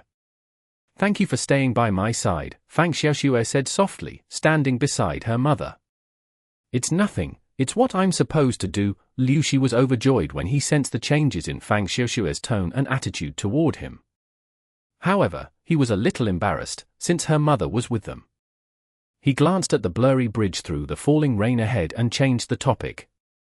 There are a lot of people in front of us. I bet it's going to take a while for us to cross it. There were 3 main bridges. Vehicles were not being permitted, so everyone was traveling by foot. Liu Shi could see the rapid transit route was connected to the spectacular bridge that crossed the sea to the mainland. More than 100 steel cables were hanging from the massive cable tower in the middle. The bridge was hanging above the sea like a long silver ribbon. The sky was dark because of the rain, so it was difficult to see the other end of the bridge. However, the people in the city knew the other end of the bridge was Haitong Wharf, which was connected to the mainland. The bridge had 3 lanes in each direction and was extremely spacious, yet it was congested with long queues, especially on the side of the island. So many people, how long is it going to take to cross the bridge? I remember the bridge is around 700 meters long, Liu Shi spoke up. Let's take it slowly. We are already very lucky to be able to reach here in one piece. Many people are still trapped in the buildings. Liu Shi nodded. He subconsciously glanced at the mags who were flying in the rain. The bridge was being guarded by plenty of mags, battle mages, members of the Magic Association, hunters, and government personnel. They were escorting the groups below them in the heavy rain. Liu Shi greatly admired the mags who were capable of flying in the air. If he could fly too, he would have no trouble bringing Fang Xiaoxue and her mother to safety. Captain Chu, there are some unusual movements in the water, a mage of the Qinling division reported loudly. Liu Shi looked to the side and saw a troop leader he had met at the Sheraton Hotel was also here. He was standing on the back of a heavenly eagle that was flying along at a low altitude. The heavenly eagle was slightly different from the rest, as its feathers were emitting a golden glow. It seemed nobler than the normal heavenly eagles with white feathers. Chapter 1882. The Crisis on the Bridge. Translated by Zephizid. Edited by Aelrianth. I'll go check it out, Chu Mingxi of the Qinling division said. Liu Shi immediately watched the mage make a move. He saw the man fly closer to the water. He was about to cheer for the man's valiant appearance when he suddenly noticed an enormous shadow with suffocating pressure under the water. Liu Shi initially thought it was the silhouette of the Huishu islet below the Haizang Bridge. It was currently submerged due to the rise of the sea level, but he soon noticed the shadow moving around. Look out, there's something in the water. Liu Shi's vision was outstanding compared to a normal person's vision. He could see further than mags in the pouring rain. Even Chu Mingxi was unaware of the huge creature hiding under the water when he was so close to the surface. Unfortunately, Liu Shi was only an ordinary teenager. Chu Mingxi was too far from him. His yell had no chance of reaching the captain. There's a huge monster in the water. Get everyone to leave the bridge now. There's a huge monster in the water. Liu Shi quickly ran toward the battle mages nearby when he realized his voice could not reach Chu Mingxi. Stay in the queue, kid, we'll handle everything, the battle mage of the Qinling division said. It's right under the Haizang Bridge. The thing is huge. It's speeding up too. Liu Shi yelled in the rain, hoping that someone would believe him. I told you to stay in the queue, the battle mage grunted. Liu Shi was astounded. The battle mages did not believe him at all. Say it to him, he seems pretty impressive, Fang Xiaoxue said, pointing at a mage in a silver outfit who was hovering in the air. Liu Shi looked down at the bridge again. He noticed the huge monster was picking up speed. Its speed was slightly hindered, possibly because the strait was too shallow for it. It was unable to use the depth of the water to accelerate further. It could only swim back and forth continuously to pick up its speed. Its movement was causing unusual waves to start rolling in the strait. The battle mage with the name Qinling was too close to the sea monster. Most importantly, he still had not spotted the monster due to the heavy rain and fierce waves. A blasting roar exploded above the ocean. A strong wind swept the seawater and the storm before lashing at the bridge. The wind was disastrous. It went straight at the cable tower of the Haizang Bridge. The bridge, supported by the steel cables, began to shake hard. The bridge was held up by the steel cables, so when the cable tower was under attack, the whole bridge started shaking with it. The wind was not just threatening the bridge. It also knocked the people crossing it into the air like leaves. The storm swept through fiercely while the bridge shook vigorously. Civilians were knocked into the air and away from the bridge. Some were even tossed into the sea. The people who were still stuck at the bridgehead froze in place with their eyes wide, staring at the astonishing sight in disbelief. It looked like the apocalypse to them. It was not just a few people, but hundreds or even thousands of people were being swept into the air like grain. Cries of agony were mixed with the howling wind, which soon fell down together with the rain. The people who had yet to cross the bridge were not sure whether they should be feeling relieved or desperate. The sudden wind was not just merciless, it was like the wrath of the heavens. Sea monster. A ruler-level creature. The mags finally noticed something. Someone had spotted an enormous mouth emerging from the sea, followed by the fierce gust of wind that struck the bridge and knocked the people into the air. The mist was preventing the mags from seeing the monster clearly. Back off! Back off! Everyone, back to the bus transit, the battle mages yelled.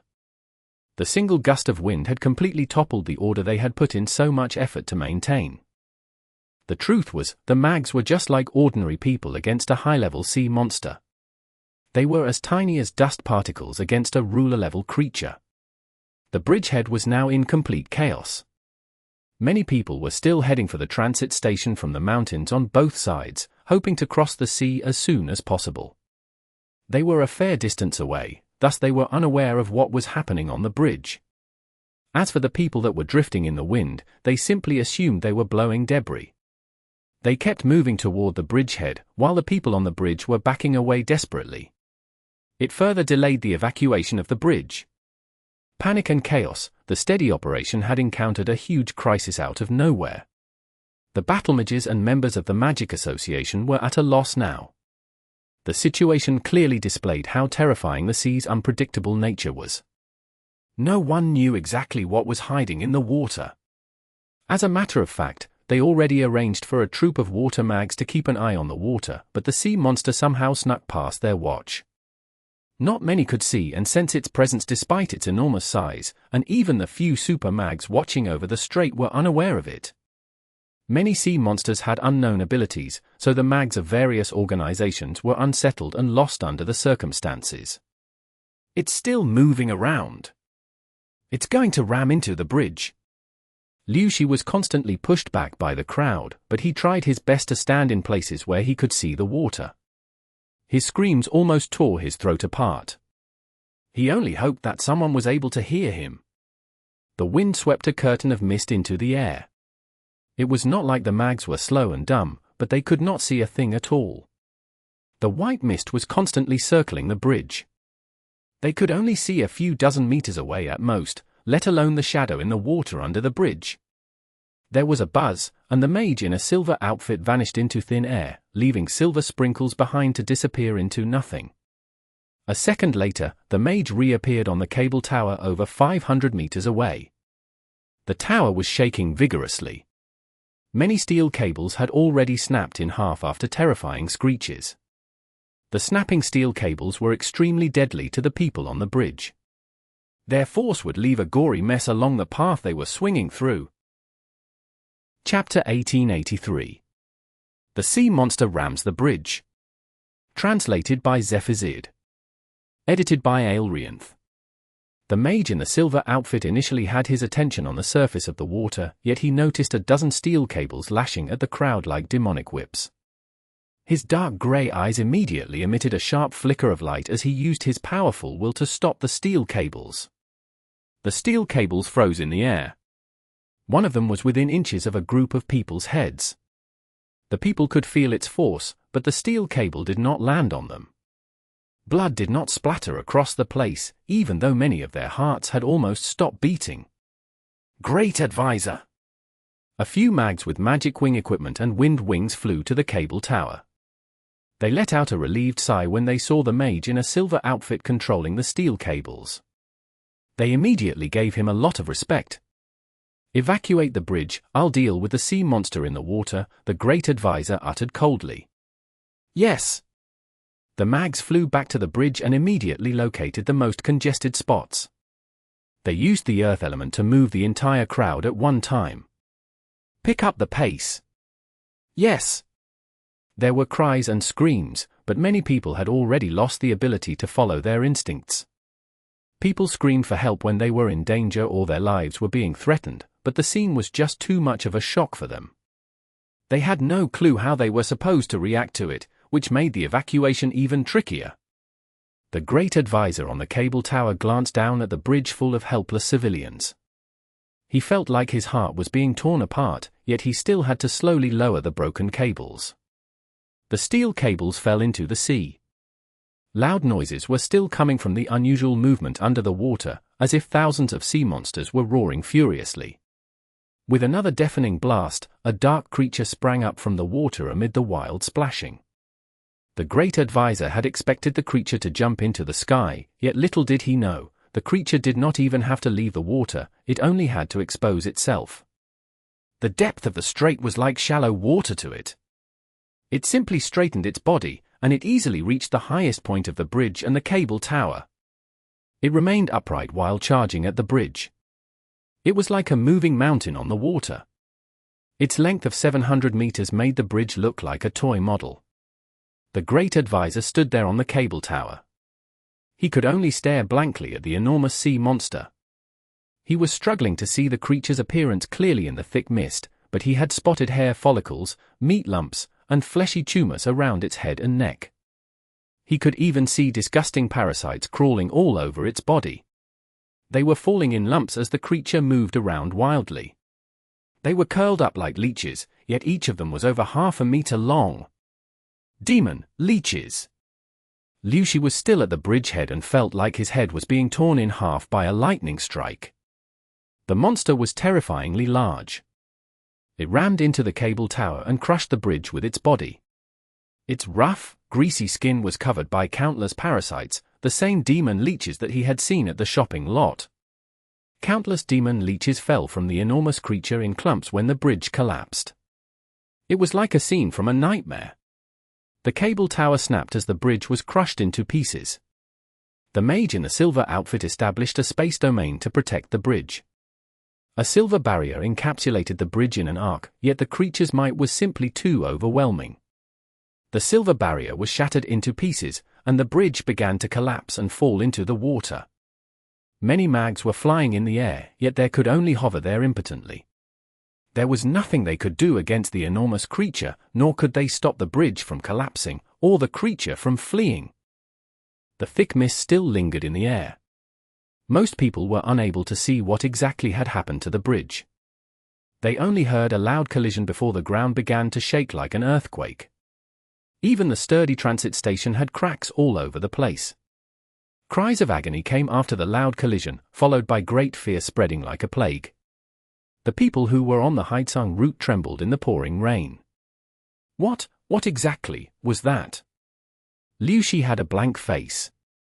Concrete and reinforced steel were falling from the remains of the bridge, but the enormous creature had already vanished without a trace. What was that? It had simply shown up to crush the bridge that was supposed to lead the people to safety, trapping the humans in the city that was eventually going to be submerged by the seawater. Zhongxin Primary School. The rain had grown stronger. The clouds were becoming restless, and the strong wind had even blown the roofs of some buildings into the air, together with the people who were taking shelter on them if they were not holding onto something tightly. Raincoats were no longer effective, and everyone was soaked by now. Mo Fan had to use space rhythm to keep the students of Zhongxin Primary School firmly on the ground and ensure the future hope of his motherland was not swept away by the fierce wind. Great, that was the last class. Ching wiped away the rainwater from her forehead. Her wet hair was blocking her vision. Rescue operations aren't easy after all, Mo Fan said. Mo Fan and Ching brought the school kids to the Haizang route and escorted them for a few hundred meters. Meanwhile, Lingling was riding the Flying Creek Snow Wolf as he was jumping between the roofs of the tall buildings. She was busy collecting information. The Flying Creek Snow Wolf was able to run up and down the buildings easily. The path ahead is blocked. Lingling jumped down from the back of the wolf. The strange thing was that normal adults would be overwhelmed by fear when they saw the Flying Creek Snow Wolf. After all, the Flying Creek Snow Wolf was just as menacing as a demon creature. The adults could easily sense how unusual the creature was from its murderous aura, but the primary school kids were not afraid in the slightest. They immediately went up to the creature to touch the Flying Creek Snow Wolf's fur, like they had just seen an enormous white dog. The Flying Creek Snow Wolf ran out of space to move when he was surrounded by the little kids. He was afraid that he might step on them by accident. An unknown creature has destroyed the Haizang Bridge. Lingling informed Mo Fan and Ching. Chapter 1884. Flanked at the Reservoir. Translated by Zephizid. Edited by Aelrianth. How is that possible? It's the sturdiest bridge among the three. Even a high-level creature has no chance of destroying it, not to mention there were so many people protecting it. Ching blurted out in disbelief. It was an enormous creature. I met Liu Shi. He told me the demon leeches we stumbled into at SM City Xiamen were falling off the sea monster that destroyed the Haizang Bridge, Lingling said. Falling off? What do you mean? Ching was confused. They were parasites on its skin. The demon leeches were only parasites feeding off the monster's skin cells, Lingling said. Mo Fan and Ching dropped their jaws. They stared at one another speechlessly. Parasites feeding off the monster's skin cells? Wouldn't that mean the demon leeches were only fleas to the sea monster? How were they 1/2 meter to 1 meter long? Exactly how massive was the sea monster that had destroyed the Haizang Bridge? Even the parasites living off its skin were already at plague proportions. What exactly was the city up against? How about the other bridges? Mo Fan asked. Nothing so far, but according to Liu Shi, the monster had a very clear goal in mind. It disappeared right after it rammed into the bridge. It was already gone before the super mags were going after it, Lingling said. It only attacked the bridge. Mo Fan asked. Yeah, the sea monsters are intelligent creatures. I believe it is trying to delay the evacuation so the rest of the sea monsters can arrive in time, Lingling said. Most demon creatures would attack the humans they saw, but the enormous sea monster had disappeared after accomplishing its mission, without giving the super mags a chance to fight it. It was obvious what the creature had in mind. It was waiting for the real army of sea monsters to arrive. We must strengthen the defense of the other 2 bridges. There is still time. We can still evacuate the people through the Qinling Bridge and Jimei Bridge, but it will be impossible once they're destroyed too. Ching exclaimed. The Donghai Magic Association and the Southern Military are already assigning most of their men to the other 2 bridges. The people on the Haizang route are heading to the remaining 2 routes too, but we have a tight schedule to evacuate everyone. We have no idea if we can evacuate the island before the armor antenna sea monsters show up, Lingling said. Damn it, these sea monsters even know to use tactics. Mo Fan cursed. The sea monsters had come well prepared, unlike the demon creatures inland, who only knew to invade human territories with brute force. The depth of the water would decide the active areas for the sea monsters. If the heavy downpour kept going at the current rate, the depth would soon reach 15 meters in just a few hours, which meant most species of the sea monsters would be able to roam freely throughout the city. Currently, only certain species of sea monsters could sneak into the city, but the sea monsters had already learned of the humans' plan to evacuate the city. They had decided to deal a critical blow to disrupt that plan. Most importantly, the enormous sea monster had disappeared right after it had accomplished its mission, instead of fighting with the humans. It was determined to drag out the evacuation until the full army of sea monsters arrived. The people were absolutely terrified of its intelligence. Perhaps they had to re-evaluate the sea monster's strength. The same methods they normally used against the demon creatures on land were not necessarily suitable to be used against the more cunning sea monsters. They had to take the sea monster's intelligence into consideration now. A screeching light beam sprang into the cloudy sky above the city, followed by sprinkles of glitter around it. The light lasted for some time in the air. It seemed to be a signal fired with the light element to gather people's attention. It's a signal requesting backup. They must be under attack by some powerful creatures. Chinling said. Let's go. Mo Fan said. You two go ahead, I'll continue to look around in the surroundings. Qinling was not planning to follow them. She needed more information. Mo Fan was not too worried about her safety with the Flying Creek Snow Wolf by her side. The deepest spot in the city was where the lakes were, hence the powerful sea monsters were still unable to enter the city. The Flying Creek Snow Wolf should be able to handle the sea monsters that had snuck into the city. Mo Fan followed Chinling to the place the signal requesting backup was fired from. Mo Fan had seen the signal before. It was normally used to ask nearby mags for help in eliminating some powerful demon creatures. It's at the reservoir, Chinling said grimly. Mo Fan was not familiar with Xiamen. Having Chinling around definitely saved him a lot of trouble. Their destination was not too far away.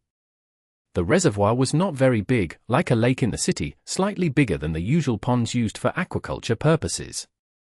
However, Mo Fan was a little troubled when he saw the buildings nearby. There were not many tall buildings in the area, and most of the houses were already submerged. There was a lot of trash floating on the water, which mostly consisted of metal sheets from the houses and storage building. Chinling knew Mo Fan was not good at swimming. She purposely found him a taller building. The building was a residential building with a lift, and had more than 10 stories to it. When Mo Fan made his way up the building, he found it strange when he noticed someone had painted a green line up the wall. The waves were splashing at the building fiercely. Mo Fan saw a strong wave almost 30 meters tall heading right at him as he reached the building. It took Chinling by surprise. Look out! Chinling warned. It's fine, stay where you are. Mo Fan's eyes glittered and emitted a silver light. Time stasis. The space spell swiftly covered the area in front of Mo Fan. A faint silver light flickered within the area. The fierce wave suddenly halted after entering the area. The wave had reached its current height with a continuous push from behind. As the wave came to a stop, the push from behind gradually weakened. The wave quickly dissipated after halting for a few seconds. Mo Fan could finally see the reservoir clearly after the wave fell away. It turned out that a water mage had just cast an intermediate spell to attack a crimson-shelled sea monster. To his surprise, the sea monster was extremely agile. The mage failed to control the wave in time, and it ended up surging toward the building Mo Fan was on. There were over a dozen mags at the reservoir, apart from the water mage wearing the Magic Association's uniform. For advanced mags of the Donghai Magic Association were taking on the Crimson Sea Monster, while over 20 mags were scattered across the buildings on both sides of the reservoir. Among them were hunters, members of the Magic Association, and disciples of renowned clans. They were all focusing their attention on the sea monster in the middle of the reservoir. A scarlet-rending demon. Mo Fan was surprised when he took a closer look at the creature. Chapter 1885. Why don't I just kill it? Exodus Tales. Exodus Tales. Translated by Zephizid. Edited by Aelrianth. The Scarlet Soaring Demon was the first species of sea monster that Mo-Fan had ever encountered. The warrior-level creature's strength had surprised Mo-Fan back then, since it was rare for an entire species to be made up of warrior-level creatures. The Scarlet Rending Demon which appeared after the Scarlet Soaring Demon was giving Mo-Fan a strong impression. Even though Mo-Fan eventually found out the Guild of the Wicked was the real culprit for kidnapping the children, he was still disgusted by the Scarlet Rending Demon's sinister nature. The Scarlet Rending Demon at the Reservoir was a lot more mature than the one he had encountered in the past. Its shoulders, elbows, forehead, and ankles had sharp dagger-like bones growing out of them. It had a menacing appearance, as if its whole body was made up of deadly weapons. Its crimson skin was as bright as lava, with an eerie luster to it. Its lizard-like head had a thick mane covering the back of its head and neck. It had the wild demeanor of a noble species. Mo-Fan clearly remembered the Scarlet Rending Demon he had fought against in the past only had a very short mane on its head. Even though it was not very accurate to determine the age of a demon creature through its physical traits, the difference between the two creatures' manes was equivalent to the difference between a young teenager and a muscular adult. This Scarlet Rending Demon was a lot stronger than the one he encountered before. Bang! The Scarlet Rending Demon waved its tail. The jagged edges on it had turned it a deadly weapon. It hit a mage of the Donghai Magic Association who was in his 30s. Blood immediately sprayed in the air as the man was knocked flying like an arrow. Most coincidentally, the mage ended up slamming into the same building as Mo-Fan. He smashed through the balcony of a household and landed in the living room. Qinling quickly jumped down to observe the person's condition. Senior Brother Zhong. Qinling recognized the man. She was worried about his condition after seeing the blood. Mo-Fan and Qinling saw the man lying on an expensive carpet. The living room was now in a mess, showing how powerful the Scarlet Rending Demon's attack was. I'm fine. Qinling? The mage with the surname Zhong crawled to his feet. Mo-Fan glanced at him and saw a cut extending from his chest to his stomach. He was wearing a suit of high-quality magic armor, so the cut was not too deep. We saw the signal, so we came to help. What is that creature? It looks tough. Qinling helped the mage up. It's a commander of the Scarlet Soaring Demons, a Scarlet Rending Demon, a savage amphibious creature with a strong desire to kill. I was patrolling the area with your brother Huang when we saw the creature murdering people, so we fired the signal to request backup. It's a strong commander-level creature, so you and the others should keep a certain distance away from it when casting your spells. Don't even get close to it. Junior Brother Wang was killed because he failed to dodge the creature's attack before the others arrived, Senior Brother Zhong said. Junior Brother Wang is dead. Qinling's eyes were filled with shock and grief. The man was in the same group as Qinling, they joined the Donghai Magic Association together. He was a talented advanced mage too.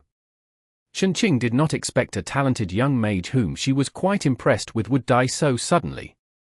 We need more backup. The people here can only hold it back. Over a dozen intermediate mags have come since we fired the signal, but we can only keep the Scarlet Rending Demon at bay instead of defeating it, Senior Brother Zhong sighed. I'll stop your bleeding first. The wounds are worsening, Qinling said. No. Without me, the rest are going to be taken out too. Once that happens, the intermediate mags who came will be wiped out, not to mention the civilians that are stranded here. Senior Brother Zhong clenched his teeth as he struggled to his feet. His bones were crackling. His joints were most likely dislocated from the impact. Qinling was unwilling to let the man go out there after seeing his condition. His joints were severely dislocated. His movements were going to be hindered if the joints were not treated. He would be dead for sure if the Scarlet Rending Demon landed another blow on him. Don't move, I'll treat your injuries. Mo-Fan, can you please head back to the Sheraton Hotel and warn the Elder about the Scarlet Rending Demon so he can send some experts over? It's an emergency, you have to be quick. Qinling turned to Mo-Fan. If it's an emergency, can't I just kill the creature instead? Mo Fan asked with a puzzled face. Senior Brother Zhong and Qinling immediately fixed their eyes on Mo Fan, especially the injured man. His expression was already mixed with pain and grief, yet Mo Fan's unreasonable words further added anger to it. He snarled, "Didn't you hear what I just said? Why are there always people like you who have no clue how serious the situation is? We are risking our lives to hold the commander-level creature back, yet you are still wasting our precious time by acting arrogantly." Mo Fan's face contorted after the man scolded him for nothing. "Mo Fan, that creature is too strong for us, can you please do as we say?" Qinling was a lot gentler. "You still don't trust me, do you?" Mo Fan let out a wry smile. He already told Qinling many times that he was a super mage. It seemed like it was easier to convince her with a super spell than using words. That being said, Mo Fan was not planning to cast a super spell. It was unnecessary just to take out a scarlet-rending demon. What are you doing?" Senior Brother Zhong snapped when he saw Mo Fan jumping out of the window and heading toward the reservoir. "Idiot, what if ***, king idiot?" Qinling was unsure how to stop Mo Fan. However, when she recalled the strength he displayed at the shopping lot, she believed he might actually stand a chance against the scarlet-rending demon. "Senior Brother Zhong, let him be, he's pretty strong," Qinling said. "Help me to a higher spot." Senior Brother Zhong was not convinced. Mo Fan did not engage the scarlet-rending demon right away. The creature was currently in the middle of the reservoir, where huge waves were splashing around. The water in the reservoir had provided the scarlet-rending demon the perfect environment to use its magic. There was a gap in one corner of the encirclement after Senior Brother Zhong was injured. The cunning scarlet-rending demon immediately focused on the group of intermediate mags who were firing spells at it from the nearby buildings. Around 20 mags were on the roofs of 3 buildings, which were side by side. Their faces turned pale when they saw the scarlet-rending demon charging at them. They immediately fled for their lives in panic. Chapter 1886. Senior, look out! Translated by Zephizid. Edited by Aelrianth. This is bad. Senior Brother Zhong was currently on the roof.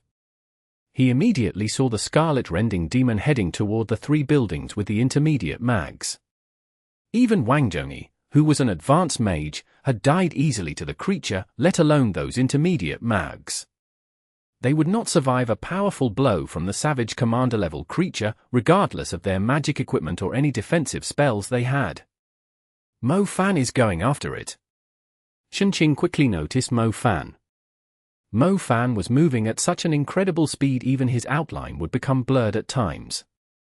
The scarlet-rending demon had started toward the buildings first, but somehow it felt like Mo Fan would reach them first, even though he took off later. He's only going to get himself killed. Why does the rescue team have someone who can't even assess the situation properly? A bright flame suddenly erupted to the north of the reservoir while Zhongshe was throwing a tantrum.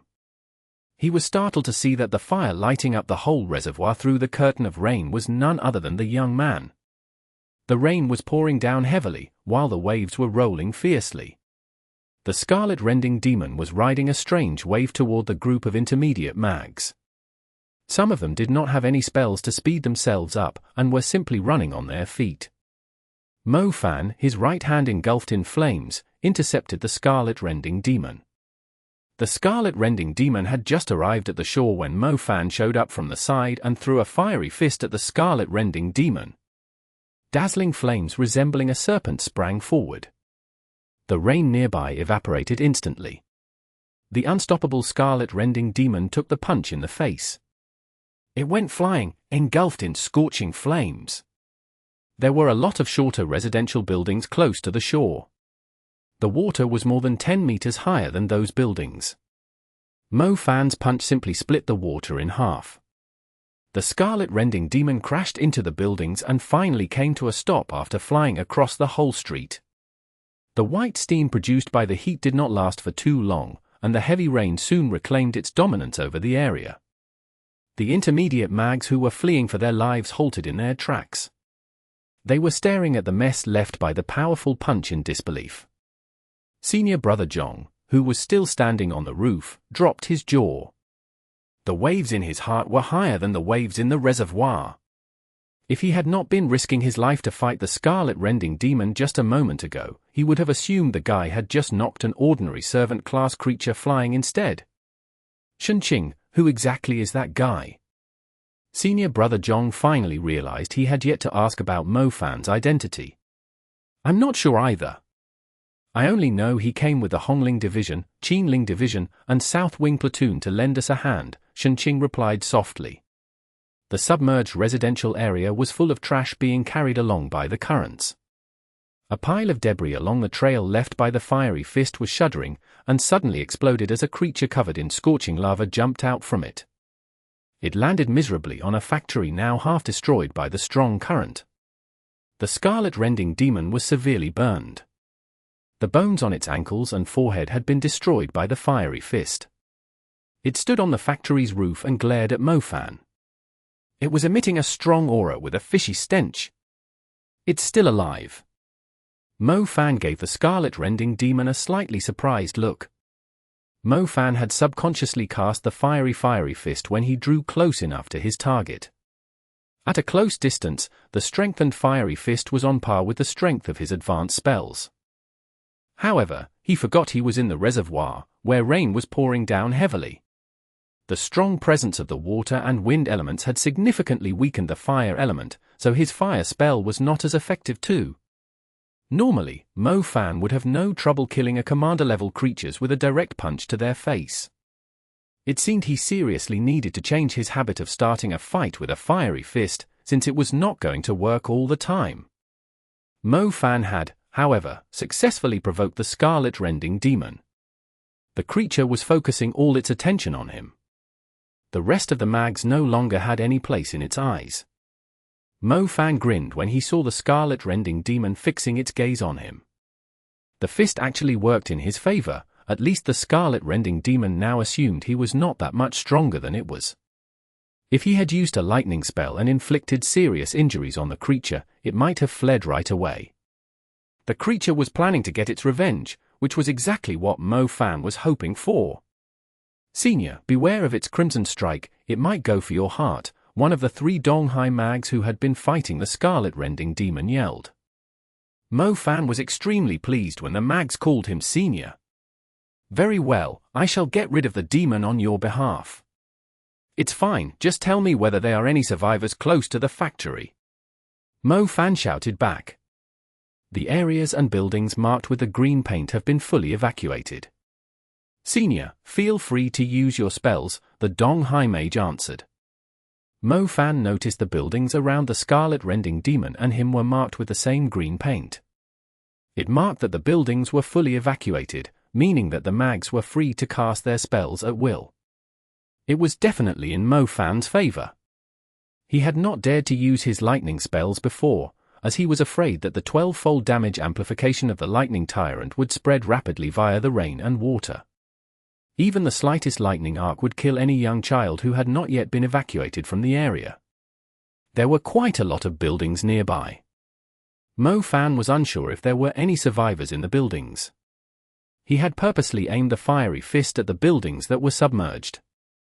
An eerie red flicker flashed through the rain. The scarlet-rending demon was suddenly moving at a terrifying speed, aiming its bone daggers at Mo Fan's heart. The 3 Donghai mags held their breath subconsciously. It was the same move that had killed the advanced mage previously. The attack had left a huge hole in the man's chest. The creature was just too quick, and the bone daggers were extremely sharp, able to stab through the hearts of its targets in the blink of an eye. Even those protected by defensive spells might die to the strange ability. Chapter 1887. Butchering the commander-level creature. Exodus Tales. Exodus Tales. Translated by Zephizid. Edited by Aelrianth. The scarlet-rending demon was an agility-type creature, moving like a red dagger traveling atop the ocean. It would bring death upon creatures with an eerie blur before they realized what was happening. The scarlet-rending demon was fully displaying its cruelty and speed. The scarlet-rending demon uttered a merciless cry as it moved in a deadly red flash. It left a trail of afterimages behind it, together with a fishy stench, intended to confuse its target, as if danger might come at the same time from several directions. Mo Fan felt like he was being targeted by a strange power. He was surprised, as the Scarlet Rending Demon was stronger than he had thought. He knew he would struggle to get his advanced spells off after seeing how fast the creature's attacks were. Luckily, Mo Fan had come prepared. His space element was readily available. He knew he could not dodge the attack with his shadow element, nor could he strike first to secure the advantage. His stars constructed a glowing silver trail, which swiftly combined into a complete star constellation. He vanished into thin air just as the creature was about to land its blow. The Scarlet Rending Demon swept past like an evil red star. Its deadly bone dagger could not wait to taste the blood that was going to squirt out of the human's body. However, it tasted nothing, apart from the whistling air disturbed by the powerful stab. The Scarlet Rending Demon stopped at Mo Fan's previous location. It turned around and tried to locate Mo Fan with its sense of smell. The presence of the space element was extremely faint, like a little raindrop in the reservoir. Mo Fan's blink was constantly improving. A commander-level creature would need to be extremely sensitive toward energy ripples to sense it. Otherwise, it would have no chance of predicting where Mo Fan was going to show up. The Scarlet Rending Demon obviously was not capable of detecting Mo Fan's whereabouts. He showed up in the Scarlet Rending Demon's blind spot so the creature could not see him right away. Rise! Mo Fan suddenly raised his hands. A cloudy energy in the shape of a snake rose like a mist between his hands. Mo Fan was using the Chaos element. As a matter of fact, he already established an energy field at his previous location to reverse the forces within it prior to using Blink. The Scarlet Rending Demon was still looking for Mo Fan when the energy of the Chaos element emerged under its feet. An irresistible force sent the Scarlet Rending Demon falling up into the air. The force was different from a simple impact being applied onto an object. Mo Fan had reversed the gravity within the energy field, instead of applying a force to the creature. The Scarlet Rending Demon tried to jump to the side when it realized something was not right, yet it found itself falling upward endlessly as soon as the energy field was activated. It could only struggle to break free from the energy field. The Scarlet Rending Demon fell into the sky, together with the raindrops that were initially falling to the ground. The Chaos element had sent them back to the clouds. Lightning Grip. Dense lightning interwove below the clouds rapidly, like a cat's cradle of strings, even as the Scarlet Rending Demon was approaching them. They eventually combined into a demonic claw made up of thousands of lightning arcs. Unlike the Sky Lightning Claw that usually tore an enemy into pieces, the demonic claw grabbed the Scarlet Rending Demon tightly instead. The creature was fully bound between the rapid flashes of lightning, and the lightning arcs continuously dug into its skin and tortured it with tremendous pain. Apart from the torture, the real threat to the Scarlet Rending Demon was the crushing force from the grip that was gradually tightening around it. The commander-level creature was like a tiny lizard to the powerful spell.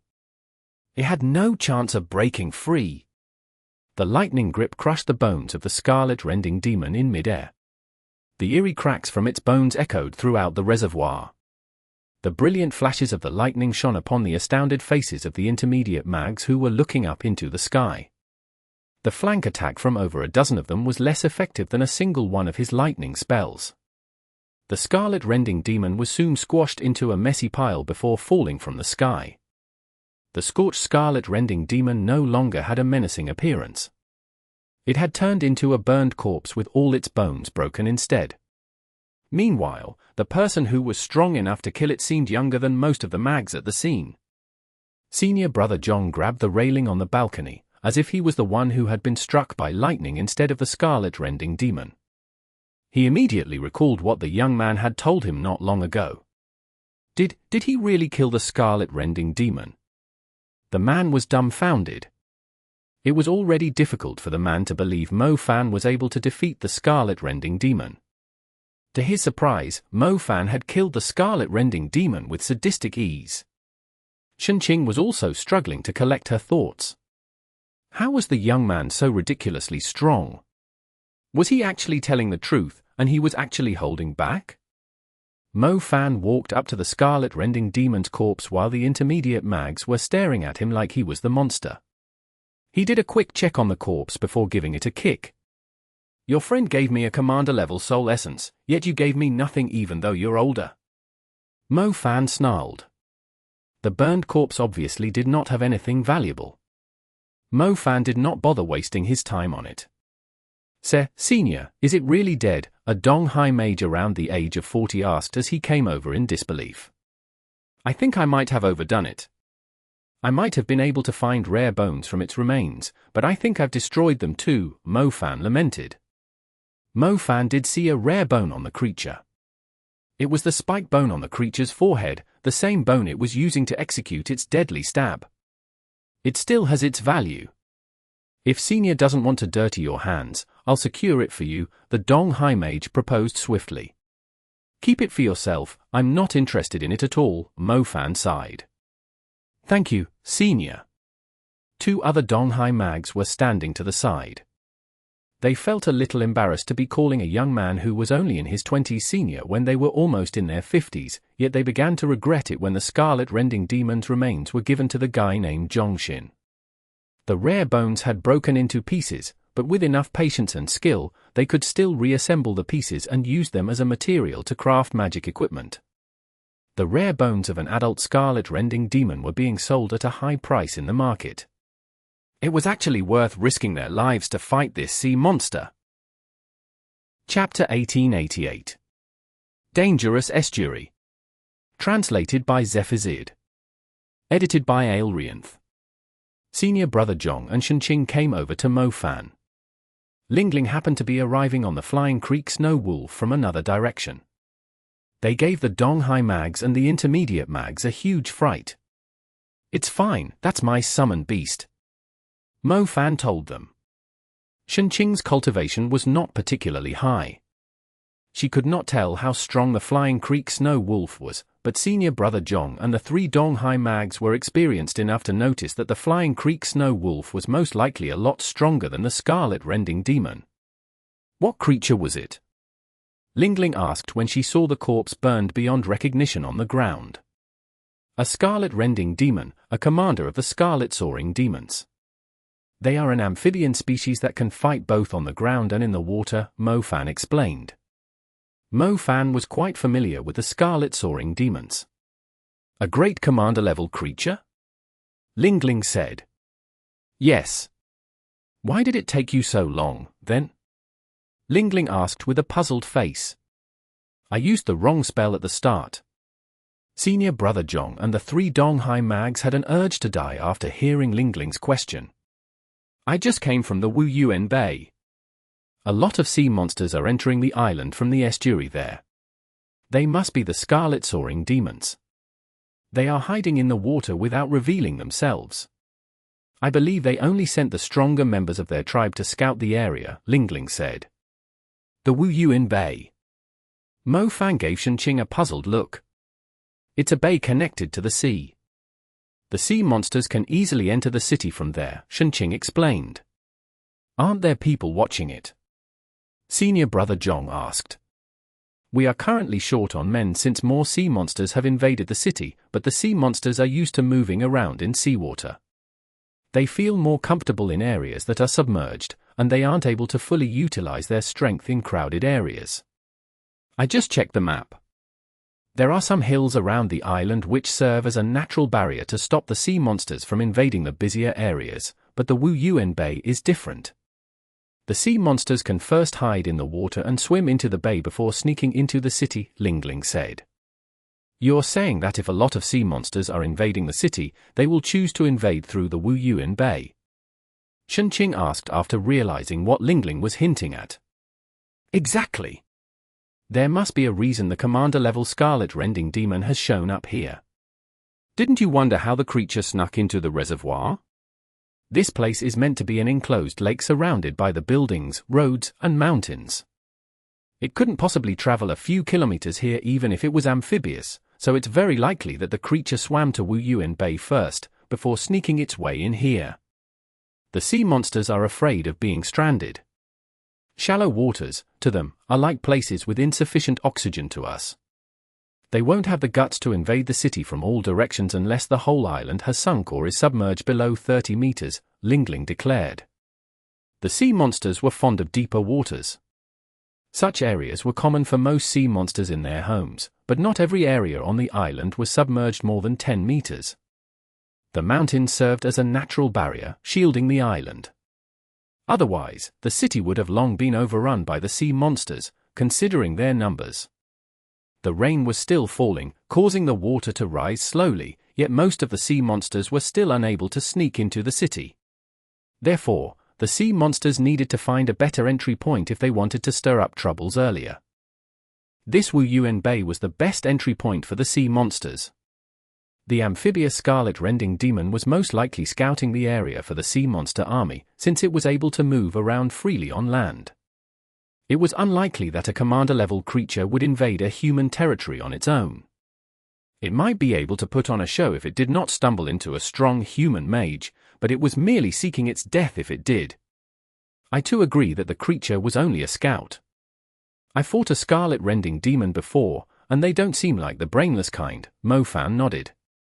Qingling's analysis made a lot of sense to him. Commander-level creatures treated their lives as very precious. Mofan was actually quite surprised that the scarlet rending demon did not bring 1,000 scarlet soaring demons along to act as its lackeys.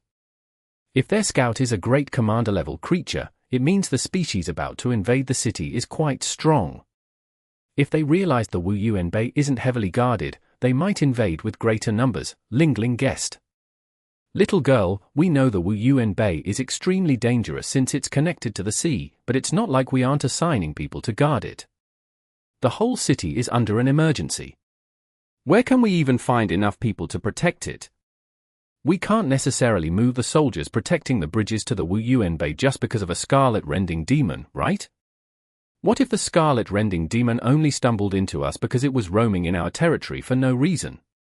It's a bigger problem if we lose the bridges, the middle-aged mage named Zhongshin spoke up. That's true, senior brother Zhong agreed. Qingling, are you sure a lot of sea monsters are going to invade through the Wuyuan Bay? Mofan asked seriously. It's very likely, and we have to protect it. If we lose it, there's no way of fixing it, no matter how many rescue teams or battle mages we have, Qingling declared sternly. Qingling had been studying the sea monsters ever since the sea level rose. There had been many incidents where cities had been wiped out by sea monsters in other countries. Qingling had done a lot of studies on how the sea monsters invaded the cities. She learned that the species that were the real threat to the cities were usually not amphibious, but species that could only move around in deep waters. These species did not just ride the waves and invade the city, but usually entered through the bays, ports, rivers, or lakes that were connected to the sea. Qingling also knew the city was currently short on hands. It was currently lacking manpower. However, Wuyuan Bay was not just threatening the people of a single building or a district, it was a threat to the entire city. Senior brother Zhong, can't we somehow get a team together? Shenqing was worried. She was very familiar with the Wuyuan Bay since she had grown up in a nearby district. Qingling's speculation was definitely on point. I'm afraid not, senior brother Zhong shook his head. We'll defend it then, Mofan said. We? You mean just the few of us? Senior brother Zhong blurted out in shock. It's better than giving the sea monsters a clear path. Mofan said. Chapter 1889. Having no presence is more dangerous. Exodus Tales. Exodus Tales. Translated by Zephizid. Edited by Aelrianth. Despite being unwilling, the people of the Donghai Magic Association still set out for the Wuyuan Bay after taking a quick rest. When they arrived at Wuyuan Bay, Mofan studied the estuary and confirmed that it was connected to the strait, just as Qingling had mentioned. Most importantly, the strait was extremely close to the open waters. Some bays did not necessarily face the sea. Many bays had lands and cities on the opposite side. Even though opposite Wuyuan Bay was the Shongan district, a landed area, the vast ocean was to the east of the bay, the same direction the fierce storm was approaching from. The storm at Wuyuan Bay was even stronger. The trees and street lamps had all been knocked to the ground. The vegetation, wetlands, and bridges had been devoured by the rolling waves too. As they looked further into the distance, they saw several waterspouts spinning on the ocean. They were like grey-white serpents that seemed to be protecting something. Lingling, I think you're right, this place is too dangerous. Mo Fan felt uneasy when he saw the waterspouts outside the bay. It looks like we came just in time. Lingling glanced at the strait between the bay and the sea. Zhong Lulin and Zhongxin were with Mo Fan. They were carefully treating Mo Fan as their senior now and being very respectful around him. Zhongxin was a shameless middle-aged mage. He asked with a puzzled look, I don't see anything. Why does senior say this place is very dangerous? Yeah, I don't see any movement of sea monsters apart from the storm. It looks pretty normal to me, Zhong Lulin agreed. I bet you two rarely hunt demon creatures in the wild. You don't have to see demon creatures to tell they are about to attack. Have you heard of something called auras? They aren't necessarily a smell or a wind. They are a unique presence of the demon creatures, which might be mixed with their smell and breath. It can send chills down a person's spine. Have you ever experienced the fear of the bug suddenly falling silent when you're in a jungle? Mo Fan explained from where he was standing in front of the bay. Yeah, of course, senior, I understand what you're saying. It's an aura only high-level demon creatures possess, a naturally intimidating aura that will make their prey panic, Zhongxin nodded. Mo Fan had explained it clearly. So you're saying you've picked up the auras of high-level creatures from the Wu Yuan Bay? Zhong Lulin asked seriously. No, there's no aura here, Mo Fan said. Zhong Lulin and Zhongxin were left speechless. What exactly was the senior trying to tell them? So if there's no aura, it means the place is safe? Chunqing asked. No, it's not safe at all. Mo Fan immediately shook his head. Senior, please be more straightforward, Zhong Lulin said impatiently. Lingling began to explain in a serious tone, only creatures of certain levels will possess the aura that Mo Fan mentioned, but it's not exactly rare among the demon creatures.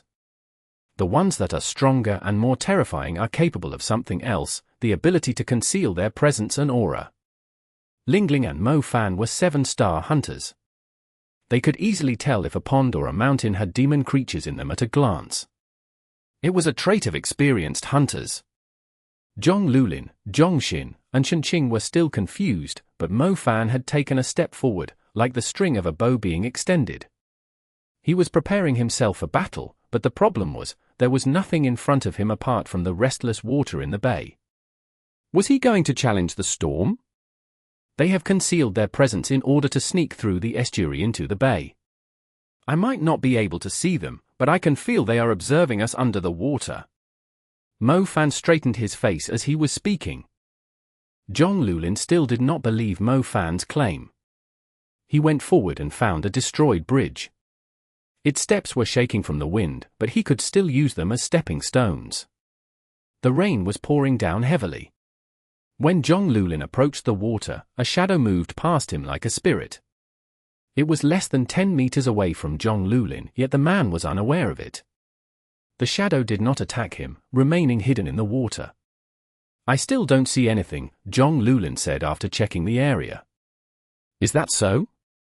I guess I'll have to beat the grass to scare the snake then, Mo Fan randomly came up with an idiom. He flipped his hand and produced a lightning orb like a stone on his hand. He had compressed his lightning magic and stored the energy into the orb. He tossed the lightning orb into the air. A dazzling lightning bolt suddenly swept through the sky that was currently dominated by the wind and rain. The lightning bolt seemed to have activated some kind of switch. More lightning arcs began to appear from different directions. The lightning arc soon combined into a weapon diagram in the dark sky before striking at the seemingly calm surface of the lake in the Wu Yuan Bay. The water splashed wildly as the lightning went a dozen meters deep and lit up the bottom of the lake. The lightning flickers under the water immediately reflected the shadows of the sea monsters like a black and white film. The shadows were stacked on top of one another, extending from the bay to the estuary. There were hundreds of them. The lake looked like it was having serious congestion issues. Chinling, Zhongxin, and Zhonglulin were standing too close to the lake. They immediately held their breaths after witnessing the ghastly sight. A lake that was currently experiencing a storm had so many sea monsters hiding in it.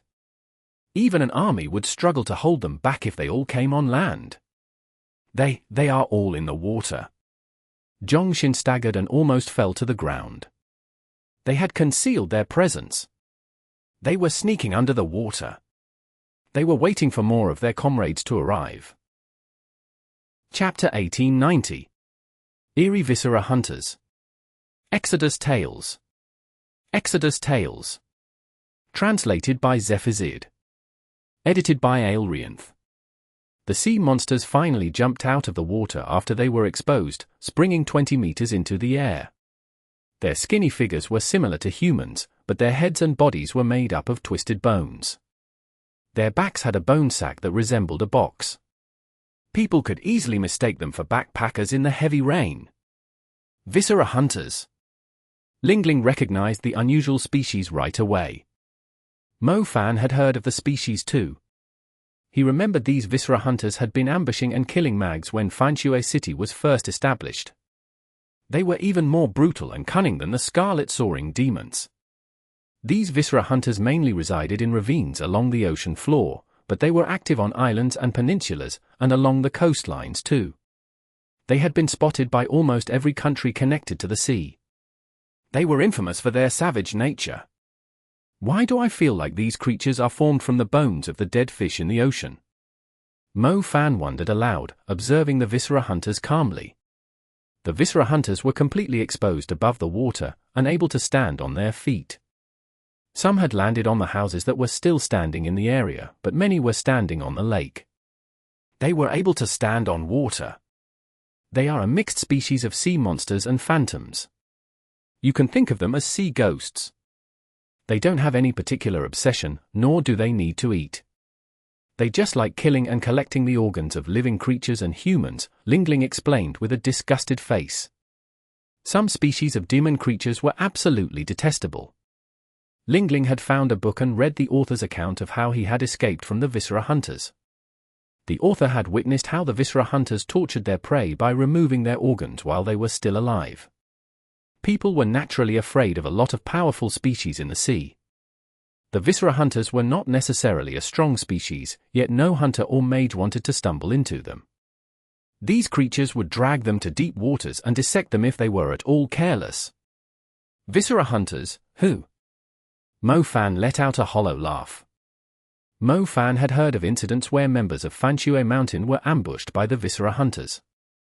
Xiao Yu had conveyed her hatred of these creatures, and Mu Ningxue had also told him the detestable acts of these creatures on several occasions. Mo Fan finally had the chance to stumble into so many Viscera Hunters today. He could not help but crack his knuckles.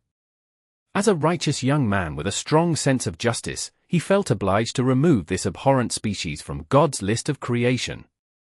People had long loathed these Viscera Hunters. In addition to Chinling, Zhongxin, and Zhonglulin, the intermediate mags who had fought the Scarlet Rending Demon previously had also come to Wu Yuan Bay. They too were brave and had a strong sense of responsibility. They had volunteered to lend a hand when they heard Wu Yuan Bay might become an entry point for the sea monsters. However, their expression shifted when they saw the Viscera Hunters. Even the mags who rarely went out to sea had heard of the Viscera Hunters' brutal methods of killing humans. They could not help but shiver at the thought despite the anger that was rising in them. More than 100 Viscera Hunters had jumped out of the water. How could they possibly gather their courage to fight these creatures when they struggled to take out just a single Viscera Hunter? We should ask for backup instead. Zhongxin's legs were already trembling. His organs were clearly not enough for these Viscera Hunters to split evenly among themselves. They can smell our fear. The uneasier we are, the more excited they would be. Our fear will make them stronger too, Qinling said.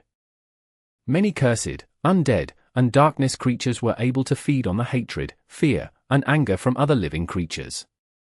These negative emotions were like fresh oxygen to them. The Viscera Hunters were an undead species. They liked to kill their prey brutally since it would inflict fear on their prey, which would make them stronger in return. It was similar to the mummies in the pyramids, who nurtured themselves with hatred. Fear would only provide the Viscera hunters with more power, especially when the intermediate mags were subconsciously backing away. The scent of their cowardice was producing a fresh meal for the Viscera hunters. Their white bones started to gain a dark red glow as they turned as sturdy and sharp as metal. The Viscera hunters acted like they had a weird fetish when they could easily pounce on the mags. They remained still despite the strong fragrance of the mag's flesh. They stared at the humans and constantly absorbed their emotions, like gourmets who were admiring delicacies. They would first appraise the appearance of the dishes before eating them. Suddenly, a disgusting aroma from one of the dishes completely ruined the mood of the gourmets. The creatures realized the pungent smell was coming from a young man. His aura was outstanding among the humans, yet he was scorning the fear the creatures were inflicting on the other humans. A bad apple would spoil the whole barrel. The Viscera hunters glared at Moth, utterly disgusted by his aura. They were eager to take him out first or make him afraid, which might make his flesh taste the best among the humans. Isn't it annoying? Moth could feel the anger of the Viscera hunters from their twisted expressions. That's right, it's only the Eerie, it'll soon be so bad that you're going to regret being born in this world. Moth did not give the Viscera hunters any chance to put on airs.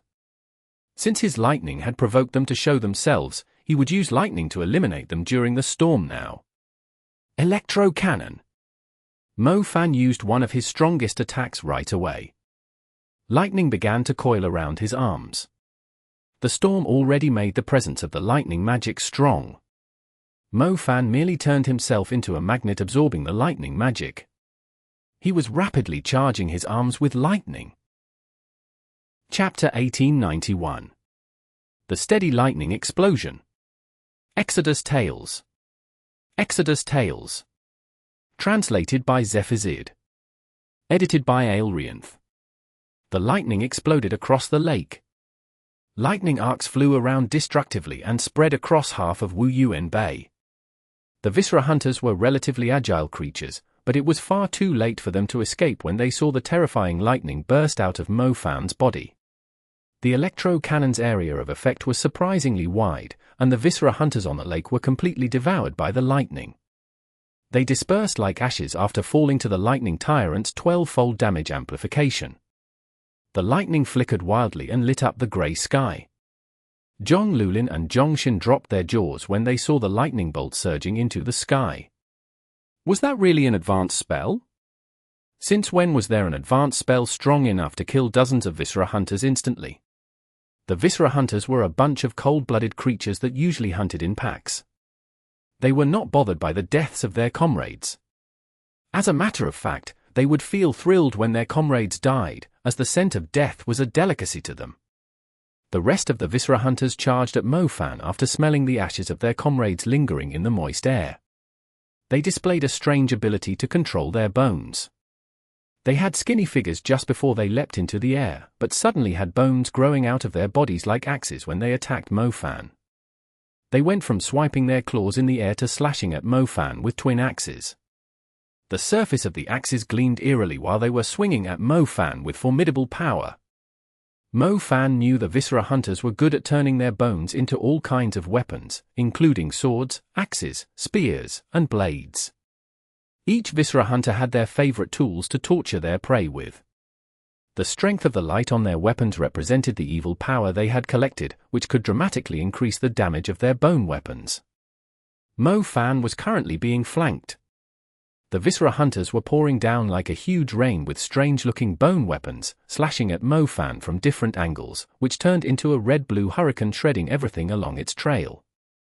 Moth did not plan to let these creatures enter the island. He had purposely lured the creatures to Wu Yuan Bay, but another group of Viscera hunters had jumped out of the water after he had just dodged the wave of attacks from the first group of Viscera hunters with relatively quick movements. The Viscera hunters threw their bone spears at the spot Moth had landed on. The bone spears lined up in the sky and loomed over Moth's head like a web of bones. The bones emitted an eerie red light and suppressed Moth's body as he was planning to blink away from the area. They were preventing him from escaping through the other dimension. Moth landed on a tree that was floating on the water. He looked up and saw more bone spears falling down at him. He was slowly running out of space to dodge the spears. Mo Fan did not expect the creatures to be capable of nullifying his blink. These Viscera hunters had undergone some kind of training. They knew how to engage their enemy strategically. They were using the eerie lights of their weapons to suppress their prey. Time stasis. Mo Fan had no choice but to use the space element. His pupils emitted a silver light as he created a time stasis rhombus. The bone spears were like a rain of arrows, while Mo Fan's rhombus was like a straw boat. The straw boat was fully covered in bone spears. Even Mo Fan was struggling to hold the rhombus in place for long due to the overwhelming pressure. He immediately fled to a more favorable spot. TL note. A reference to an idiom that was derived from an incident in the Romance of Three Kingdoms. These creatures are phantoms. I doubt my fiendish knight is going to work against them. Mo Fan distanced himself from the Viscera hunters. He was about to use the dark material to relieve himself from the pressure when he noticed an important problem. The fiendish knight was only effective against living creatures. Phantoms did not necessarily even have shadows, let alone trying to turn their shadows against them. Mo Fan did not waste his time spreading darkness since he could not use the fiendish knight against the Viscera hunters. His fire element was weaker due to the heavy storm, so he could only rely on his lightning element while using the space and earth elements as support. Zhong Lulin's voice came from the distance as Mo Fan was coming up with a plan. Water curtain. The water curtain was not that thick, but it was enough to give Mo Fan some time to prepare his counterattack. Mo Fan quickly accumulated his will when he saw 20-some Viscera hunters charging at him. The Viscera hunters were capable of moving on water. They were like demons when they were running, using all four of their limbs like pouncing beasts, dashing and jumping around on the surface of the lake. They tried to disturb Mo Fan with the annoying screeches produced when their fangs rubbed against one another. Mo Fan could not possibly let such a strange trick interfere with his mind. He proceeded to start the space bolts which he had perfected recently. The space bolts made of his will were invisible indoors, but their outlines were visible in the rain, hovering half a step behind Mo Fan. The space bolts unleashed a terrifying murderous aura as Mo Fan's eyes glittered. The space bolts sprang forward, leaving trails in the air before landing accurately on the Viscera hunters. Over a score of the Viscera hunters were running on the water, yet half of them fell after the first wave of space bolts. Mo Fan gathered his will to strengthen the space bolts. He realized not only were these space bolts effective against lesser creatures, they were just as powerful as the spells he normally used if he focus fired on a specific area. Come back here. Mo Fan quickly summoned the space bolts back to him. He had purposely left a few of them behind in case the Viscera hunters leapt out from different locations. If the Viscera hunters were so close to him that he was unable to cast another spell in time, he could easily fire the space bolts at the creatures to defend himself. Mo Fan found another chance to cast an advanced spell after eliminating the group of Viscera hunters. When Mo Fan saw shadows moving rapidly under the water, he knew another group of Viscera hunters was planning to ambush him. He decisively tossed a lightning orb into the water and gave the creatures sneaking up on him a fascinating lightning bomb to examine. Chapter 1892. Spirits of Tide. Exodus Tales. Exodus Tales. Translated by Zephizid. Edited by Aelrianth. The lightning orb created an explosion and triggered a rain of bones. The remains of the Viscera hunters were knocked several dozen meters into the sky before pouring down in a spectacular manner. Mo Fan grinned. These Viscera hunters seriously thought he was unaware of their presence when they were moving under the water. His dark material might not be effective against them, but he could still treat it as his eyes and observe the movements of the creatures in the water. Mo Fan took on the Viscera hunters alone and killed over 100 of them before he realized it.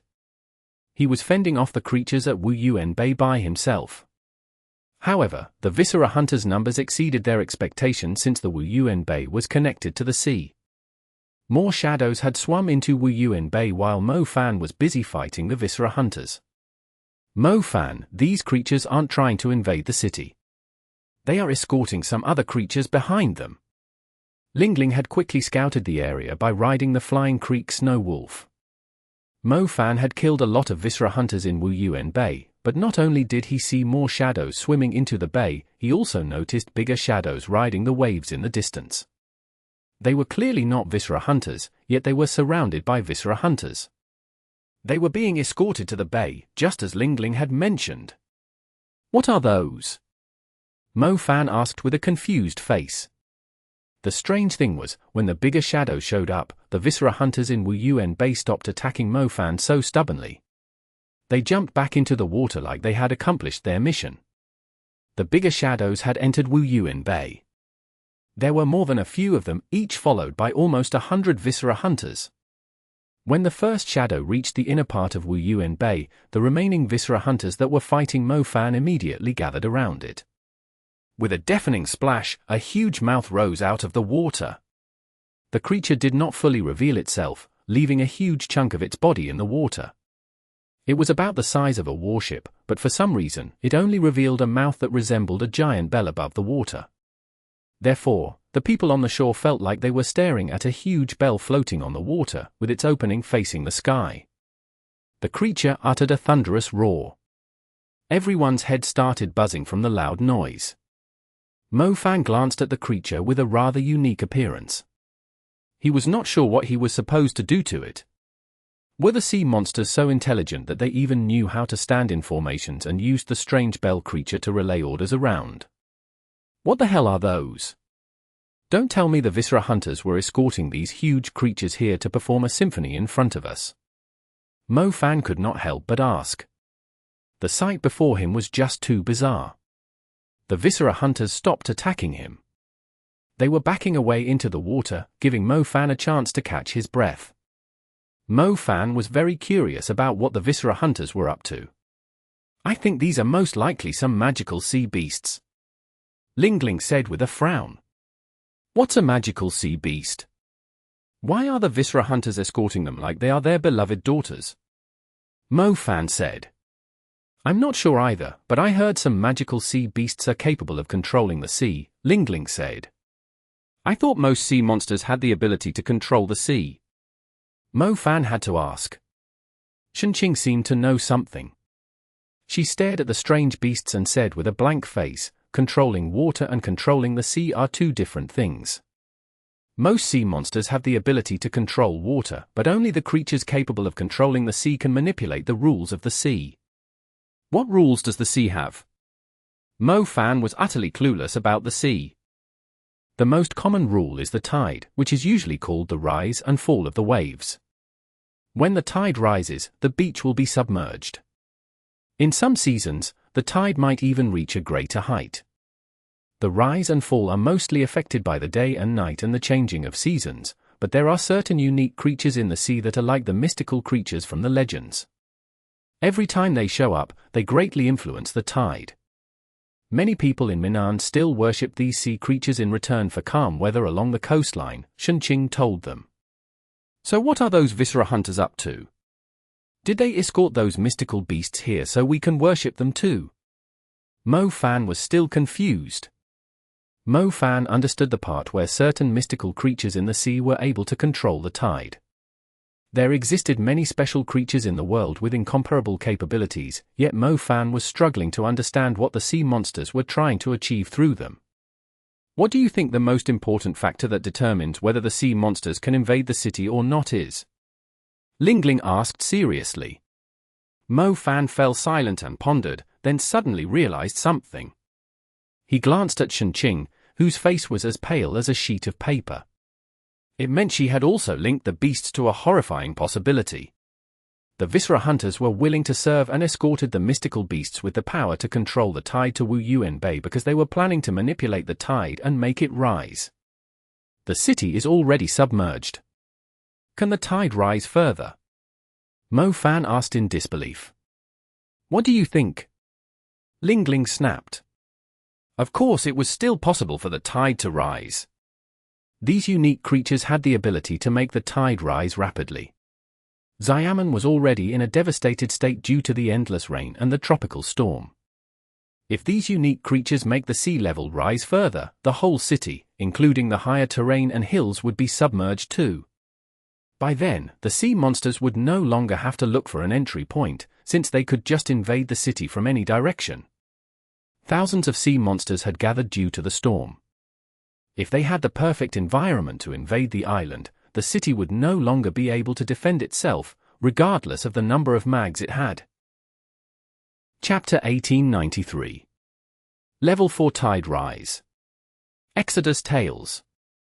Exodus Tales. Translated by Zephizid. Edited by Aelrianth. Holy crap! If the tide does rise, there's no way we can evacuate the city in 8 hours. These sea monsters are seriously smart. Moth cursed. They had sent some high-level creatures to scout the island first. Then they sent the Viscera hunters to sneak into the island to find a good entry point for the magical beasts that were able to trigger a tide rise and speed up the rate the sea water was devouring the city, so the rest of the sea monsters could invade the city too. Moth had witnessed how cunning and evil these sea monsters were. They were not giving the city any chance to survive. There are a few more magical beasts further away. If they all use their power at the same time, Dingcheng's eyes were filled with despair. Even though she was only watching the beasts swimming to the island, she could already imagine the terrifying tide rising above the hills and the higher ground, including some of the tall buildings and bridges. The number of sea monsters was many times that of the number of demon creatures on land. If the tide rose, the city would be full of sea monsters. The place would turn into a bloodbath before the 8-hour mark. Backup, someone, call for backup right now. Tell the authorities that 4 magical sea beasts have appeared. They are going to bring in a huge tide. Zhongshin had already lost his mind. He kept telling the others to call for backup, yet he was constantly backing away like he had an urge to flee for his life at once. It's too late. It doesn't take a long time for these magical sea beasts to summon the tide, not to mention there are 4 of them here. I doubt we can find any backup now under the circumstances, and even if we did, the tide will already be approaching like a grey line of mountains by the time our backup arrives, Qinling said, shaking her head. If only they could have found out what the Viscera hunters were up to and learned of the existence of the magical sea beasts half an hour earlier, they might have had a chance to stop the tragedy, but it was too late now. The magical sea beasts could summon a tide from a great distance away. It was already disastrous that the magical sea beasts were in the vicinity of the island, let alone letting them reach Wuyuan Bay. What if we take out the magical sea beasts? Zhong Lulin asked. Didn't you see the Viscera hunters holding their positions like guards around the magical sea beasts? If they can come up with the plan to bring the magical sea beasts here, they are obviously going to protect the magical sea beasts. Each of the magical sea beasts has around 100 Viscera hunters by their sides, without including those that are still hiding in the water. These Viscera hunters have already invaded the bay, yet they didn't attack any person or building. It simply means their mission is to protect the magical sea beasts. They can easily overwhelm any troop that is trying to kill the magical sea beasts. Zhongshin blurted out in a trembling voice. Even advanced mags were not going to last for more than half a minute against so many Viscera hunters. They were thinking of helping the city just a few moments ago, but Zhongshin's mind was now completely occupied about how to guarantee his own safety. Once the magical sea beast summoned a huge tide, countless sea monsters would invade the city by riding the waves. Qinling, how do these magical sea beasts summon the tide? Moth asked urgently. Qinling did not answer, since she did not necessarily know everything. The magical sea beasts were an extremely rare species. Humans did not know much about them in the first place. Qinling had only read some books that mentioned them, but not much detail had been included. Can you see the thing that looks like a huge bell on their backs? It's called the Tide Commanding Shell. When the magical sea beasts shake their bodies vigorously, the Tide Commanding Shell will produce a sonic wave beyond our hearing range. The wave will manipulate the tide and gather the waves and undercurrents to its source. A sea magical beast can double the height of a normal tide. The sonic waves are stackable too, meaning that if a sea magical beast can double the tide's height, 2 magical sea beasts will multiply the tide's height by 4. Therefore, a single sea magical beast might not matter much, but if 2 of them show up, the rising tide can easily overwhelm a lot of things. Qinling explained what she knew. Mo Fan gasped when he learned the principles behind the sea magical beast's power. If 2 magical sea beasts could multiply the tide's height by 4 times, wouldn't it mean the tide would be 32 times taller if there were 4 magical sea beasts? TL note. I'm not a mathematician, but shouldn't it be 16 times instead? A 1-meter high wave would turn into a giant wave 32 meters high. Besides, the waves were already very high due to the wild weather. If they were pushed even higher. Why does such a terrifying species exist in this world? Mo Fan did not expect the power of the magical sea beasts to be even scarier than he thought. They are spirits of the sea in the first place. Otherwise, why do you think people worshipped them in ancient times? However, with 4 of them showing up at the same time, I'm afraid the tide is going to be. Qinling was more familiar with the terrifying ability of the magical sea beasts than anyone else there. However, why would these magical beasts allow the army of sea monsters to control them and bring great disasters to their land? Zhong Lulin was already firing regrouping signals into the sky. The light soared into the grey sky and made the raindrops sparkle. The light was reflected on Qinling's face as she turned to Mo Fan. For some reason, Qinling was placing all her hopes on Mo Fan. The man was clearly not afraid of Viscera hunters, judging from the strength he had displayed. Mo Fan, could you? Qinling realized how naive she was in the middle of her sentence. How was it even possible? People would be fleeing for their lives like Zhongxin when facing so many Viscera hunters. There was no way Mo Fan could handle the situation by himself. They were too late. You shouldn't place too much hope on me. The things I can do are very limited. Mo Fan knew what Qinling wanted to say. Her eyes were filled with helplessness and pleading. I know, I'm sorry. Qinling was a little disappointed. She said, let's go, we should warn the Donghai Magic Association and the military. Go? I didn't say I was leaving, Mo Fan sniffed. Qinling raised her head and looked at Mo Fan with confusion. She did not understand what Mo Fan meant. I can't resolve the crisis since there are too many Viscera hunters. I won't be able to kill them all even if I use up all my energy. However, I might be able to kill 1 sea magical beast if I try my best. It's better to reduce the level of the rising tide, even if it's only by 1 level. Mo Fan told Qinling. Chapter 1894. I have a bad habit. Exodus Tales. Exodus Tales. Translated by Zephizid. Edited by Aelrianth. Qinling's eyes reclaimed their brilliance after hearing Mo Fan's words. Killing a sea magical beast would reduce the rising tide by a level. It was too important for the city that was already in a pinch. Are you serious? Qinling gasped in disbelief. Even a super mage would struggle to fend off so many Viscera hunters. Could the person who had been tagging along to help her with a rescue operation really kill a sea magical beast that was protected by so many Viscera hunters? I can kill 1 of them, at least. Help me contact Zhong Xiaohu. If the situation isn't so bad on his side, ask him to support me. We might be able to kill 2 of them if there's enough time. Mo Fan reached out his hand and placed the hood of Qinling's raincoat back on her head. Go. Got it. Qinling nodded. She almost shook the hood off again. Raindrops slid down her neck and into her clothes, yet she did not feel cold at all. She sprinted toward the woods. Killing 2 magical sea beasts. If they could take out 2 of the magical sea beasts, the tide rise would only reduce to 4 times. It would still be disastrous to the city, but it was a lot better than the tide rising 32-fold. It did not matter if Mo Fan was telling her the truth, nor did she know whether calling Zhong Xiaohu here was going to make any difference. She had to do as she was told immediately. The rest of you, back off a little. Mo Fan moved closer to Wu Yuan Bay. Zhong Lulin was done firing the signals, yet only a few mags had shown up. When he saw Mo Fan approaching the first magical sea beast, he yelled, "Are you out of your mind? The situation is clearly out of our control. You should guarantee your own safety instead.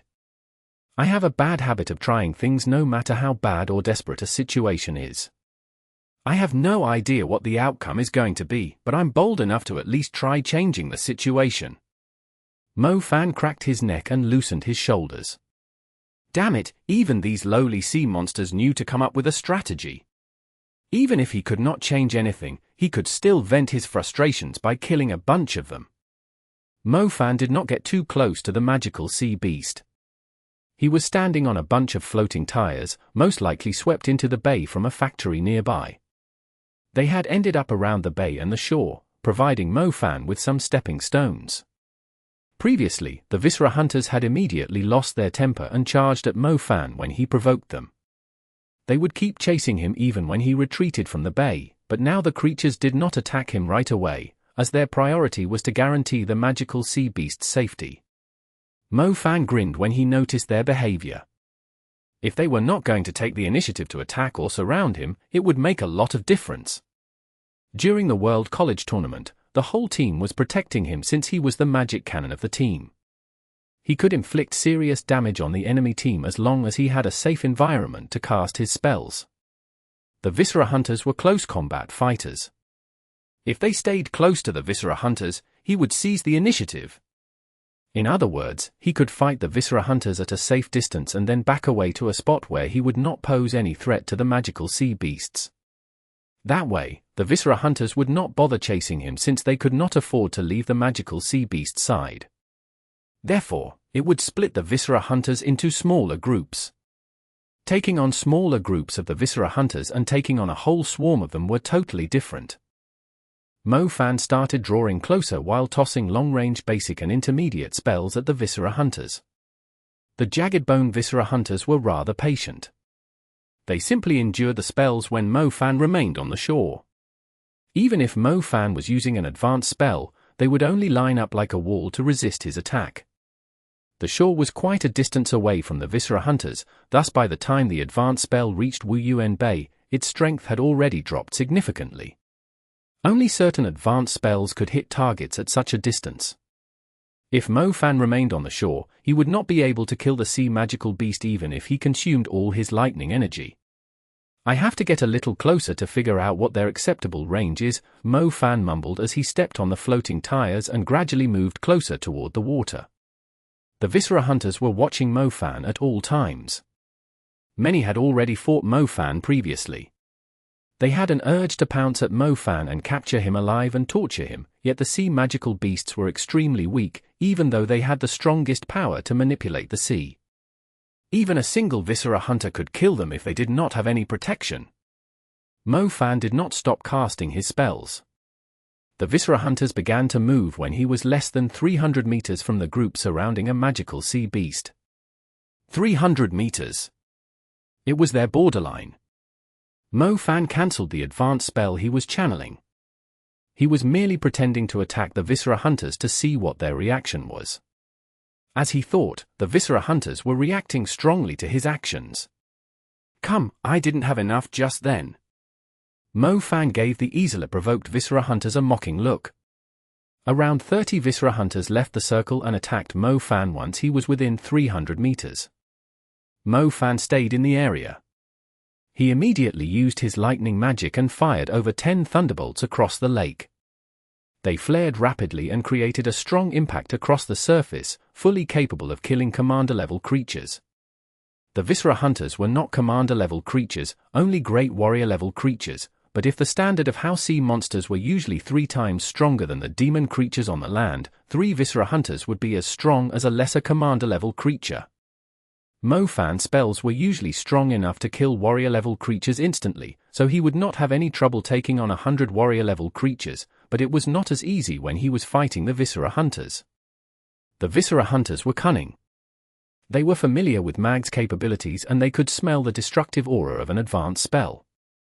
Whenever Mo Fan used an advanced spell, the Viscera hunters would spread out so Mo Fan could only kill at most 2 or 3 of them, if he even landed his spell. Chapter 1895. Relocating the Sea Monsters. Exodus Tales. Exodus Tales. Translated by Zephyr. Edited by Aelrianth. The Viscera hunters were not training dummies, and they were extremely agile. In addition, Mo Fan's strengthened intermediate spells were still not strong enough to kill all of the Viscera hunters instantly. His Thunderbolt spell was quite effective. After all, it was an advanced spell that was cast with a lightning constellation. However, since the Viscera hunters were so agile, each Thunderbolt could only kill 3 of them. If an advanced spell could only kill 3 Viscera hunters, there was no way he could even kill a single magical sea beast before the 32-fold tide came, not to mention the possibility of him running out of energy. It's a lot easier to fight the creatures at my current distance, but it's wasting too much time. I have to be a little bolder and lure more of them to me, Mo Fan muttered to himself. He glanced at the shore and saw the Flying Creek Snow Wolf taking a detour to look for an opening to ambush the magical sea beast. Unfortunately, the Viscera hunters were fully aware of his movements. Mo Fan was not expecting the Flying Creek Snow Wolf to ambush the magical sea beast successfully if all he was doing was provoking the Viscera hunters from a safe distance. He sent the Flying Creek Snow Wolf to the other side to prevent too many Viscera hunters from leaving the circle and surrounding him. Mo Fan could only run away if he had to fight 100 Viscera hunters at the same time. He could only kite the creatures around, making it impossible for him to kill the sea magical beasts. It was actually useful to send the old wolf to another side. When Mo Fan drew another 50 meters closer, only half of the Viscera hunters left the circle to take Mo Fan out. The rest were holding their positions while observing the situation. The other magical sea beast and more than 100 Viscera hunters further away do not seem interested in the fight here. Mo Fan could see the other circle made up of another magical sea beast and the Viscera hunters protecting it when he jumped into the air to dodge some attacks. Each magical sea beast was protected by at least 150 Viscera hunters. They were cunning and deceitful, but most importantly, they only cared about their own business. The rest of the Viscera hunters were not too bothered while Mo Fan was targeting the first sea magical beast. Mo Fan was not sure if it was because he was still quite far away from their sea magical beast. Either way, they were only focusing on looking after the magical sea beast they were assigned to protect. It was a good sign for Mo Fan. There were some other mags in Wu Yuan Bay, but he was the only capable fighter. Luckily, he had a smart girl like Lingling with him. She was constantly asking Zhong Lulin and Zhongshin to pretend like the human army was about to arrive. That guy has seriously lost his mind to charge into an encirclement like that. He's going to be dead for sure. Zhongshin was forced to stay behind. His face immediately turned pale when he saw Mo Fan slowly being surrounded by the Viscera hunters after running toward their position. How could anyone be so ballsy? Does he not know how vicious these Viscera hunters were? Mo Fan had already reached a spot close to the circle. Over 100 Viscera hunters were attacking him at his current distance. He was fully surrounded by the sea monsters. As Mo Fan drew a little closer, even the Viscera hunters that stayed close to the magical sea beast began to attack him. They could not afford to let the human get any closer to the sea magical beast. They had no idea if the human was going to use some strange spell to kill their ward. They had to eliminate the threat at once. They are coming. Mo Fan realized his provocation was actually working. The Viscera hunters were all coming to kill him. Blee! Silver dust particles drifted in the wind as a space constellation was built swiftly. The Viscera hunters let out an unpleasant laugh. As a matter of fact, the space element was not so effective when the Viscera hunters were grouped together. Mo Fan was already having trouble using his blink to dodge their attacks. Most importantly, they could easily slit his throat considering the current distance between them and the human before he could use blink. Trying to escape with a complicated spell while being surrounded was like a person who was busy putting his shoes on in front of a wild bear. The Viscera hunters were extremely cunning. They quickly attacked when they noticed Mo Fan making such a deadly mistake. More than 50 Viscera hunters pounced at him to kill him before he could finish constructing the space constellation. Mo Fan continued to draw the star constellation. The pattern was reflected on the surface of the lake, but he was completely surrounded by the ghastly faces of the creatures and the deadly weapons they had constructed with their bones. The Viscera hunters had sealed off every escape route. Bone sabers, spears, clubs, and other weapons that were covered in blood stabbed and swung at Mo Fan at the same time. His body immediately broke into pieces. The rest of the Viscera hunters that came late proceeded to chop Mo Fan into smaller pieces. Zhongxin and Zhong Lulin were traumatized by the sight.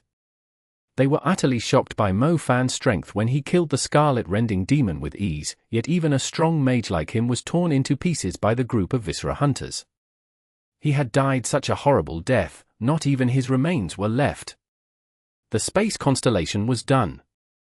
It became even brighter, but its caster was already dead. The Silver Star constellation was only a mere decoration. However, Zhong Lulin soon noticed something strange. It seemed like the space constellation was still working. There were occasions where mags were killed just as they completed their star patterns or star constellations. Since the spells were supported by the mag's energy, the spells would dissipate after the mags were killed. However, the space constellation did not disappear. The area where the space constellation shuddered all of a sudden. The Viscera hunters that were attacking Mo Fan suddenly disappeared following a bright flash. The spell was still working. It happened to teleport the Viscera hunters that had killed Mo Fan 100 meters away. Meanwhile, a black mantle appeared on the spot where Mo Fan had been torn into pieces. The person wearing it was charging at the magical sea beast at a terrifying pace. Die! The Viscera hunters immediately panicked. The blink had relocated them 100 meters away from the sea magical beast, leaving a huge opening behind. The human was charging right at the sea magical beast. He's alive. What just happened? Did the Viscera hunters only kill a shadow decoy? Zhong Lulin was astounded after he realized something. Chapter 1896. The Man with the Speed of the Wind. Exodus Tales. Exodus Tales. Translated by Zephizid. Edited by Aelrianth. He used Blink to relocate the Viscera hunters. As expected of Senior. Zhongxin finally realized what just happened. Mo Fan purposely exposed himself to lure the remaining Viscera hunters by the magical sea beast side to attack him. He then used Blink to move the Viscera hunters away from the magical sea beast after they pounced on him, giving him the perfect opportunity to kill the magical sea beast. With a huge clap of thunder, Mo Fan shoved a lightning orb at the magical sea beast with half of its body above the water.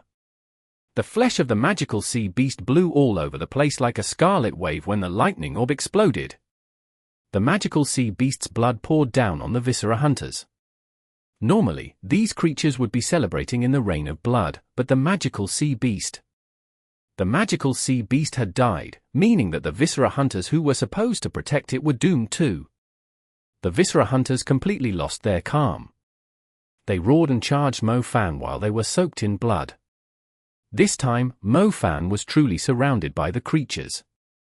More than 100 Viscera hunters had been enraged.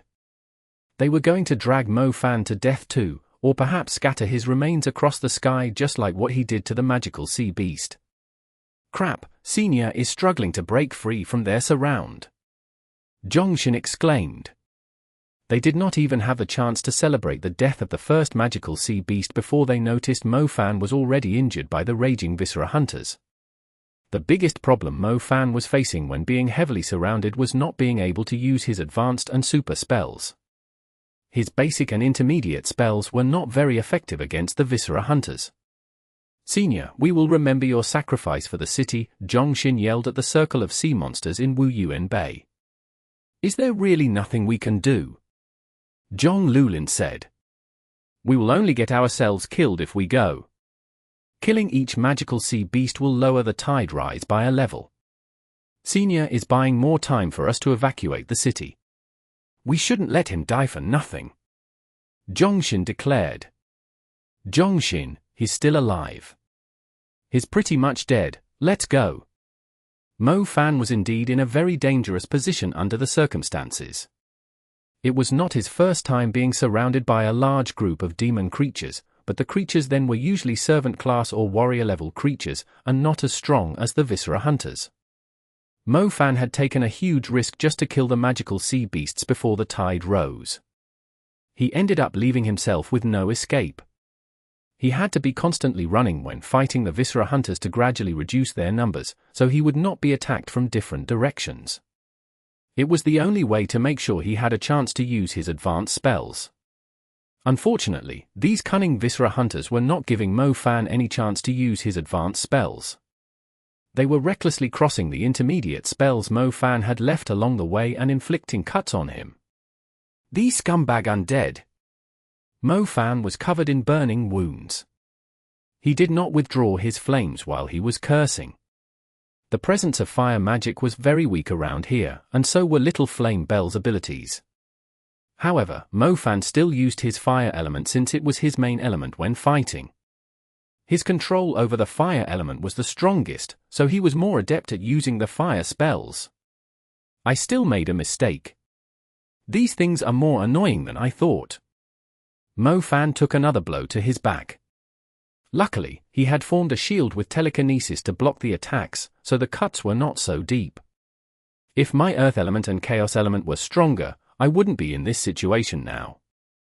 The spells Mo Fan could use were too few. He was currently in a pinch because his fire element was suppressed. Most annoyingly, his dark material was not very effective against these creatures that were a hybrid of sea creatures and phantoms. It did not mean his new dark material was not strong, but the shadow element was just not effective against creatures like the Viscera hunters. His fire element was not working well, and his shadow element, which had gotten a lot stronger recently, was useless against the Viscera hunters. He was in a pretty bad spot. The sea had never been kind to him. If he did not awaken other elements and improve his chaos element and earth element, he would continue to be bullied by sea monsters.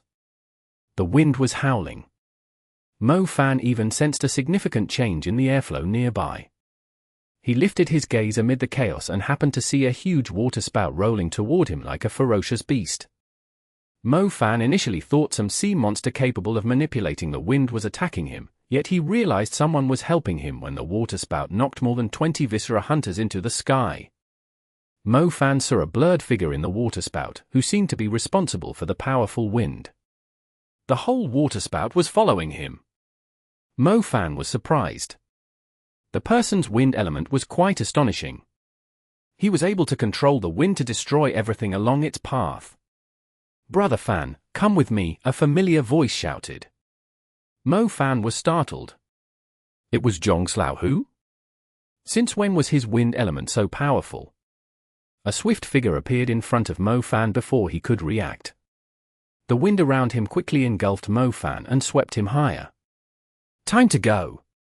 The wind suddenly picked up its momentum and forced an opening through the encircling creatures, helping them to break out of the circle. The Viscera hunters lunged at them angrily. They even rammed into the water spout to drag Mo Fan down, but Zhong Xiaohu's speed was absolutely insane. He managed to clear a path right through the pack of them. The Viscera hunters seemed a lot slower when compared to Zhong Xiaohu. Speed had always been Zhong Xiaohu's strength. Mo Fan just did not expect his speed to be so shocking. Did Mo Fan have to worry about being surrounded by the Viscera hunters or not having an opportunity to kill the magical sea beasts now that Zhong Xiaohu was here? Chapter 1897. Feathers of the Wind Spirits. Exodus Tales. Exodus Tales. Translated by Zephyr. Edited by Aelrianth. Zhong Xiaohu brought Mo Fan to the shore after breaking out of the surrounding Viscera hunters. The shore was now submerged in deep water, as the tide had risen because of the magical sea beasts. There were not many good spots to set their feet on nearby. Zhong Xiaohu looked around him and realized there was not a single place for Mo Fan to stand on. He cast a wind spell that Mo Fan had never seen before. Wind Wheel. 2 wind wheels formed under Mo Fan's feet. They could support him easily, as if Mo Fan had put on a pair of shoes that were able to hover in the air while maintaining his balance. He was able to walk in the air now.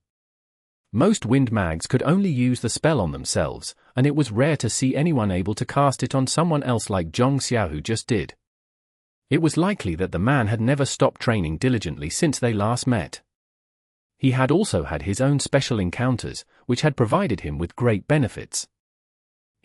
It was the fruit of the vow. Not only did my wind element improve significantly after consuming it, I also learned some unexpected skills. The spell that I cast to bring you out of there and the wind wheels are from my feathers of the wind spirits. I only discovered that I could cast them on someone else recently. Brother Fan, you should be able to familiarize yourself with the wind wheels after some practice. Zhong Xiaohu had indeed been Mo Fan's friend for a very long time. He knew exactly what Mo Fan was thinking. These wind wheels are perfect for me, Mo Fan nodded. The tide had risen in the bay. There had been some abandoned tires and broken trees floating around before, but there was nothing but water now. It was a troublesome sight for Mo Fan. Brother Fan, I rarely see you injured like this. However, I did notice that the sea monsters are a lot stronger than the demon creatures on the land. I almost messed up when I first encountered them. Zhong Xiaohu sighed. Some of my elements are greatly hindered by the environment. Hosey, do you see those circles of bony scum in the bay? Mo Fan stood in the air with the help of Zhong Xiaohu's wind wheels and pointed at a nearby area. Zhong Xiaohu followed Mo Fan's gaze and noticed the area Mo Fan was referring to was already submerged in fierce waves. The waves had reached 10 to 20 meters high, like moving mountains. Zhong Xiaohu saw the creatures Mo Fan had mentioned between the waves. They were a group of Viscera hunters half submerged in the water. Some were spreading their limbs out like spiders to float or glide above the surface of the water. But we aren't done with those in front of us, Zhong Xiaohu said with a wry smile. Shenqing should have told you what those things are. If the tide reaches the third level, we will all end up as floating bodies soon, Mo Fan said. Brother Fan, I understand, so, do you have any good plans? Zhong Xiaohu asked. Plan my ass, let's screw them up. Mo Fan did not have time to come up with a plan. Even if they had a strategy, they had to adapt to the situation on hand during a battle. Mo Fan was not the kind to worry about coming up with a plan first. His strategy was always taking on the enemy head-on before worrying about the rest. I'll lure these creatures away first.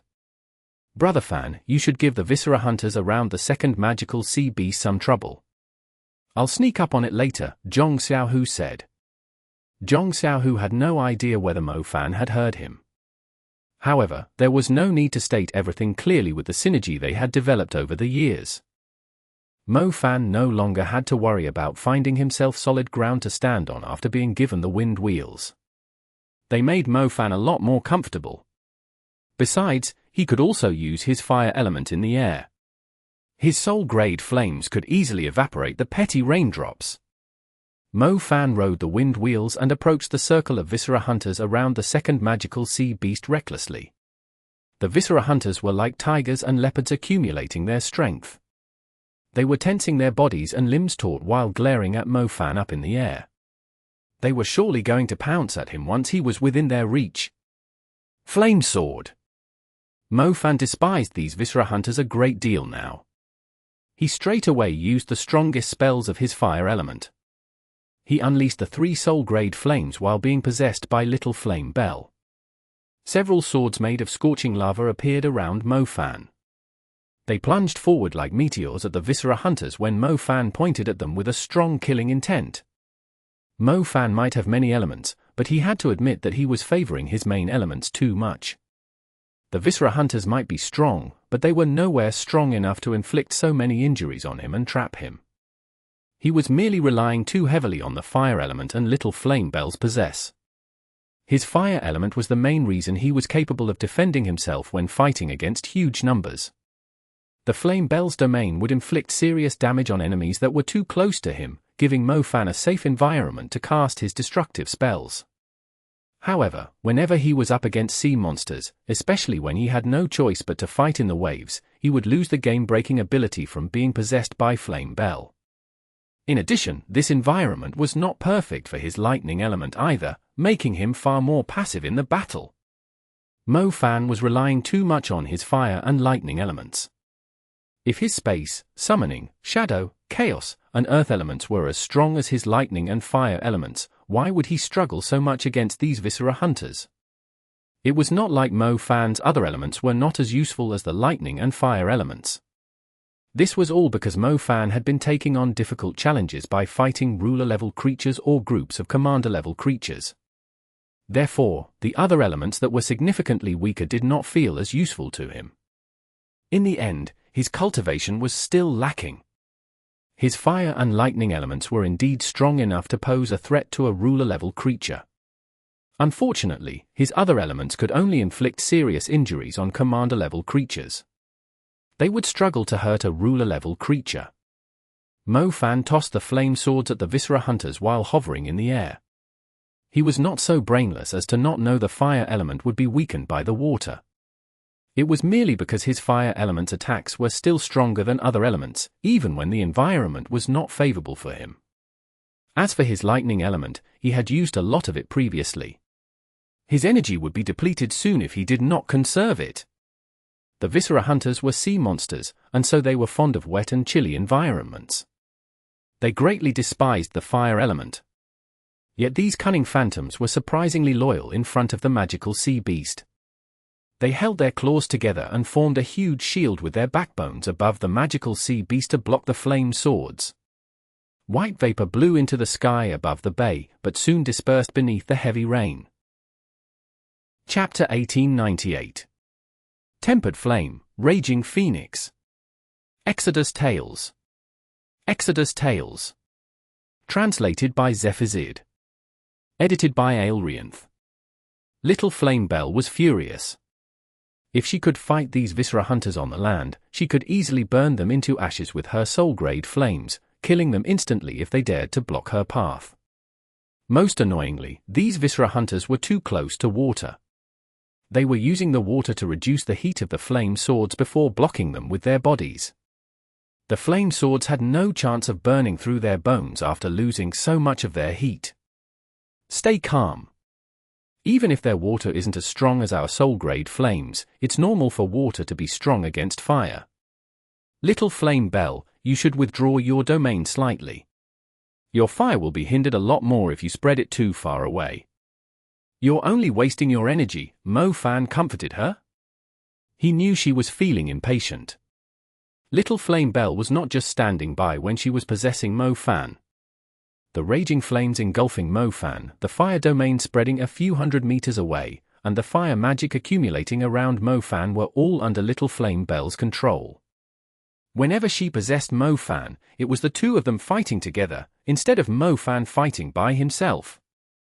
Little Flame Bell withdrew her meaningless domain and only maintained a small ring of flames around them, using it to evaporate the raindrops since she would feel extremely uncomfortable if the rain fell on her.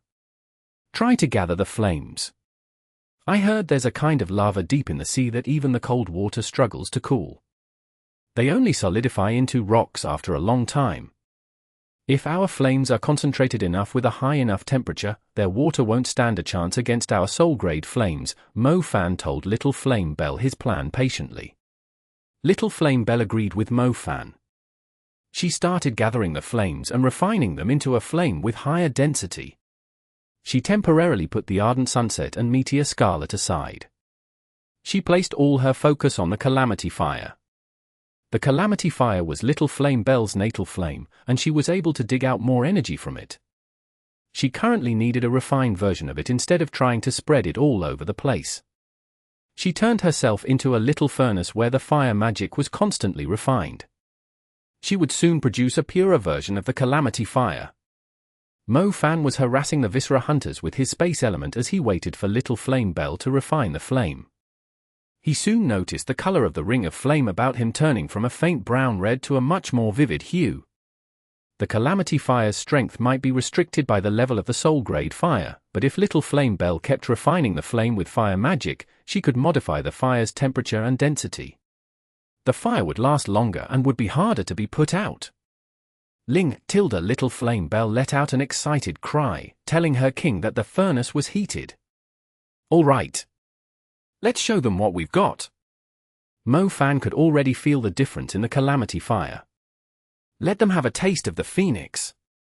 Mo Fan extended his arms as Little Flame Bell spread the refined Calamity Fire around him. The flames spread out under Mo Fan's control. Not only were they engulfing Mo Fan's body, they further took on the shape of a flaming bird, making Mo Fan look like a sacred phoenix who had just been reborn. Shenqing and Zhong Lulin were dumbfounded when they saw the sacred phoenix rising into the sky, stacked on top of Mo Fan's figure amid the rain. They had never seen any fire spell that was able to merge with its caster. They were unable to tell if some heavenly fire spirit had possessed him or the aura of his fire element was actually that imperious. The pure and rising cry of a phoenix rang out, and the phoenix-clad Mo Fan dove for the fierce waves below. The brilliant light of the attack immediately dyed the grey sea red. The Viscera hunters were still using their previous tactic of forming a shield with their bodies. Their bones were indeed quite sturdy, and the layer of water flowing over them strengthened them like a steel shell. The layer of bones above the magical sea beast was indeed a strong layer of protection against Mo Fan's raging phoenix. The refined calamity fire was much stronger than before. The waves splashed as the rain poured down heavily upon them. In the past, the flames would gradually weaken during the flight, but it was not the same this time. The waves and the rain were struggling to get closer to the refined calamity fire no matter how fierce and cold they were. They evaporated instantly after reaching a certain distance. The raging phoenix smashed down on the Viscera hunters and broke through the layer of water first, the first protective layer covering their bones. Previously, Mo Fan's fire spell would be weakened by half after making contact with the water, but after he increased the temperature and density of the calamity fire, the layer of water could no longer resist its force. The flames finally struck the bones of the Viscera hunters directly. The Viscera hunters were only warrior-level creatures in the end. The layer of water could not regenerate continuously if they were out of the sea. After losing the important protection, they were only as tough as warrior-level creatures on the land. They were not commander-level creatures, which meant they would be killed instantly by Mo Fan's flames. After Mo Fan and Little Flame Bell broke down the water membrane, the flames continued to melt through the Viscera hunters' bones. The Viscera hunters cried out in agony. They had bravely stacked their bodies up to shield the magical sea beast, but they now wished they had a few extra pairs of legs just so they could run away from the wrath of the phoenix. Unfortunately, they no longer had the chance after they grew too full of themselves. The Viscera hunters had formed a mountain of bones without any visible gaps when they were stacked together. However, the phoenix soon melted a huge hole right through the mountain, killing a third of the Viscera hunters in seconds. The last thing these creatures should have done was bundle up together against a destructive mage like Mo Fan. If Mo Fan found a way to break through their defenses, he would reduce them to a pile of ashes. A chance! Zhong Xiaohu had finished luring another group of Viscera hunters away. He was figuring out a way to make his way through the Viscera hunters when Mo Fan simply tore a huge hole right through them with the raging phoenix. Chapter 1899. We have grown stronger. Exodus Tales. Exodus Tales. Translated by Zephizid. Edited by Aelrianth. The feathers of the wind spirits gathered on Zhong Xiaohu's back after he summoned them. They combined into a pair of mystical and stunningly beautiful wings. The wind wings did not beat the usual way, as the wings of the wind spirits were rather tiny. As they turned into two larger wings, it was like a few hundred propellers had been installed on Zhong Xiaohu's back, launching him into the sky like a jet. Mo Fan's flames were still around. Zhong Xiaohu quickly found the perfect spot to break through the Viscera hunters' defense. I see it! Zhong Xiaohu found the magical sea beast with the help of the light produced by Mo Fan's flames. The magical sea beast was being protected by the Viscera hunters as carefully as if it was their child. Previously, they could not even see the mouth of the magical sea beast that resembled a giant bell. Zhong Xiaohu finally saw what it looked like after breaking through the surrounding Viscera hunters. Mo Fan was moving rapidly amid the flames. He asked when he saw Zhong Xiaohu flying into the opening, "Hosey, can you take care of it?" "Not a problem." Mo Fan had opened a huge hole, but there were still more than 100 Viscera hunters gathered around the magical sea beast. The Viscera hunters who were not injured by the flames were still protecting the magical sea beasts with their lives. Mo Fan had used all his might to unleash the raging phoenix. He had no energy left to kill the rest of the Viscera hunters, so Zhong Xiaohu was the perfect candidate to take over his role. Zhong Xiaohu was extremely quick, and even the flames could not match the speed of his wind.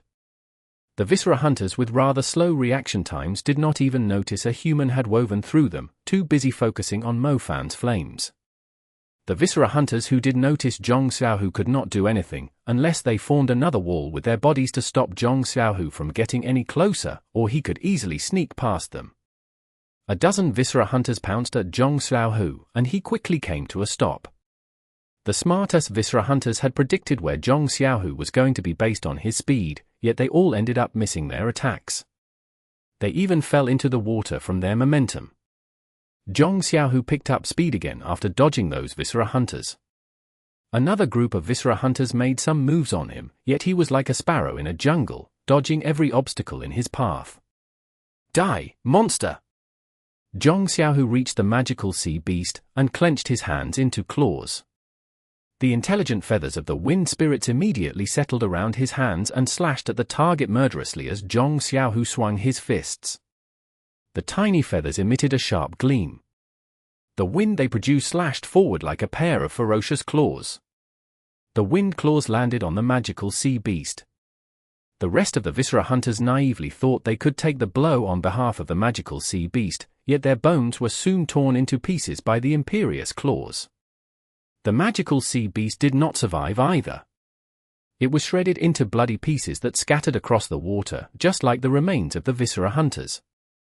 Its mouth, previously vibrating to produce the sonic wave, was still gaping as it fell to the bottom of the bay. Nicely done! Mo Fan exclaimed when he saw the magical sea beast was dead. That sonic wave was manipulating the tide. The remaining two magical sea beasts further away were still playing their symphony, but as the first two magical sea beasts died, the strength of the sonic wave had weakened by 2 levels, so the incoming tide had fallen significantly. Even though there was a certain delay needed for the height of the tide to change, the difference was quite obvious. The difference between the peak and the bottom of the waves was around 20 meters previously. They were literally like incoming beasts just then, but the difference was now around 7 to 8 meters. Even though the waves were still huge, they would soon be weakened by the obstacles around the island, including the mountains and hills. The city would slowly be flooded instead of being devoured by a tsunami. Brother Fan, let's go! Zhong Xiaohu knew there was no reason to waste further time on the Viscera hunters. He flew to Mo Fan's side and withdrew to the shore with the feathers of the wind spirits. It was a lot more convenient for Mo Fan to move around with Zhong Xiaohu's aid. They could just break out of an encirclement amid the Viscera hunters as they pleased. They shook off the enraged sea monsters in the blink of an eye and made it back to the shore. Thank you so much. Qinling was so emotionally stirred that tears almost ran down her cheeks. She had grown up in this city. She would feel like she had lost everything if the city was swept away by the tide. We came to help. Many cities across the country are suffering from different disasters. We must stick together and help one another to survive in these difficult times, Zhong Xiaohu replied calmly. Qinling did not expect Mo Fan and Zhong Xiaohu to actually be able to kill the magical sea beasts. Apart from being grateful to them, she was utterly impressed now. If I was strong as you two, I'll be able to do a lot of things, but unfortunately, there's nothing I can do right now. Don't say that, you've saved a lot of people. Strength doesn't mean everything. Most importantly, we're all in this together. If you didn't warn me about the magical sea beast's power, terrible things would be happening right now, Mo Fan reassured her. The device on Zhong Xiaohu's wrist suddenly blinked rapidly while Mo Fan was comforting Qinling, as if there was some emergency. Brother Fan, we have a mission with a higher danger level. They are requesting backup from Super Mags, Zhong Xiaohu said with a frown. Why can't they give me a chance to catch my breath? Forget it, let's go, Mo Fan sighed. I'll give you the wind wheels. Zhong Xiaohu and Mo Fan did not stay around longer. The remaining two magical sea beasts were no longer a threat. Zhong Xiaohu looked back at Qinling, who watched them leave as they flew above the flooded city. What is it? Asked Mo Fan, looking confused. She reminds me a lot of things in the past. We were actually weaker than her before. We used everything we had to survive, and now, we can actually change a lot of things. We no longer feel helpless too. It's quite a relief for me, Zhong Xiaohu rubbed his nose. His eyes were glittering a little. Yeah, we have grown stronger. Mo Fan agreed loudly. We did, but Bo City is no longer around. Chapter 1900. At least a purple alert. Translated by Zephazid. Edited by Aelrianth. The strange thing was, even after everything they had been through, especially those events that were even worse than the calamity of Bo City, the words that Zhong Xiaohu uttered easily broke through the defenses in Mo Fan's heart and touched the deepest parts of it. His emotions were stirred uncontrollably, like ripples before spreading throughout his body. It sounded like there had been a hole in Zhong Xiaohu's heart ever since the calamity of Bo City. The hole had not closed up, despite the amount of time that had passed. As a matter of fact, no wounds or holes in a person's heart could ever be fixed with time. Time would only make people forget, run away, or give up. The only way to fix these holes was to gather their courage to face their problems. The sense of helplessness in the past was their motivation to work harder now and in the future. The same situation or same calamity might happen again. Even though Bo City was not the victim, the fact that they were able to bring hope to people like Qinling who truly loved their homes was a way to slowly mend the hole in their hearts. The sense of relief was slowly healing their wounds. They could not get back what they had lost, nor would the wounds heal over time. The time that passed would numb their emotions, but when the same thing happened again, it would easily blow away the dust that had precipitated in their hearts. No one could possibly go back in time or stop time. The only thing they could do was to work harder and stop the same incident from happening again. Therefore, when Qinling was in tears expressing her sincere gratitude, Zhong Xiaohu immediately remembered Bo City that he could no longer go back to. He also remembered how hard Mo Fan fought just to protect whatever city he was in, from Beijing all the way to the Great Pyramid of Giza. Zhong Xiaohu could not forget the girl lying in the pool of her own blood, while Mo Fan could not forget Bo City soaking in the crimson rain of blood. He loved Bo City more than anyone else. The hole in his heart had motivated him to contribute to the ancient capital and Beijing, but the things he had done would never fill up the hole in his heart. Zhong Xiaohu did not express his thoughts well, and was rather confused at times. His brother Fan might seem like a carefree and selfish person, yet he still saw Mo Fan as the most impressive person he knew and enjoyed hanging around him. He finally knew the reason behind it. Brother Fan, this might sound a little lame, but I really think you are actually like a hero now, Zhong Xiaohu suddenly piped. A real hero truly would save others instead of themselves. Really? Heroes normally have a devastating past, which gives them a great sense of justice and formidable strength. They are always surrounded by beauties, too. The first criterion doesn't really fit me, the second is alright, but I will have to work harder to achieve the third one. Mo Fan was amused by Zhong Xiaohu's comment, and soon burst out laughing. So according to your logic, the combination of you and Brother Zhao is a hero then? Zhong Xiaohu smiled. Old Zhao? Mo Fan rubbed his jaw. He immediately corrected Zhong Xiaohu's statement, none of us three is a hero. There are certain things we lack, but if you, me, and old Zhao are combined together, we do tick all the boxes. Zhong Xiaohu was startled, and subconsciously scratched his head. It was indeed the case. Don't always think so highly of me. I'm a selfish person most of the time, but I just can't help it. I've been around you two for a long time. Every time I have the urge to just turn around and leave, I will remember you two and wonder what you would do if you were in my shoes. You will definitely try your best to do something instead of running away. Mo Fan patted Zhong Xiaohu on the back of his head and added, I'm limited on my own, too. If you hadn't saved me from the Viscera hunters just now, I would be dead by now instead of looking like a hero in your eyes. You are pretty strong now, too. You always surprise me. The military has been helping me a lot. I'm basically relying on them, but Brother Fan, you have been doing everything yourself, Zhong Xiaohu said ashamedly. Yuang once said that background is considered one's strength too. Now that I think about it, there's nothing wrong with his saying. Yuang? I heard that you tore him to pieces at Bayou Mountain. You should really have seen his eyes popping out. I managed to eat an extra bowl of rice for dinner that night, Mofan confirmed. Haha, you should turn his corpse into a sample and put it in Bo City's museum. We'll see if the Black Vatican dares to stir any trouble again. Zhong Xiaohu laughed. You're right, I will ask the people at Bayou Mountain if they still have his corpse. Mo Fan agreed with Zhong Xiaohu's suggestion. Brother Fan, I was just joking. That's going to be disgusting. Not at all, it might actually increase my appetite if I look at it when I'm in a bad mood. A condo in the southern zone of the Pearl Institute. Zhao Manyang stretched and flung his golden hair around.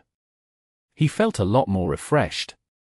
He walked along the cozy path in the park and blatantly observed the girls who were having pleasant conversations around him.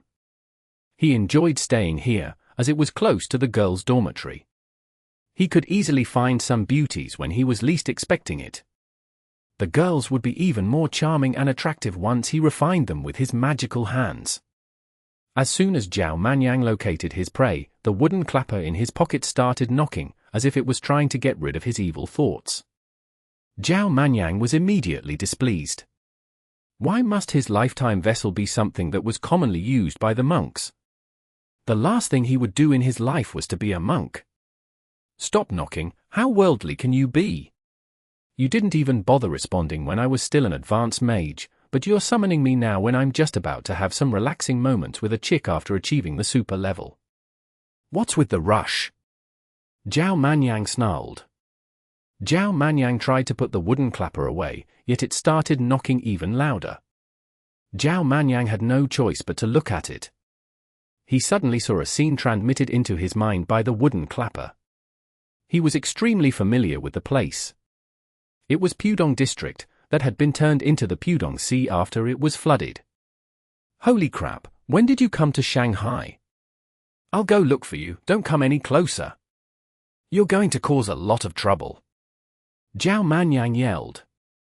Zhao Manyang was startled speechless. The world was so big, so the ancient turtle would usually pretend to be an island in some random ocean. Zhao Manyang always struggled to track it down, yet it had come to the East China Sea when Zhao Manyang least expected it. It had already reached the Pudong Sea. Zhao Manyang no longer had the mood to have an enjoyable time with some chick. He quickly ran for Pudong Sea, as he was afraid the magic city would sound the alarm at any second. Knowing Bashia's power, he knew it would trigger at least a purple alert as soon as it approached the safe zone.